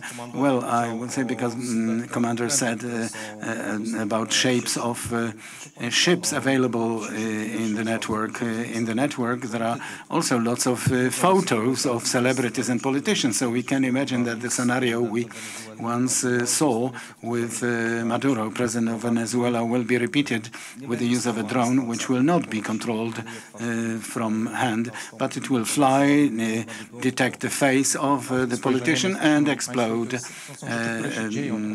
charge above his head. And well, things are happening we as a NATO country in well, implementation of swarming underwater, which is aimed at improving efficiency and shortening the time of mission. Underwater missions are long-lasting, dangerous, and boring. Searching for any objects underwater, it's an extremely boring, time-consuming work. We are not able to keep sonar operator at appropriate level of attention for longer than half an hour. Why? A lesson at school lasts for 45 minutes. It's human limitations for taking in knowledge and being at a specific level of attention. Robots are not getting tired. Robots do not bleed. And robots can do some job in a faster way, more efficient, and they can be present in various places. And here a bow to my great friends from ADS.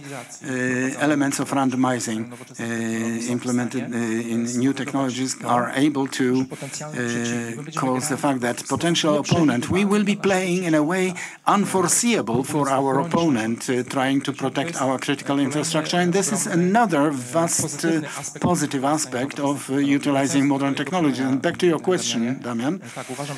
Yes, I believe that legislation, in the first place, we are not terrorists nor pirates. We have to act in line with law. And if this type of conditions do not exist, I would very much like to see at least this type of a solution which is in place in crisis management and protection of critical infrastructure on land, because here the situation is roughly legible, clear. There is responsibility of voivodes and appropriate services who know what to do. On sea it is slightly different, and I think here, soon as possible, we need to simply bring order to these questions. And if such regulations do not exist, then to create them. And in the second step, ask a question whether we have a potential which can implement such tasks and who should do it. Of the whole conglomerate of the Polish forces, led by Navy, border guards, and administration, I'm against creating further formations allocated and dedicated for protecting critical infrastructure on sea. In our reality, I think it will be yet another aspect of, well, actually,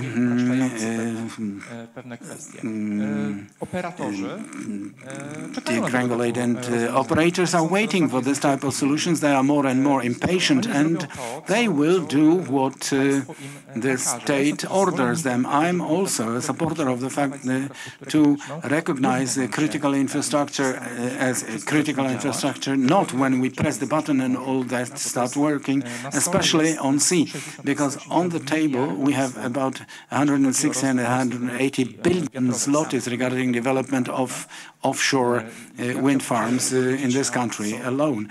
I would like to learn what is the protection in the form of legal regulations, and who is to respond for what, for all this to be working for the nearest 35 years, providing stability in access to electrical power system. Exactly, I will be supporting this appeal, and let me add that if we are installing some equipment related to security of sea structures at the design phase, and we don't do it at the design phase, then when the object is already in place and it already fulfills its roles, we want to return to this idea, we pay 5 times more. So this is a strong point 4. And now let me ask Tomasz Paszkiewicz to answer. I'll ask about an area very well known to you. For many years it was underestimated regarding building resistance of critical infrastructure. We talk of personal security. Well, I remember 2018 and state approach to this package of standards prepared, which today will be probably implemented in upgrading, excellent upgrading of the law of management in critical situations. So what is significant from the perspective of building incorporation or an entity of this security, especially in special confidential information and special information important from the perspective of security of the unit, granting such information to managers. You gentlemen very technically talked about technicalities. I will talk more about this human factor. I think the balance is good. So the response is brief. I will not be using all my time available. Generally, the matter is limited to the fact that people holding an appropriate position in organizations, operators of critical infrastructure elements. I'm thinking of people like members of the board, directors, especially security directors, simply by default to have confirmation of personal security, access to confidential information. Well, it is in operators for critical infrastructure should be applied, and an opinion absolutely there is no possibility for such a situation that somebody who ever harmed the state treasury or the Republic of Poland would be in such a position, being responsible for security of critical infrastructure. This should be a standard and should be a legal obligation. And this is actually the point to this answer. So not making any step back.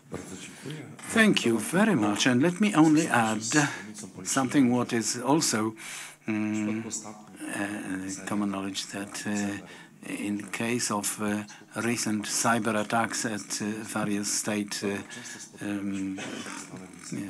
treasury company, very often we dealt with an insider, a person from inside informing the attacker outside. If such people have access to those touchy items of information, it is definitely worthwhile to implement investigation of security, not only the certificate of access to confidential information. So please answer to the first question by Mr. Sabak. What changed after the fact when you became an operator of critical infrastructure? You mentioned increased costs. So it is an unavoidable element of being a critical infrastructure. But what is on the positive side? Well, first, I would express my admiration to the moderator, because the structure we have technicalia, then building personal security and organization of this security in operators of critical infrastructure, because we are actually the youngest one among those operators. Practically we are at such a stage now. Excellent comment regarding confirmation of security from Mr. Łukasiewicz. I'm personally waiting for this confirmation for 11 months now. We applied for it immediately when we got information that we would be operator of critical infrastructure, and I had lots of confirmations of access to confidential information because, as you know, I served the state in the past, but it doesn't make me in any way favored in obtaining another confirmation, because every proceeding goes on from scratch. It has always been a lengthy process, and I was always curious why so long-lasting. It can last even 2 years, and this was a problem we should definitely bow over. And now, further on, a little bit about confidential information and about what in our company, what challenges we have due to obtaining the status of operator of critical infrastructure. Everything keeps changing in our company. Lots of things keep changing. And firstly, we had to prepare the company generally for exchange of confidential information, because in spite of the fact that the clauses are not high in the matters of critical infrastructure regarding our company, anyway, we had to build the division of confidential information. For me, this environment is natural. I can get ready for it, but for civilian persons, colloquially speaking, not everything is so natural. And getting the staff, personnel and employees to properly protect information in a private-owned company which never so far dealt with such matters and was not actually using such information, well, at the most confidentiality related to the business, so confidentiality of commercial secrets, but we built the division of confidential information practically in a few weeks. It was related to the lowest clause, that's why we did it so fast. But the next challenge was to look for a proxy, to build from scratch that group of people who would be involved in the security, and it is not an easy task either. I never ever came across an open recruitment. We even did not assume open recruitment. Me, due to my past involvement, I got to my friends from the services and I asked them if they knew people who had such competences. And after a short search, we obtained such a specialist, but it's not all. He agreed to play this role for us, but he had to go through quite a lengthy process of recruitment, but not recruitment in our company, because our reputation is very brief, as it was a person whom we know and we trust. And we appreciate his competences, but he had to be accepted by the officials from Ministry of State Assets, and well, there was a process related to proving based on paper documentations that he is competent, and then he was going through a kind of oral examination, which of course he passed positively. Our proxy is among us. Well, please introduce yourself. Yes. So I wanted to tell you, yes, we have this specialist here, and starting the 1st of June, he is with us already. He is exceptional long-term officer of border guards, and actually from this moment, from almost the first day of his activities, we started the process of changing mentality. First of all, among employees of our critical object.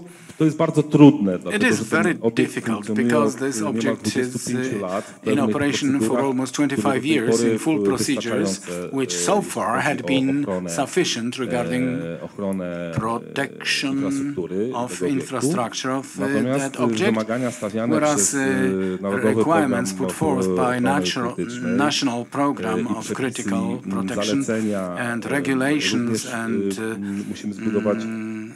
guidelines. Well, we have to build another protection plan which is related to physical protection. These are restrictions which are difficult to be implemented in a place where mentality of people who around the clock keep working for many, many years in certain standards convenient for them and which they are used to. It's difficult, but we are doing it slowly but surely, and of course till achievement of satisfactory efficiency, and first of all to approving the protection plan, which is yet another challenge.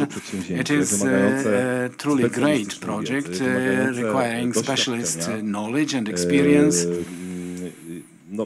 Well, it is of course a legal obligation, and it is related to the whole series of multi-stage coordinations lasting months with various state institutions in this country. But I would also like to ask your attention at something what recently has been very broadly commented and very broadly analyzed and raised everywhere. That means cyber threats. For us, cyber security in our company has been forever in the first place, because our systems of reloading our infrastructure, reloading infrastructure on terminals is totally supported by technology. Even the SCADA systems and all IT around back office, actually operation of such IT systems by qualified personnel is also a challenge, and it also must be properly prepared, properly managed around the clock. And let me refer to the costs at the end. So it is a certain issue which should also be subjected to analysis. Why private companies cannot participate in costs? We are considering why the state is not helping private companies, also because as it results from the regulations, state-owned companies can have part of costs refunded by the state, because what it is about, it's not only about protection of business. Critical infrastructure is energy security for the state. In the understanding of operation of companies like ours, we are protecting not only the business but also the state and its citizens. Of course, we are not complaining. We are bearing these costs. It is not a greater problem for us because the company is earning and is doing well. But nevertheless, we think that it is one of the elements which we should take care of and subject it to consideration. Thank you very much. As we are gradually coming to an end, an optimistic statement. Gentlemen, please prove that I'm not wrong. You participate, each of you, as I learned, you participate both in EU projects, you participated in your career, but also in the NATO ones, which are related to building resistance of online sea infrastructure. Are there things which Poland could implement or recommend to EU countries because they proved effective and they are well perceived also during your visits or meetings with international groups? Well, Jerzy.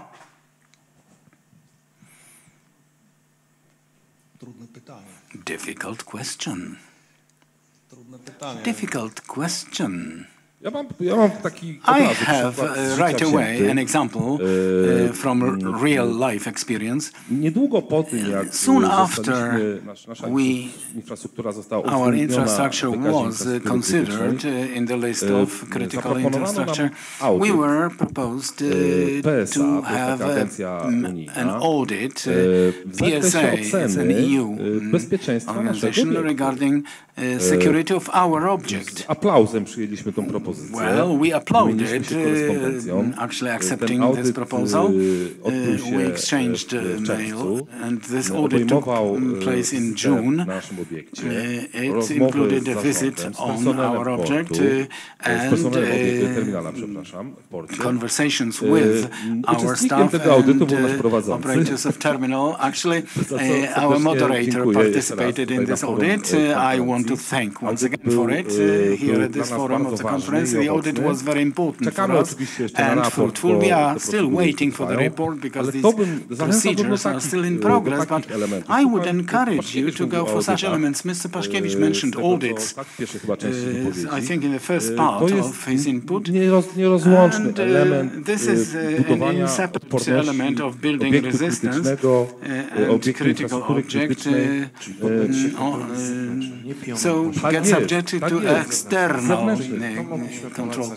So we could advise it also at international level. Absolutely, yes. I do encourage you.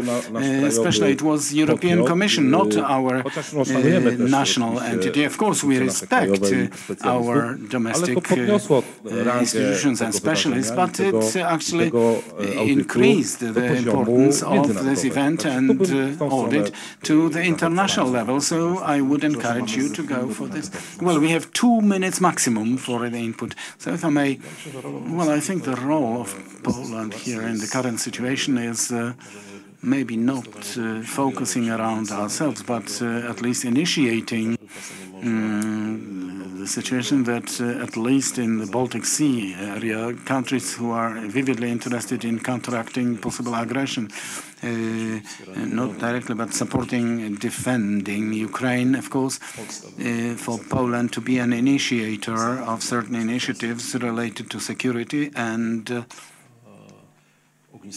focusing around itself.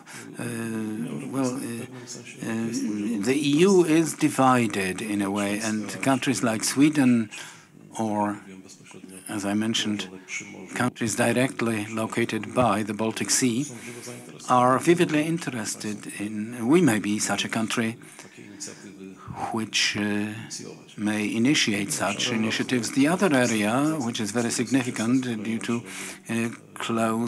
being close neighbor to Ukraine regarding interaction, is cooperation with a partner, Ukrainian partner, and exchanging experience. Of course, what is very precious and significant is for Ukraine to share with us and with the EU, with NATO, to share their experience. But I think these are those areas where Poland may be chairing and actually unite such initiatives around ourselves.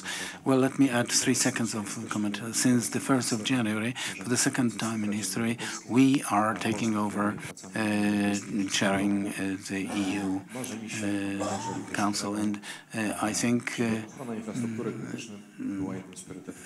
may protection of infrastructure be one of the priorities. Professor Mieckiewicz, let me also highlight the role and importance of cooperation in international projects. I can see how we can beautifully differ, and we get the holistic aspect thanks to a specific point and a way of approach typical for various countries. And this is for sure a value which is very significant, a very significant added value. Thank you very much. And last but not least, Dr.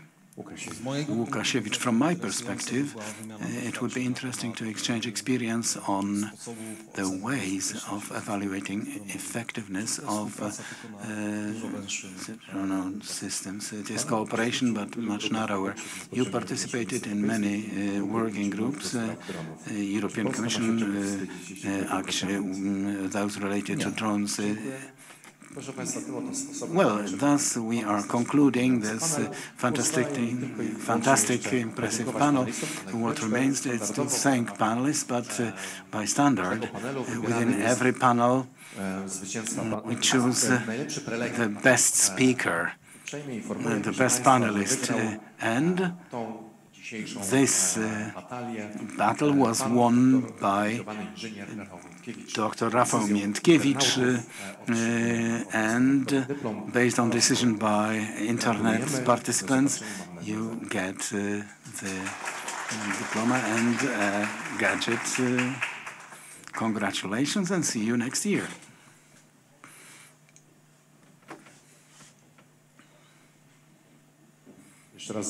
Once again, thank you and see you.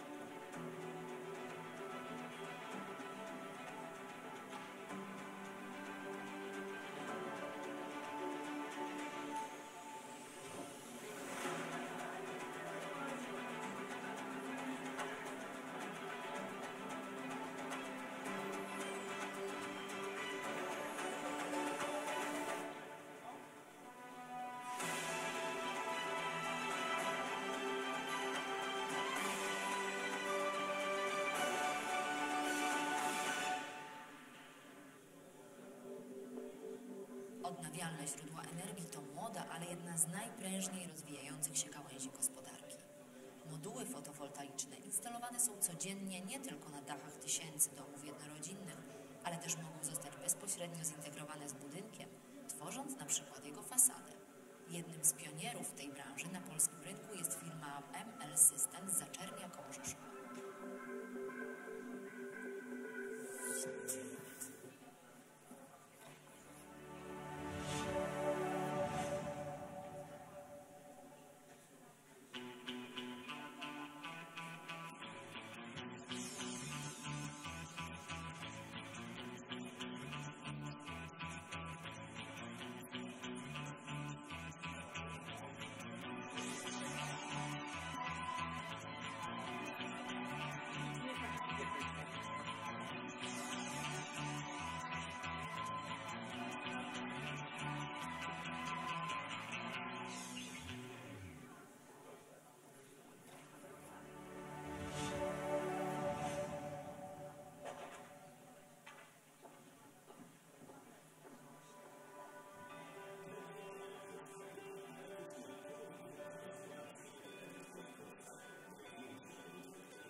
to dzisiaj... To dobra. I pan będzie wołał, czy ktoś będzie wołał? To znaczy? No bo po będziemy robić tę sytuację.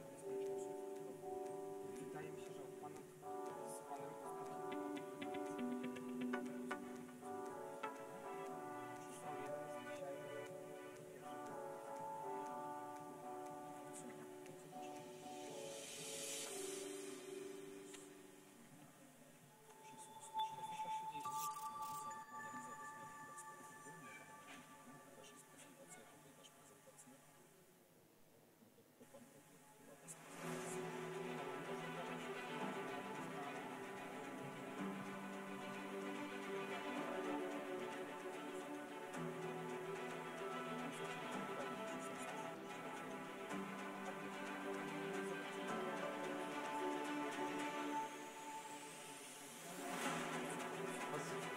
Raz, dwa, trzy, raz, dwa, trzy.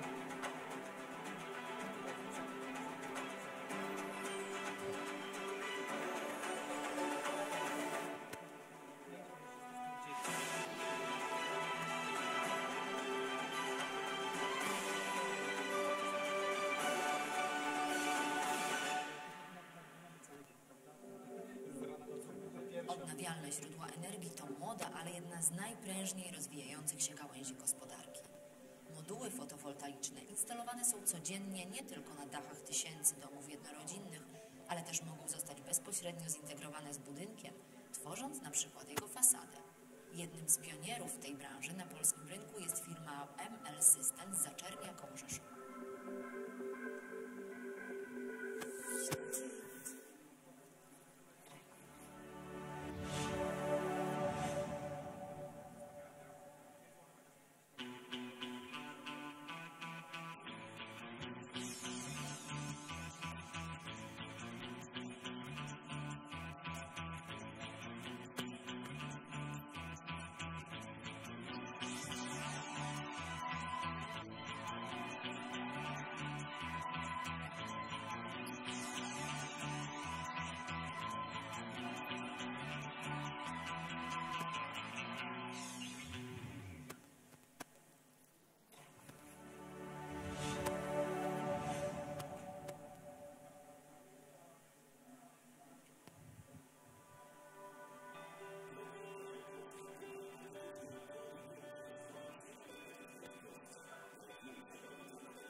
Odnawialne źródła energii to młoda, ale jedna z najprężniej rozwijających się gałęzi gospodarki.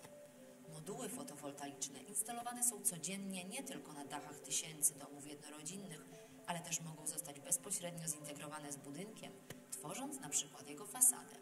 Jednym z pionierów w tej branży na polskim rynku jest firma ML System z Zaczernia koło Rzeszowa.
Odnawialne źródła energii to młoda, ale jedna z najprężniej rozwijających się gałęzi gospodarki.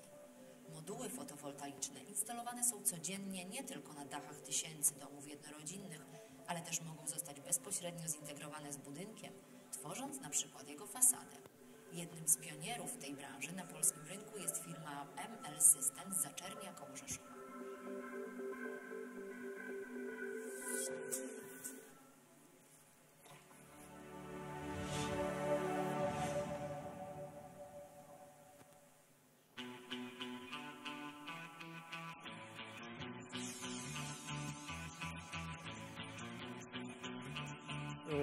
Będzie tylko to wszystko się tam poślizgnęło od rana i się poślizga coraz bardziej. Czekam na to. Tak, się potrzebuje bo teraz mam 15 minut takie pojedyncze wystąpienie i później zaraz po 15 minutach już patrzę. Także krzesełka się pojawią od razu.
Dzień dobry Państwu.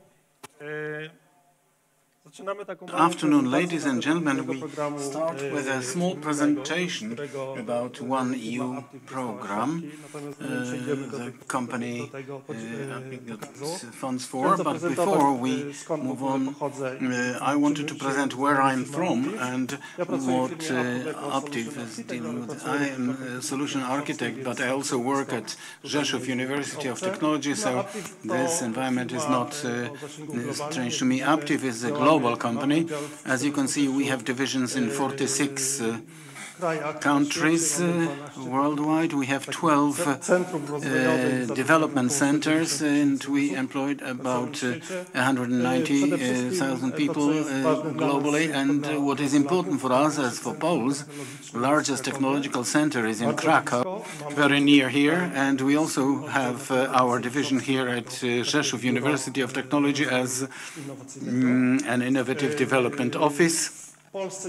In Poland, we are active in 3 locations mainly. In Ignacy, we have a very large factory of cameras, and in Jeleśnia, we have a large factory of equipment cabling. And in Krakow, apart from having a development center, we have a validation center with all necessary operators approving systems to work on vehicles. And as you can see, we have been trusted by partners not only of one brand, but of many brands. And somebody may say that Aptiv is not well known globally.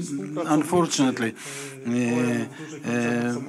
partners of OEMs, of large companies, are not visible on the roads, although you will not find a car on the roads not using our software or sub-assemblies, but a visual global reach Aptiv company is not visible from this point of view. And first of all, our hobby horse are systems of active support, active security from 0 level up to the 5th level, where in 5th level we have full automation of autonomous drive, whereas with 1st level we talk only and solely about radars. Also, we specialize in car keys, and this project is strongly related to this type of content with this technology of car keys, and therefore our idea was to propose a new system for cars, which is main park as a key, so we do not need any key in the car. Only and solely we can scan it with the telephone. So somebody may say, I don't have FONASA key system in our car, and I can open it with a telephone. Yes, but it is not a safe system. It is a system based on a different technology. But today I wanted to tell you about this technology of ultra-wide band, which is quite a modern system globally. In the nearest future, probably quite many white goods and in the market will appear, which will be supporting this technology. And the question is why? If we have Bluetooth, Wi-Fi, and various cordless systems, why a new system was invented? Well, if we look at the spectrum here, we have GPS, Bluetooth, well, say 4 and Wi-Fi 5, and we can introduce 433 in about 1 gigahertz, but all these systems are typical of very high energy of radiation, which is needed to emit some frame, some information, whereas about this ultra-wideband technology, this is the green rectangle, we can see that we have a certain borderline of megahertz. So it means whatever any company produce will exceed this threshold. We have to take into account a limit through which we have to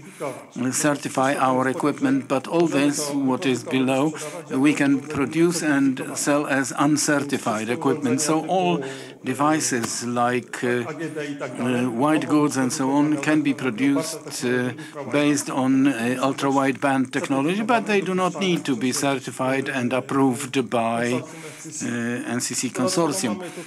And additionally, here we have the distance, maximum distance this can work on up to 200 meters, and radiation power below 1 milliwatt, which makes this technology highly competitive compared to others. And of course, the time of flight and not RSSI, so GPS, Bluetooth or Wi-Fi, all these technologies were based actually on location.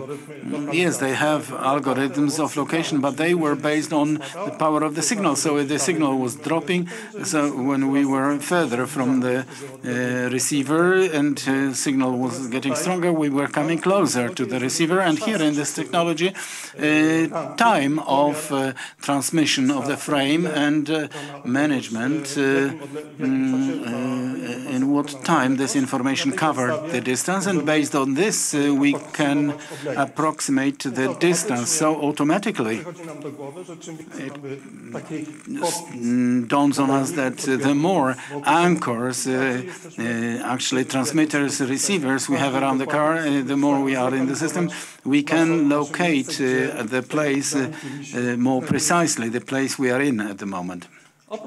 Apart from this, in spite of us having ultra-wideband, right away consortium, CCC, Car Connectivity Consortium, was established, and it is not so that everybody who will invent and build a system can automatically implement this type of a solution in a car. No, unfortunately not. The whole series of requirements has to be fulfilled, like what we can see in the drawing. First of all, it's about the consortium to take care of the technology to be available for everybody, and so that one corporation would not too strongly reduce the opportunities for other consortium, but just instead working according to rules, and for this to be easily transferable from one OEM to another. Therefore, Active company filed an application for this project, phone as a key, and phone as a key, and based on this we built a presenter. I'll show you in a moment, but then before we move on to it, if 20 years ago somebody was buying a mobile phone, was considering, the question was whether Bluetooth or not. When we were buying a phone 10 years ago, we were asking if it had NFC or not. Now it's the time when we buy a telephone, we must ask the provider or the shop assistant whether the telephone has ultra-wideband, because there are very few telephones which have this technology. So it is not so that this is a superb new technology, but always companies and corporations take care of their own market to avoid using chips from other producers. Once the technology has been launched to the world, then each producer of mobile phones is taking care of having their own chip. Only then they will start selling telephones with their chip. So for Vodafone, we have to wait a little bit. It is available in the market, but it will take some time before it is readily available, and we will not have to ask, because in every telephone, say in a year or 1.5 years from now, ultra-wideband will be available in every telephone unit. So let me present what it is based on and what Active company did actually.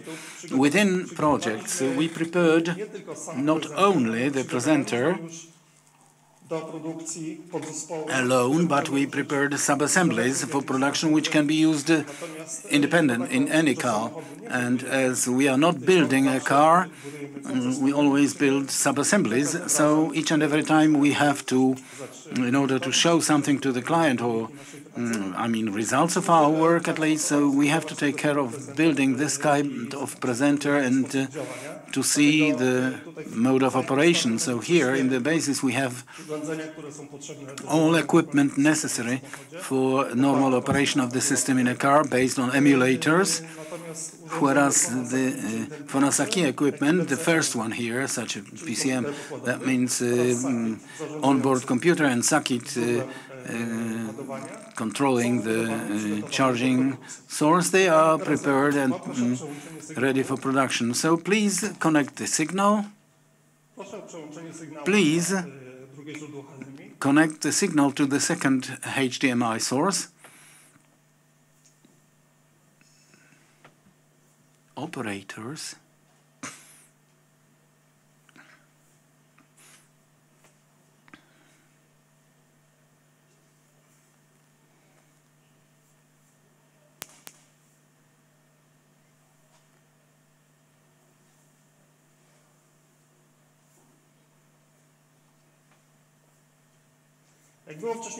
As it was shown earlier, the technology works within 200 meters distance. So from the 200-meter distance in the future, we will be able to control and do action between telephone and the car. But here, during the presentation, when I approach the car, I put the lights on. Going away from the car, well, the lights will go off automatically. My point is not to show you how we control it, but just to raise some innovative ideas in our clients when presenting this technology. So, totally coming closer to our car, we can, when we come completely close, the car, for example, may open the door, and it may launch the infotainment, all the multimedia we have already configured in the car. We do not take care of locking the car, and we do not need to have the car protected. Everything should be done on its own. Whereas, how is this in relation to all other equipment which will be using this technology? Access to the cloud is not a big problem anymore.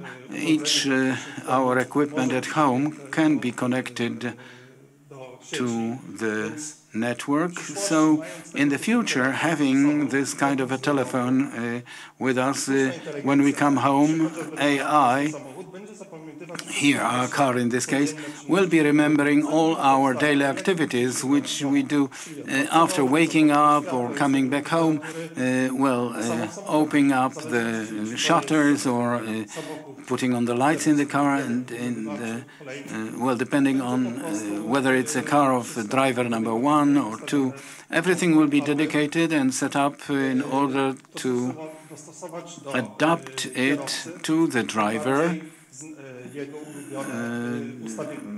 the favorite settings of the driver. Please switch over the source back.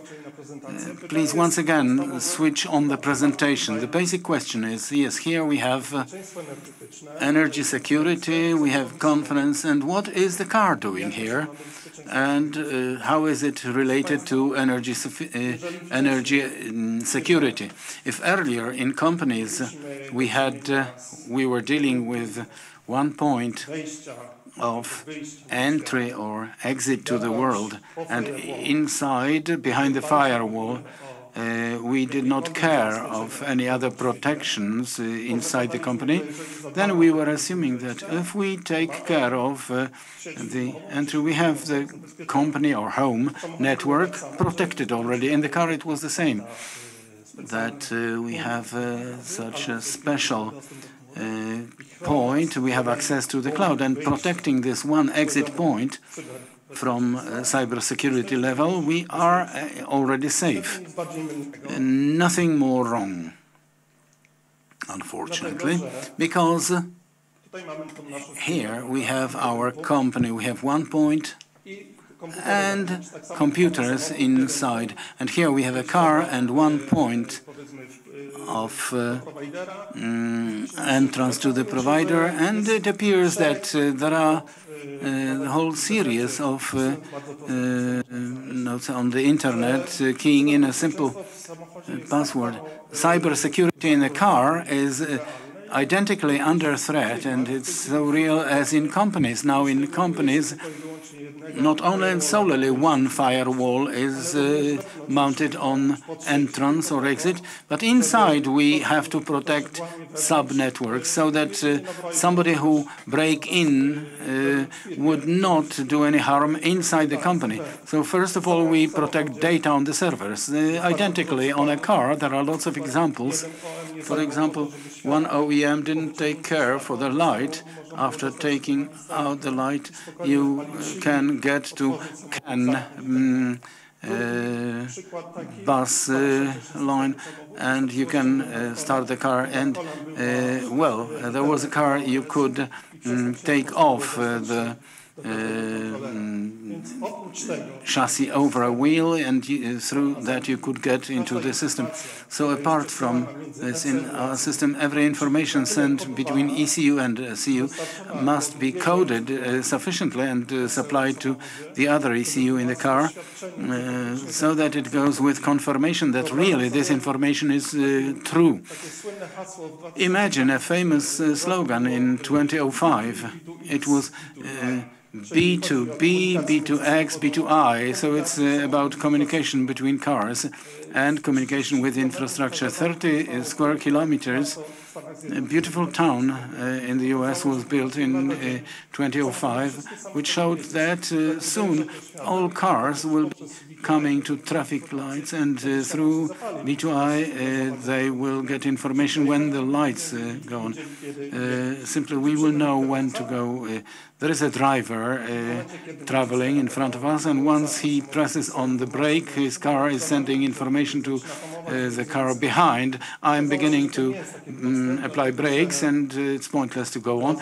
It appeared not to be so simple, because immediately hackers got interested in it. So the question, who is responsible for security when the car in front of us on the motorway is traveling 150 kilometers an hour and is sending information that it keeps going on, but it will be braking. So here, entering such systems which will be certifying and first of all, will be authorizing the given ECU to send information and sign that this information is real and it is not hacked or faked by anybody.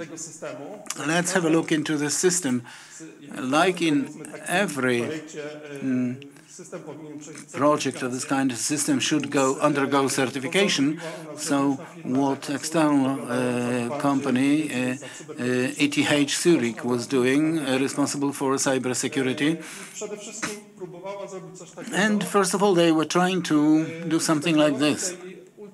In this ultra-wideband, some information is sent. Preamble is a couple of bytes with information of the gate, and after the preamble, information about time is going on.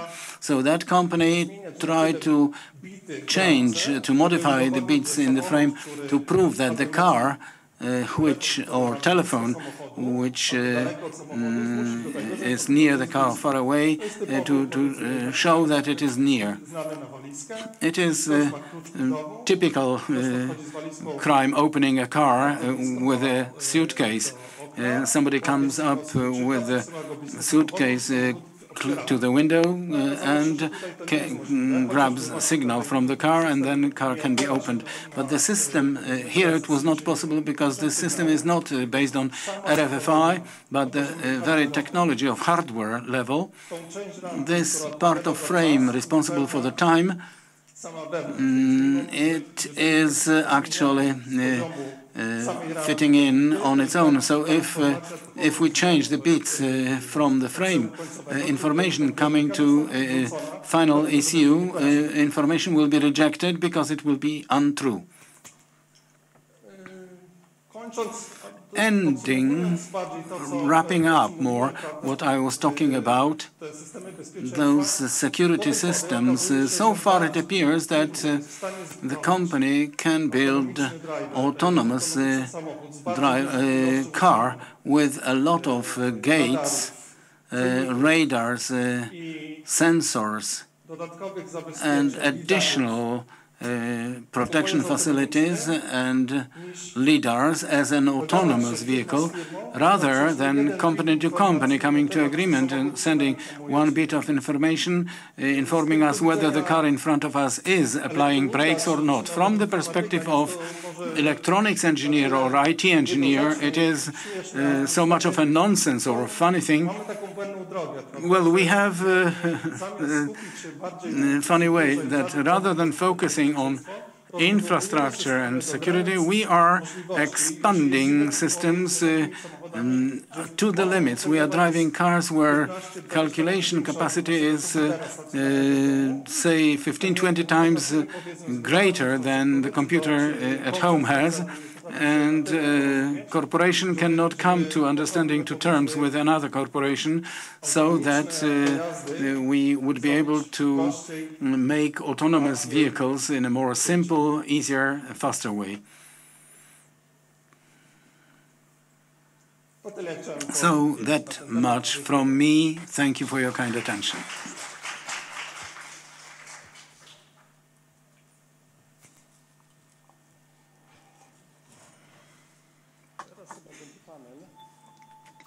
I think now we will have a panel.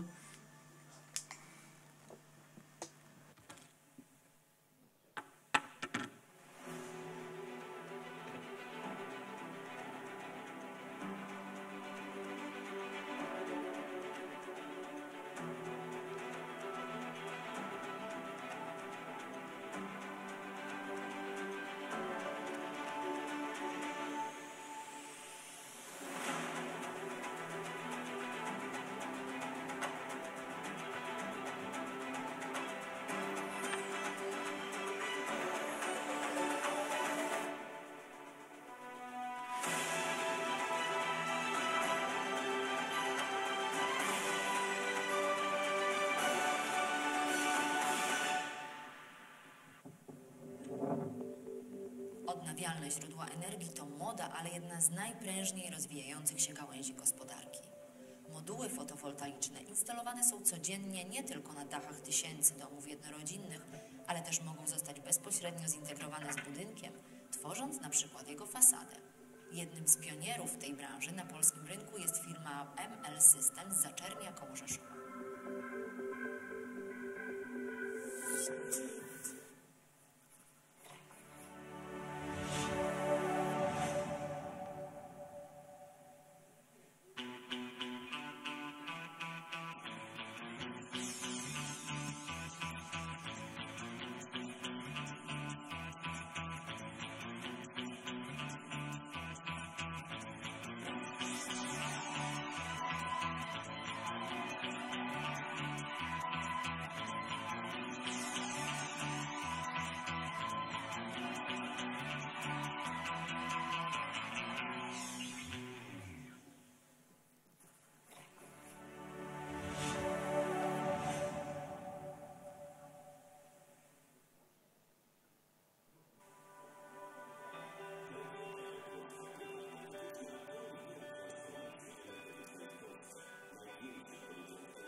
Odnawialne źródła energii to młoda, ale jedna z najprężniej rozwijających się gałęzi gospodarki. Moduły fotowoltaiczne instalowane są codziennie nie tylko na dachach tysięcy domów jednorodzinnych, ale też mogą zostać bezpośrednio zintegrowane z budynkiem, tworząc na przykład jego fasadę. Jednym z pionierów w tej branży na polskim rynku jest firma ML System z Zaczernia koło Rzeszowa.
Dzień dobry, witam Państwa serdecznie. Good afternoon, ladies and gentlemen. A very warm welcome. We are commencing the panel Distributed Energy and Energy Communities. Moje nazwisko My name is Anna Wilkowska and I am from Energy Policy, and it's a great pleasure to introduce our guests. A very warm welcome, ladies and gentlemen. Dr. Anna Bałamut, Institute of Energy Policy, named after Ignacy Łukasiewicz, and University of Andrzej Frycz-Modrzewski in Krakow. A very warm welcome, Mr. Dr. Marcin Rabe, Szczecin University. Minister Olgierd Dziekoński, Association of Regions of the Republic of Poland, Plenipotentiary of the Board of Kujawian-Pomeranian Voivodeship, Secretary of State in the Office of President of Poland, 2010 till 2015, Mr. Krzysztof Maciuk, TEDAM Poland.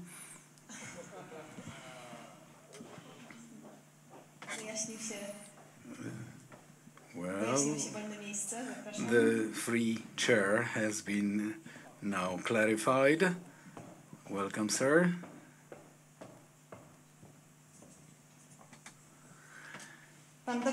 Dr.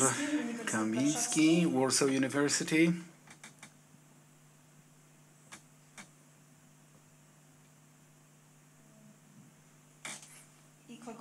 And whom have I skipped?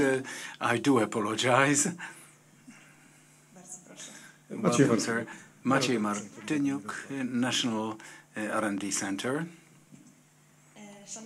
Honorable ladies and gentlemen, we have a highly varied bunch of panelists representing both the academia and the business and the local governments. So we have an opportunity to hear very interesting prospects and opinions regarding quite a difficult topic, although how very popular, regarding distributed energy and energy communities. Let me start from local governments, because they are also forced to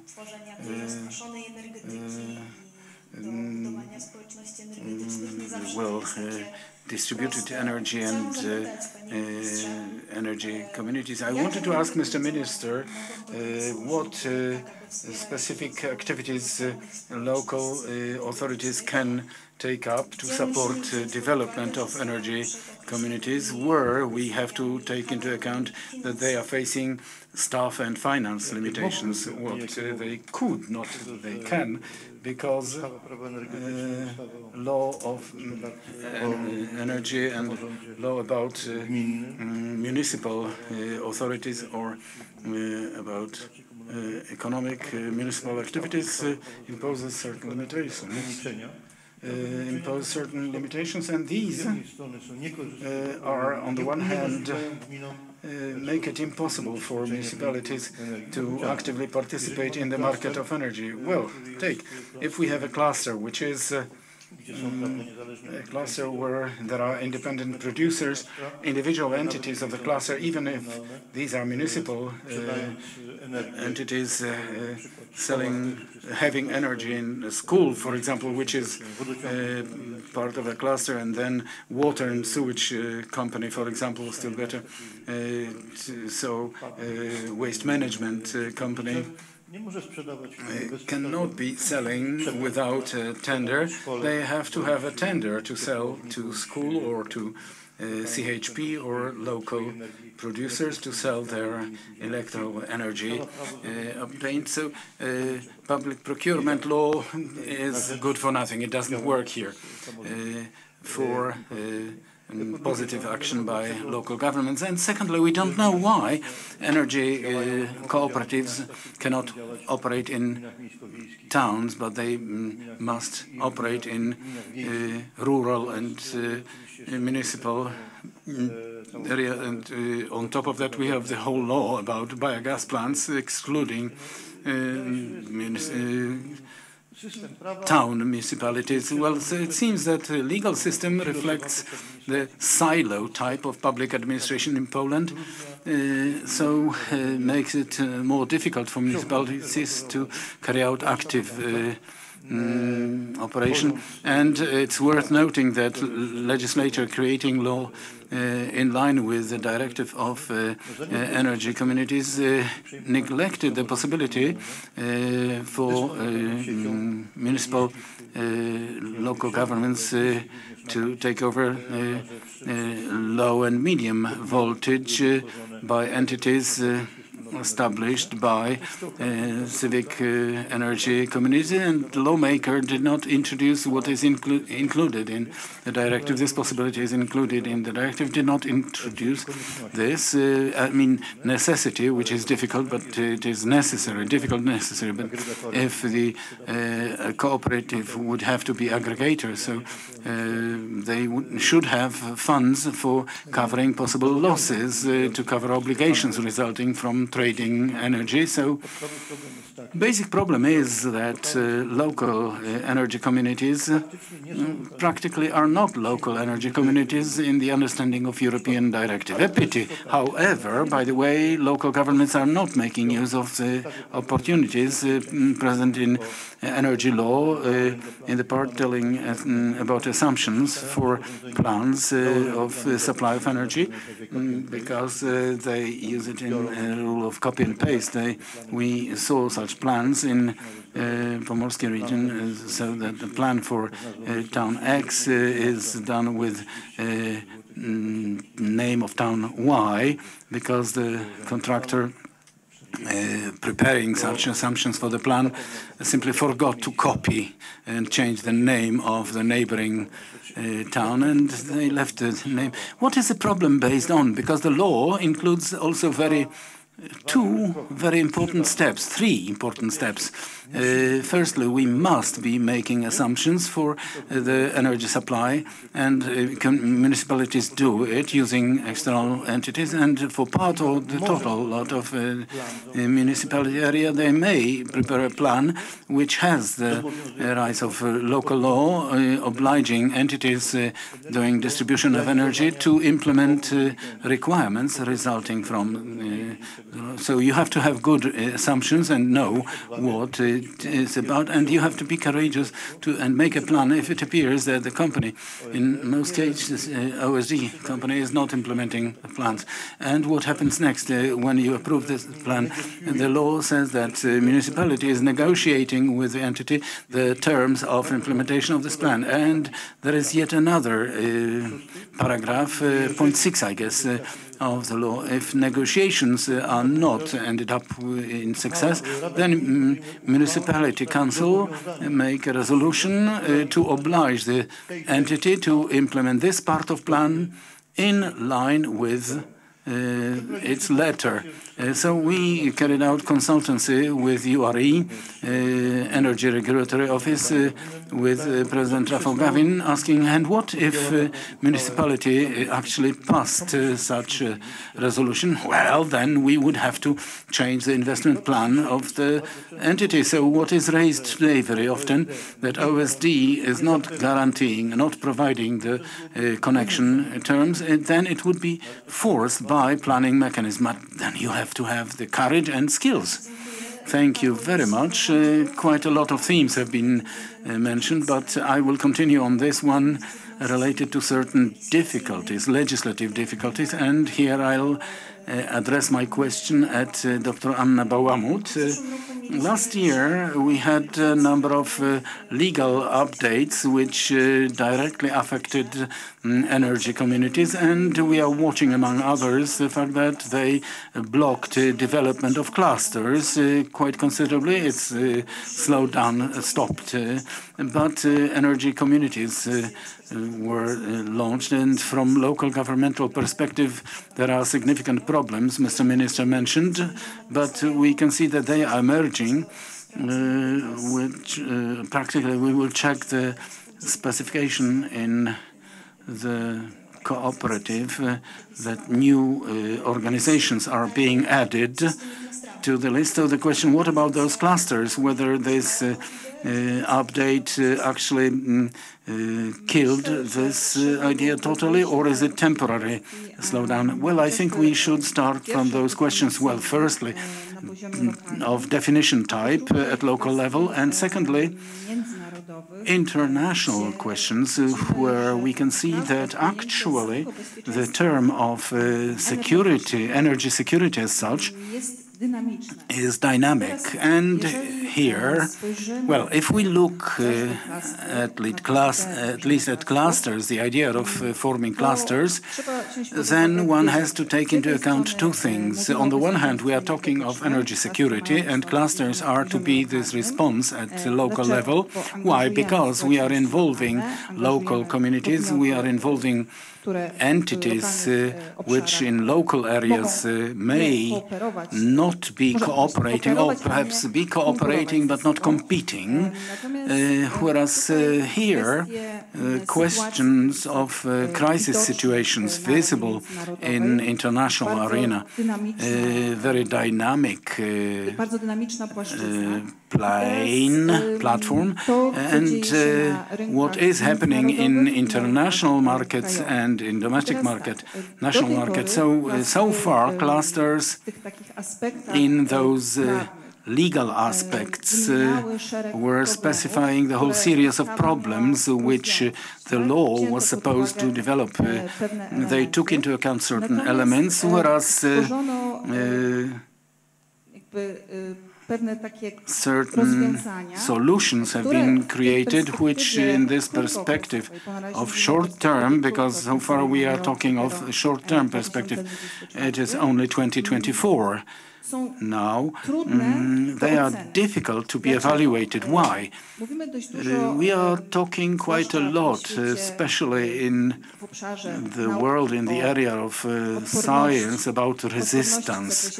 Resistance regarding security, resistance of households, entities to crisis situations which may emerge and which are not quite fully defined. And here, this law on the one hand, gave what clusters were awaiting, but on the other hand, imposed certain obligations which will have to be fulfilled. And the question is, how long will the perspective be needed? And one more question from clusters. This is also an aspect of management and creating certain models. If we are talking of managing and models, when creating a cluster, one who has to have a good idea, has to manage, and has to have an entity which will be capable of taking over the initiative and entering cooperation, take up the risk, and creating this whole management process from creating through to final product. Thank you very much. I will actually hold on to this management issue, and I'll ask Mr. Marcin Rabe what in management of energy infrastructure, what can we create that would be of key importance for managing this power sector? Well, thank you, madam, for this question. Today, first of all, we should be introducing smart grid technologies which are aimed at supporting the system of distributed energy, and also apply advanced measurement systems. They, of course, are in place already, but they should keep being developed and adapted to the changing conditions of power grids, because new systems are being established. So, ladies and gentlemen, we should be introducing various automated management of load, introduce systems of managing microgrids, and introduce total management of system of distributed energy. They are, of course, in place, but they should keep evolving towards development which is ahead of us. And, dear ladies and gentlemen, we should introduce various systems of quality of energy and managing those systems, and we should be introducing various kinds of systems monitoring consumption of energy, foreseeing demand. And as I said earlier, they do exist, but all the time they should keep developing. They should go towards modern technologies, modern infrastructure. Thank you. Thank you very much. If we are talking of managing distributed energy, and here I'm aiming with my question at Mr. Maciąg, it is noticeable that quite a lot of legislative solutions are addressed at renewables, but renewables are always solar or wind energy, and everything is beautiful. We imagine non-market redisposing of other elements, but what they are in relation to other systems related to biogas. Biogas is a biological process, but due to the subject of this conference, after my long-term experience and considerations regarding energy security, I define energy security, and here it is also related to biogas, as independence and as distributed energy sources. These are two foundations of energy security. As of today, our country, and I actually found it a bit painful here that when speaking of renewables, we heard that they are not stable sources. There is a problem with these sources. I don't agree. We cannot put all renewables to one bag. Gas, distributed energy, also biogas-based one, is a highly stable source of energy, fully controllable, because all generators in line with a directive introduced 2 years ago, also implemented, of the grid code, so-called NCRFG. All sources must be fully controllable, and power plants can always switch off those sources. And looking from the perspective of energy security, one should consider whether having the possibility of substrate potential in our country to about 7 billion cubic meters of biogas to be produced,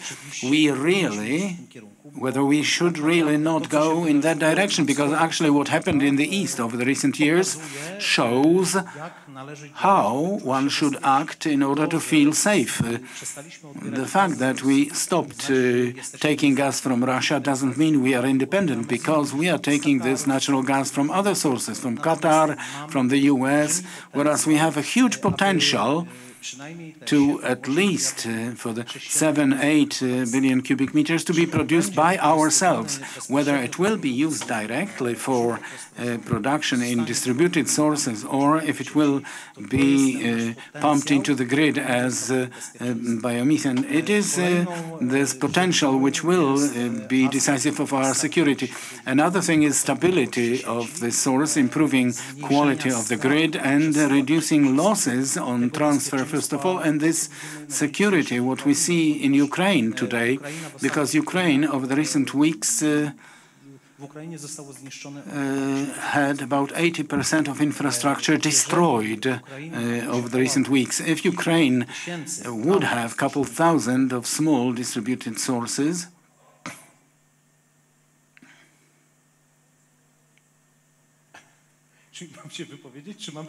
so am I to have a say or give my presentation?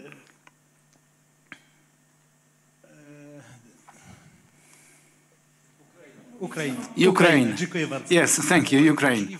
So if in Ukraine couple thousand small cogeneration sources would exist, supplied by natural gas or biogas, this problem would not exist. And business-wise, directly speaking, Ukraine is doing this homework now. And today, all producers of cogeneration units, among others our company, 60%, 70% of production, we send to Ukraine now in order to improve this electro power system, but also to provide heat before winter.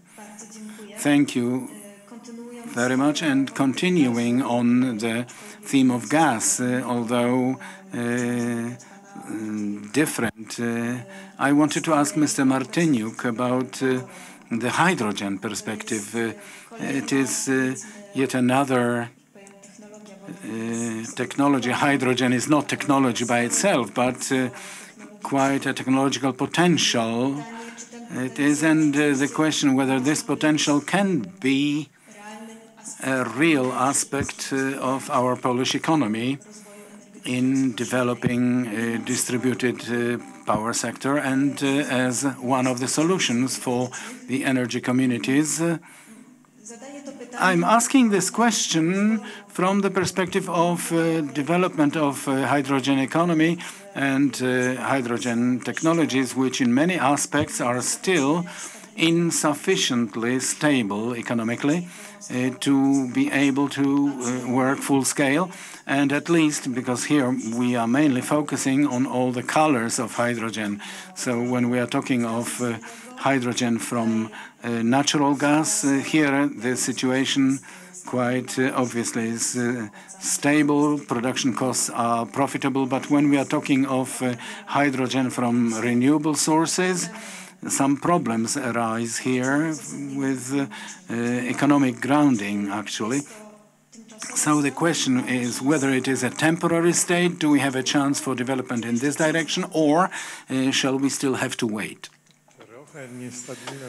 Well, slightly unstable. It seems a very deep underestimation of the problem. Just a side comment. I'm a pragmatic person in hydrogen.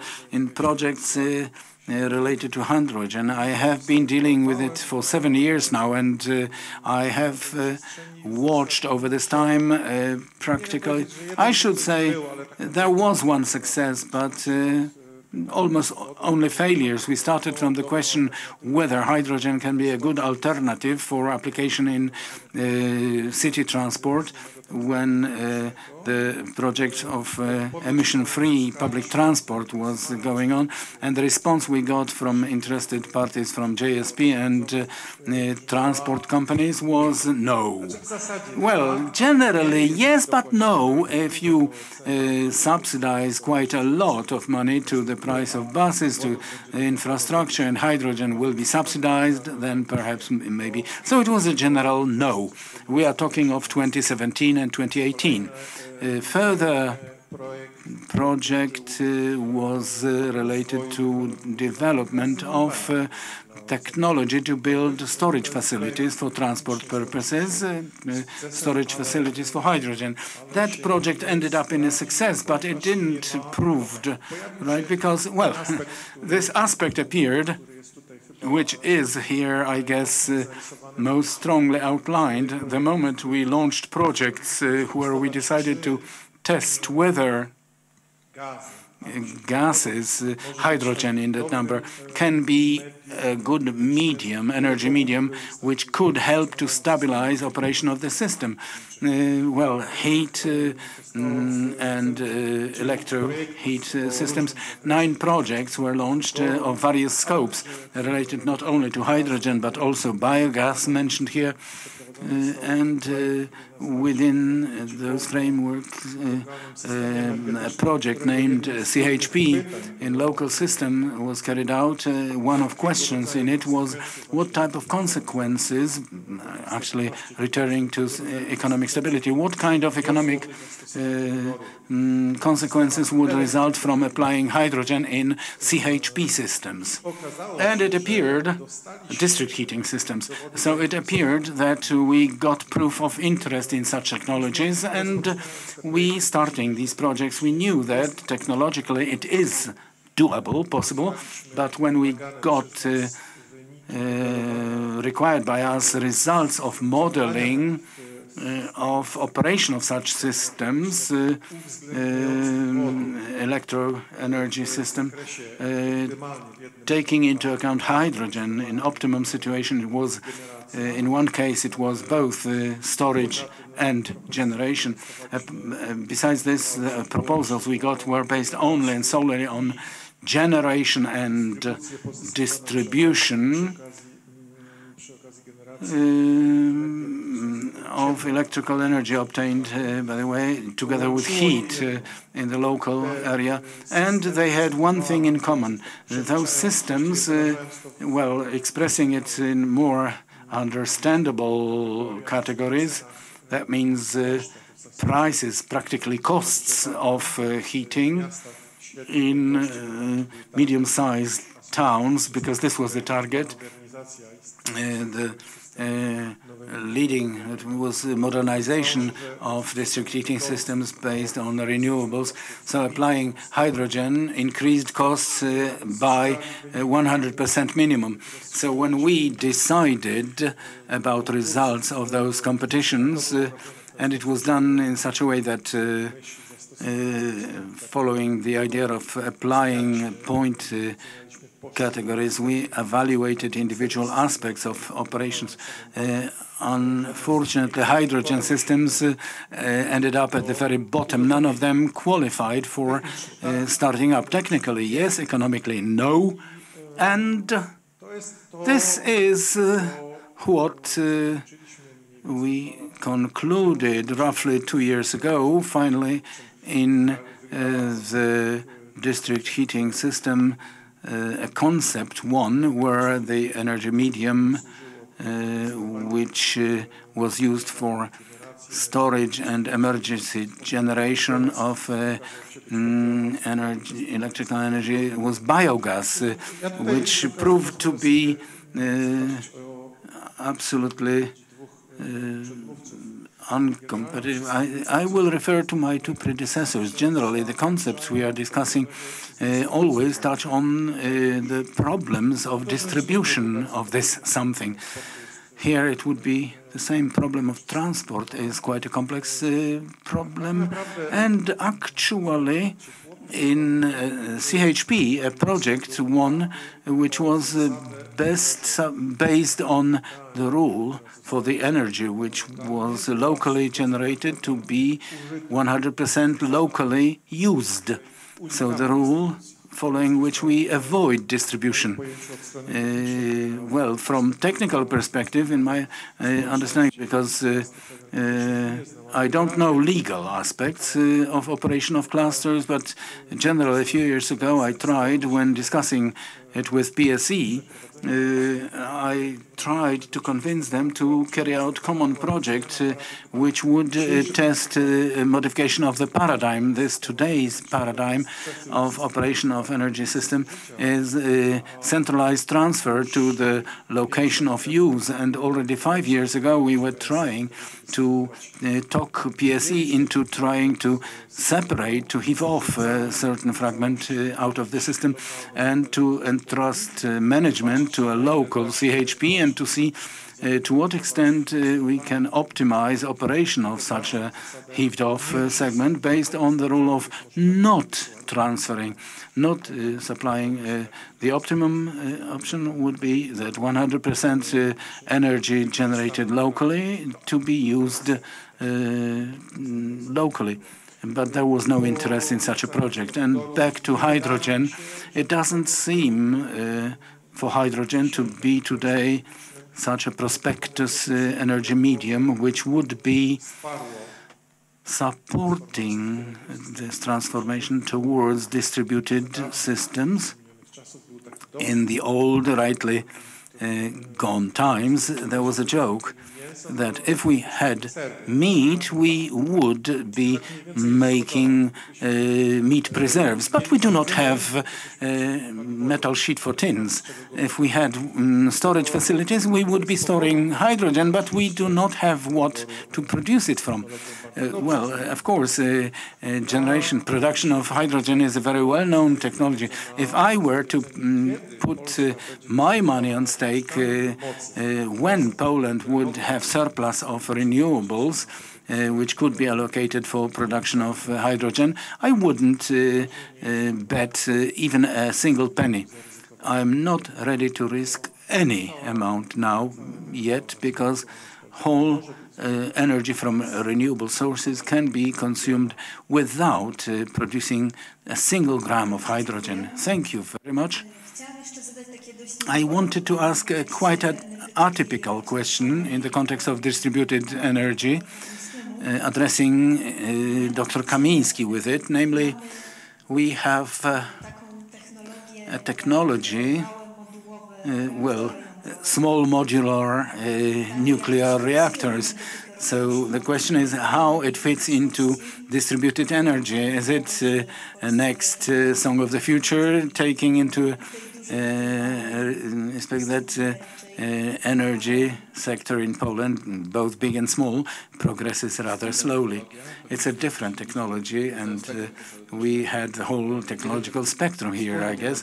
One common denominator, that means nuclear technology, regardless whether large or small scale, has certain features. So on the one hand, it is low emission technology and doesn't require purchasing rights of the emission, and you can use it with high consumption indicators. So it is exceptional in some way. And regarding large-scale nuclear sector, we have technologies here which are commercially available, very well known, and they can be introduced. Such projects are advanced, and we can return to the topic of renaissance of nuclear energy, but about the catchy slogan, SMRs, smaller ones, smaller units. Such technology is not in place. One Chinese exception and one on Russian submarine. Well, many of those technologies are being developed. In most cases, they differ, but those most popular ones which are being considered are based on reducing those well-known classes of technology and looking for applications for them.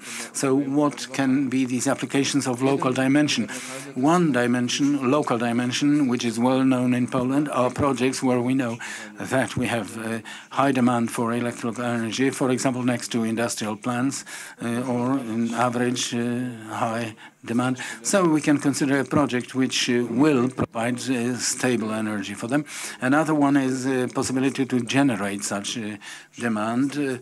There is an example in the US. Such projects are being implemented in spite of data centers being present. They need constant supply of energy. Therefore, we develop small nuclear reactors next to such data centers. And the third idea, more from Polish perspective, is district heating networks. So there is an idea to apply technology in such a way that they can supply district heating networks. Well, a point of interest, in Warsaw, we have the longest district heating network in the EU, and there was a project in the 1990s to put up a nuclear power plant to feed this grid, and maybe they return to this idea, but we can see local interest in such SMR projects. In Poland, an instrument has been introduced. The basic decision it is first it's political approval for such a project, and what was noticed already that there are certain investors, mainly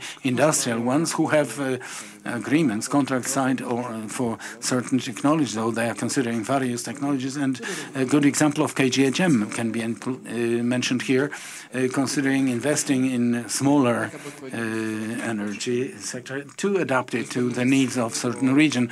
And there is a condition because they have certain characteristic. Location has to be studied very carefully, and health aspect has to be studied.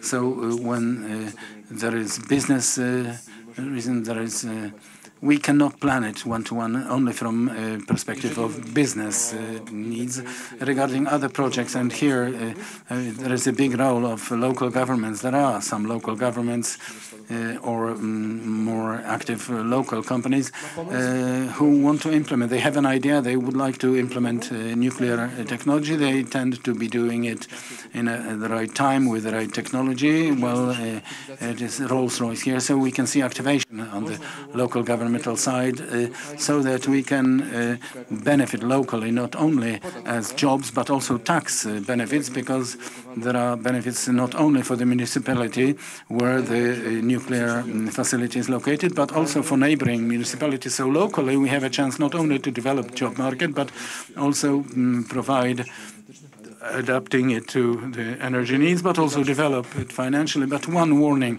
it must be done in full agreement, knowledge regarding this location and local acceptance, both for the needs. And there is one example of a basic no. It is such an investor who did not consult their location with local authorities, which resulted in an objection. So local authorities are absolutely of key importance for success of such projects. Thank you very much. We are talking a lot about how significant is, apart from consulting various projects with local authorities, it's a local generation. And diversification just after decarbonization is yet another word beginning with D, which we keep repeating so often. And therefore, I have a question addressing Mr. Minister Dziekoński regarding the role of local governments in the aspect of local balancing, a very difficult topic, taking into account the current hour possibilities provided by law, and what can be the role of local governments in the local balancing? For the time being, none. For the time being, none. Well, let's be aware of the fact that, well, Mr. Martyniak a moment ago mentioned as long as we do not have the possibility to decide about the distribution tariff, and let me remind you that distribution tariff practically is roughly half if we look at tariff G. I'm talking of electrical energy. In a moment I'll go to heat. So in G tariff, when we look, roughly half the value of energy cost which we buy from its value of distribution tariff. So it is a fee for PSE and for OSD. And now a question.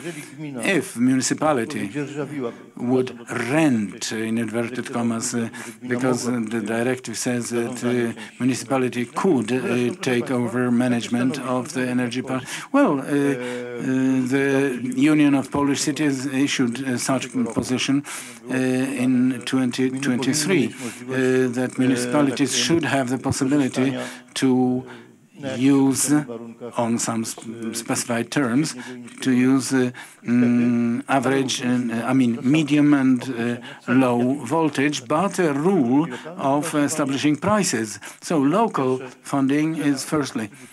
Distribution price, if we do not have this, it's pointless discussing it regarding local balancing. That's the first question. The second question is metering. If we don't have meters, again, we cannot be talking of local balancing.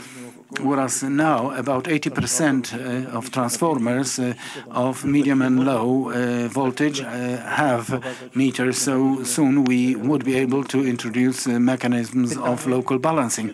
The question is when a situation will appear, such as the one which happened once to mobile network telephony. Mobile telephony network where the third party had no access to the network. It was simply, using telephones was horribly expensive. Then, thanks to active policy of the state, and especially Ms. Anna Strężyńska, minister at that time, we managed to demonopolize the operation of a few operators. Now, a mobile phone is not a problem. What is a problem is the cost of transmission, information transfer, and so on. So the question is when demonopolizing the network will happen. Mr. President Chimowski mentioned this. This is the goal of operation of activities of today's board of PSE and Mr. Chimowski, the president, specifically, but will he succeed? Please note that all legal regulations which are dropped into the energy law, as a matter of fact, give a little piece, a little bit, well, for example, a virtual consumer, but up to 50 kilowatts. Well, 50 kilowatts, what is it? It is peanuts, nothing. So if we have a virtual consumer like energy cooperative, they are not a virtual consumer because they are generating much more energy from photovoltaics on their multi-family building. So monopolizing. Please note that CHPs establish prices, as far as I remember, in annual rhythm. Yes, annual rhythm. So what business who want to invest in the market, capital market? Well, we talked to Tomek Mironczyk sitting in the panel a few hours ago. What an investor would like to invest in a market which is completely unforeseeable because a regulator who is administrative says, no, it is too high a price because the community will not accept it. The society will not accept it. But governmental decision of establishing a ceiling for cost of energy causes instability, market instability in this situation. Unforeseeability of the market controlled by administration results in no involvement of private capital. If we don't have private capital, we don't have innovations, because innovations are not starting in administration, but they start in the market. Thank you very much. Well, supported to some extent, of course. by public money. Of course, if we look at, let's look at prosumers, this extreme prosumer boom. What was the public support? About 12%, but it was enough. This 12% plus good regulation at that time allowed to create the whole new market. So if we are talking about prosumers and new market, I have a question addressed at Dr. Rabe. What are the greatest challenges related to integration of medium and small renewable energy sources to the grid in the context of the whole subject of distributed energy? Here we have a lot of problems. One of most frequently repeated ones is that a lot of power is actually reserved, booked from the above by companies who block those capacities before they develop, and thus small organizations like energy communities, cooperatives have to wait in a queue afterwards. Thank you for the question. And to start with, I would like to refer to my predecessors. First of all, to application of SMR technologies, that means small nuclear reactors. What results from my studies is that today we are not able to estimate costs of production of energy. Orlen Group specified it is between 40-50 groszy, and in scientific publications I got to sources specifying that it is even 2.5 zloty for production of 1 kilowatt of energy. So how to put it, it is one form of the future which will also help develop the entrepreneurs. And what are the challenges? First of all, today, people say, well, and people believe also that renewable energy sources, apart from, I agree with my predecessor, are not controllable. What does it mean? That the volume of production depends on weather conditions such as wind and sunshine, and this results in the fact that energy system is unstable. This energy system being unstable results in increasing costs of managing this system and also building new infrastructure. So we would say that most important solution, I would dare say, is stability and security of energy system. As Mr. Minister said a moment ago, today we have a problem with connecting prosumers.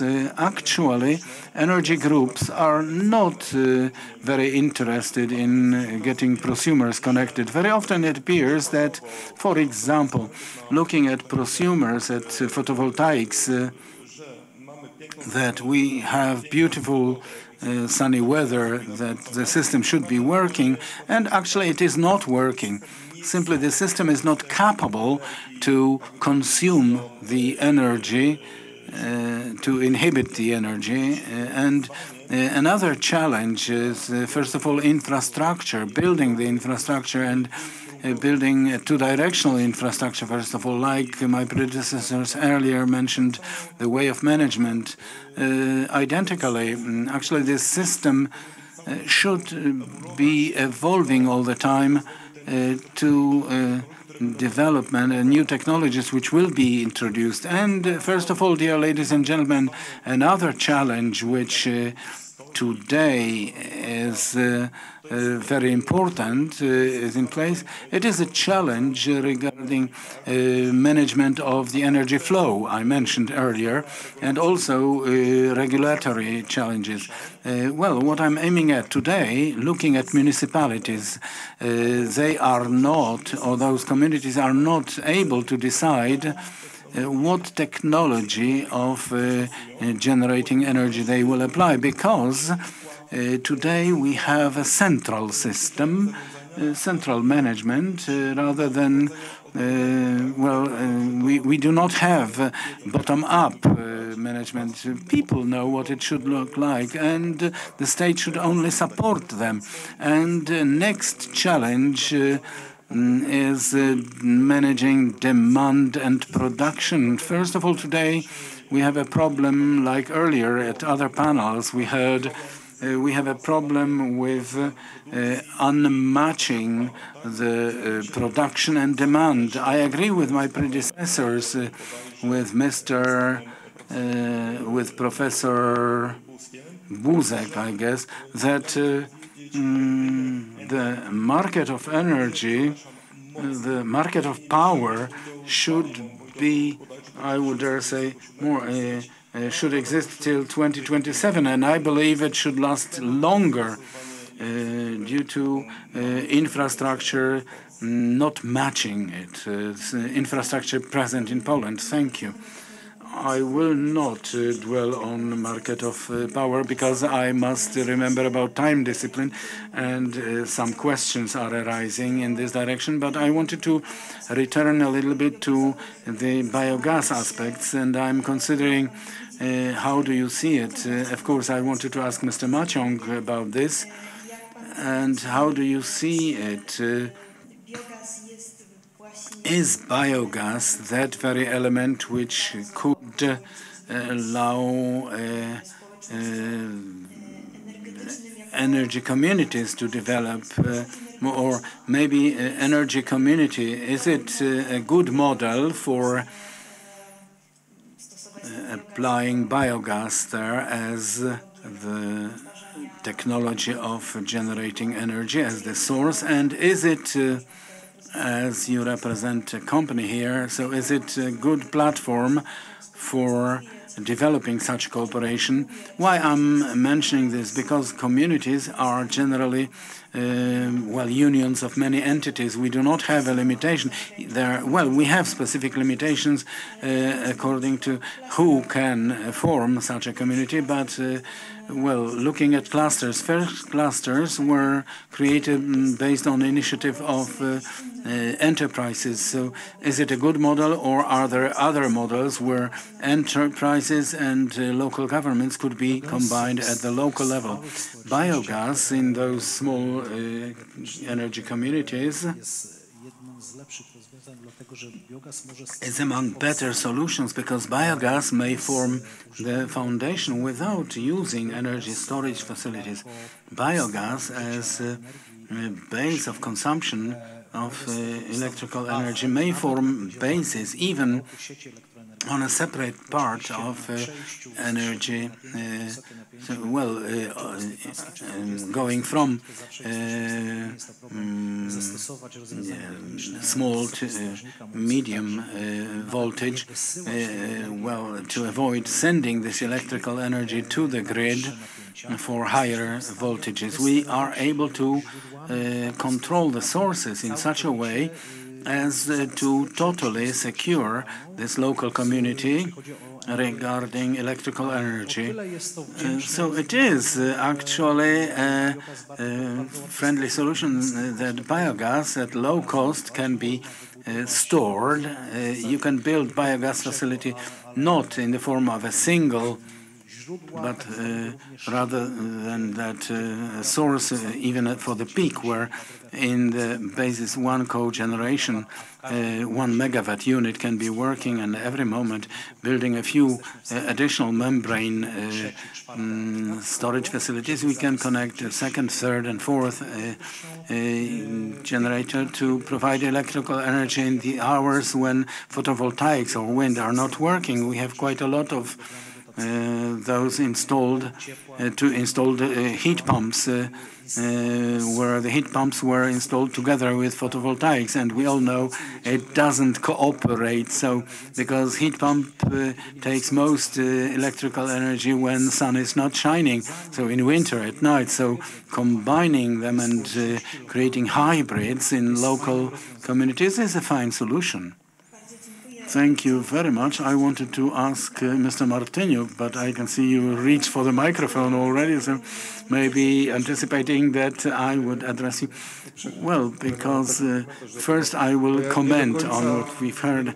Not quite fully, I believe that biogas is a universal panacea for a simple reason. If we were using it only for generation of electrical energy, which is absurd from economic perspective, because the efficiency of such generation will be depending on class of such engine or a turbine, maybe 25%. It is more with a turbine. With engines, yes. Big capacity, but always it's a waste of other percentage of energy, which is heat. So it makes sense in those places where at the same time you can recover and distribute the heat. Otherwise, the prices will be absurd high. Well, and a shy comment. Photovoltaics wind come from nature, but into biogas plant you have to put in something, a substrate, and the question, where from is it? Will Mr. Martyniuk want to answer the question, or should we continue? For example, because it was a good question, wasn't it? Generally, we have waste, we have a lot of sources. The question, are they sufficient? Generally, I would like to avoid being considered a frustrated person, but for a long time I have been asking myself this very question. I think it is very much to the point, because to a great extent what we treat as a substrate is practically, in my opinion, in many, it is considered as the same source of energy for substrates. In a great volume we consider waste from actually cutting trees by the roads. It is a very interesting source of biomass for heat-generating plants. And in a few places I can see that what we quite lightheartedly take here into account is appearing without asking ourselves the question whether in such case it would perhaps not create a shameful situation like 10 years ago, when in professional power sector to a great extent co-combustion of biomass started, which ended up in cutting out forests for this purpose and increasing prices of biomass to the level or even above the prices of coal of good quality. I'm also in doubt, and although I think that biogas should be utilized and applied for solving many problems where it is rational,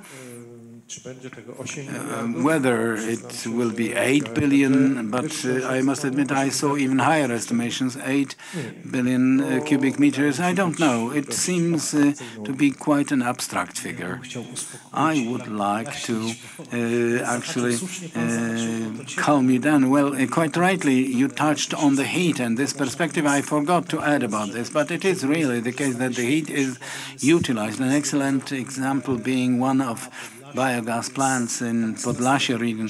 There is energy cluster in Michałowo, and the biogas plant in Michałowo. I actively participated in building and then expanding this biogas plant. They also built a piece of district heating network, and they are actually saving the swimming pool and aqua park which needed to be subsidized by the municipality. So biogas plant is generating heat, and engines, even in the distance of 200 meters, they operate with efficiency of about 40%, and 4 megawatts, it is also about 80% efficiency.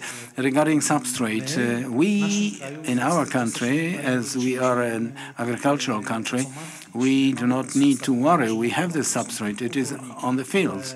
It is manure, which farmers, we still have 1 year until methane law will come into force, and farmers for not utilizing their waste, manure and liquid manure, and we are a producer of red meat, I guess number 4 in Europe. So farmers will be paying tax. So farmers will give the waste quite readily. And my estimation, 7-8 billion cubic meters regarding substrates are estimations which are not taking into account production of energy type plants like corn. Well, additionally, farming a field and treating it business-wise, I guess the figures would be still higher. I regret that I cannot dwell on this topic more deeply because it is very interesting and this perspective is worth a discussion, but let us give a chance to other speakers. I wanted to ask Dr. Kamiński whether in the context of also what you can hear here, does it look like, I mean, that a big central unit like our nuclear power plant, ex ante, we hope it will be established. Is it a threat for distributed power sector? But please be brief. Sorry for time limitations, but we are approaching the end. First response, no. A question, we should realize the fact of trends. What electrification trend? We will have a huge gap of power. In mid-30s, operator is alarming about this in the current plan of development of the network. And even taking into account plans that nuclear power plant, the first one in Poland, of this plant capacity will be established, it will not provide 1/3 of the planned power gap and what Minister mentioned, and the leap increase in demand. So probably to satisfy the needs we will need, I don't know if all, I mean, not only hydrogen, but all diversified technologies adapted to the needs. Thank you very much. And a question addressed at Dr. Anna Bałamut. Well, wrapping up our panel and this whole multi-theme discussion, namely, we have an average John Smith who hears of all these co-generations, biogas and nuclear energy, which it would be best if you are in the south, it would be best to be in the north. If you are in the north, it's best to have it in the south.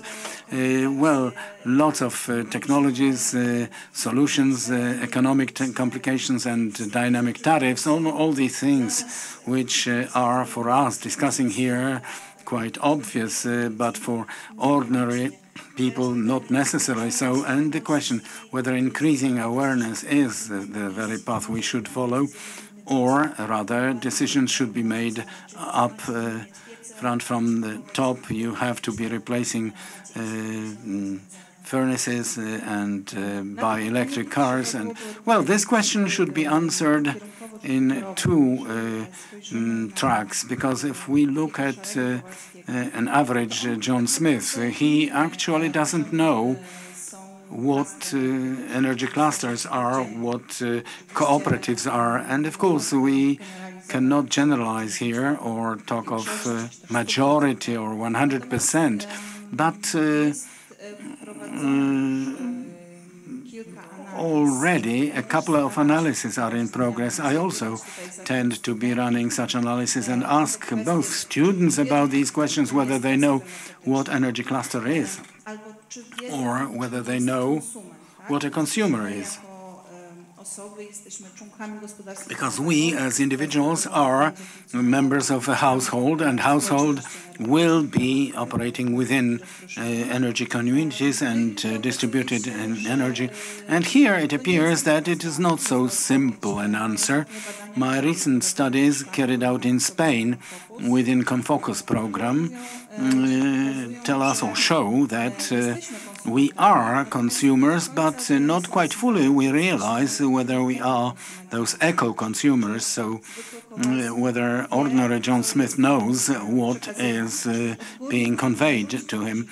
So up front we can, or from the top we can order a solution, but if there is no bottom-up understanding to this initiative, especially in not only short but long-term perspective, I'm doing something what can give me some result in the future. So complexity and comprehensive aspect. And so back to the energy clusters, we have to realize that those clusters may be unofficially in the number of 180 roughly, but only 50 of them would be operating efficiently. And if they are operating efficiently, we can find a few or several such examples operating in a noticeable way, like Oława cluster. We have spectacular solutions there which could be utilized in a broader scale, but they could be, it is a sentence ending with a question mark. So here we do not have application of this in broader perspective. So efficiency, complexity, comprehensive aspect, and education also, because here awareness is born. Honorable ladies and gentlemen, thank you very much for this debate. It was, on the one hand, very difficult, and it was quite a challenge for me, willing to actually put all this multi-theme discussion into place. I hope this discussion will be continued, and continuation will happen next year. Anyway, please be very kindly invited, and I would like to thank all those most endurable listeners and who have been with us, and gradually we are approaching the end. Thank you. Before I allow the panelists to leave us, the prize will be handed in to the best panelist for the best input, and it will go to Minister Olgierd Dziekoński. Congratulations.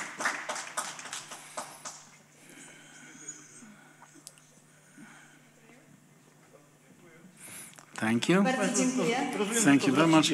I understand it is a result, it is because of my age. Well, thank you all very kindly.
Odnawialne źródła energii to młoda, ale jedna z najprężniej rozwijających się gałęzi gospodarki.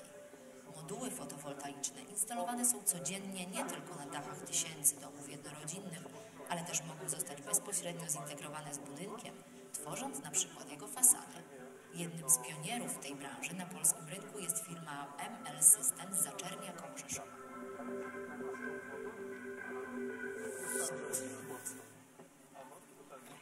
Wiecie, jak się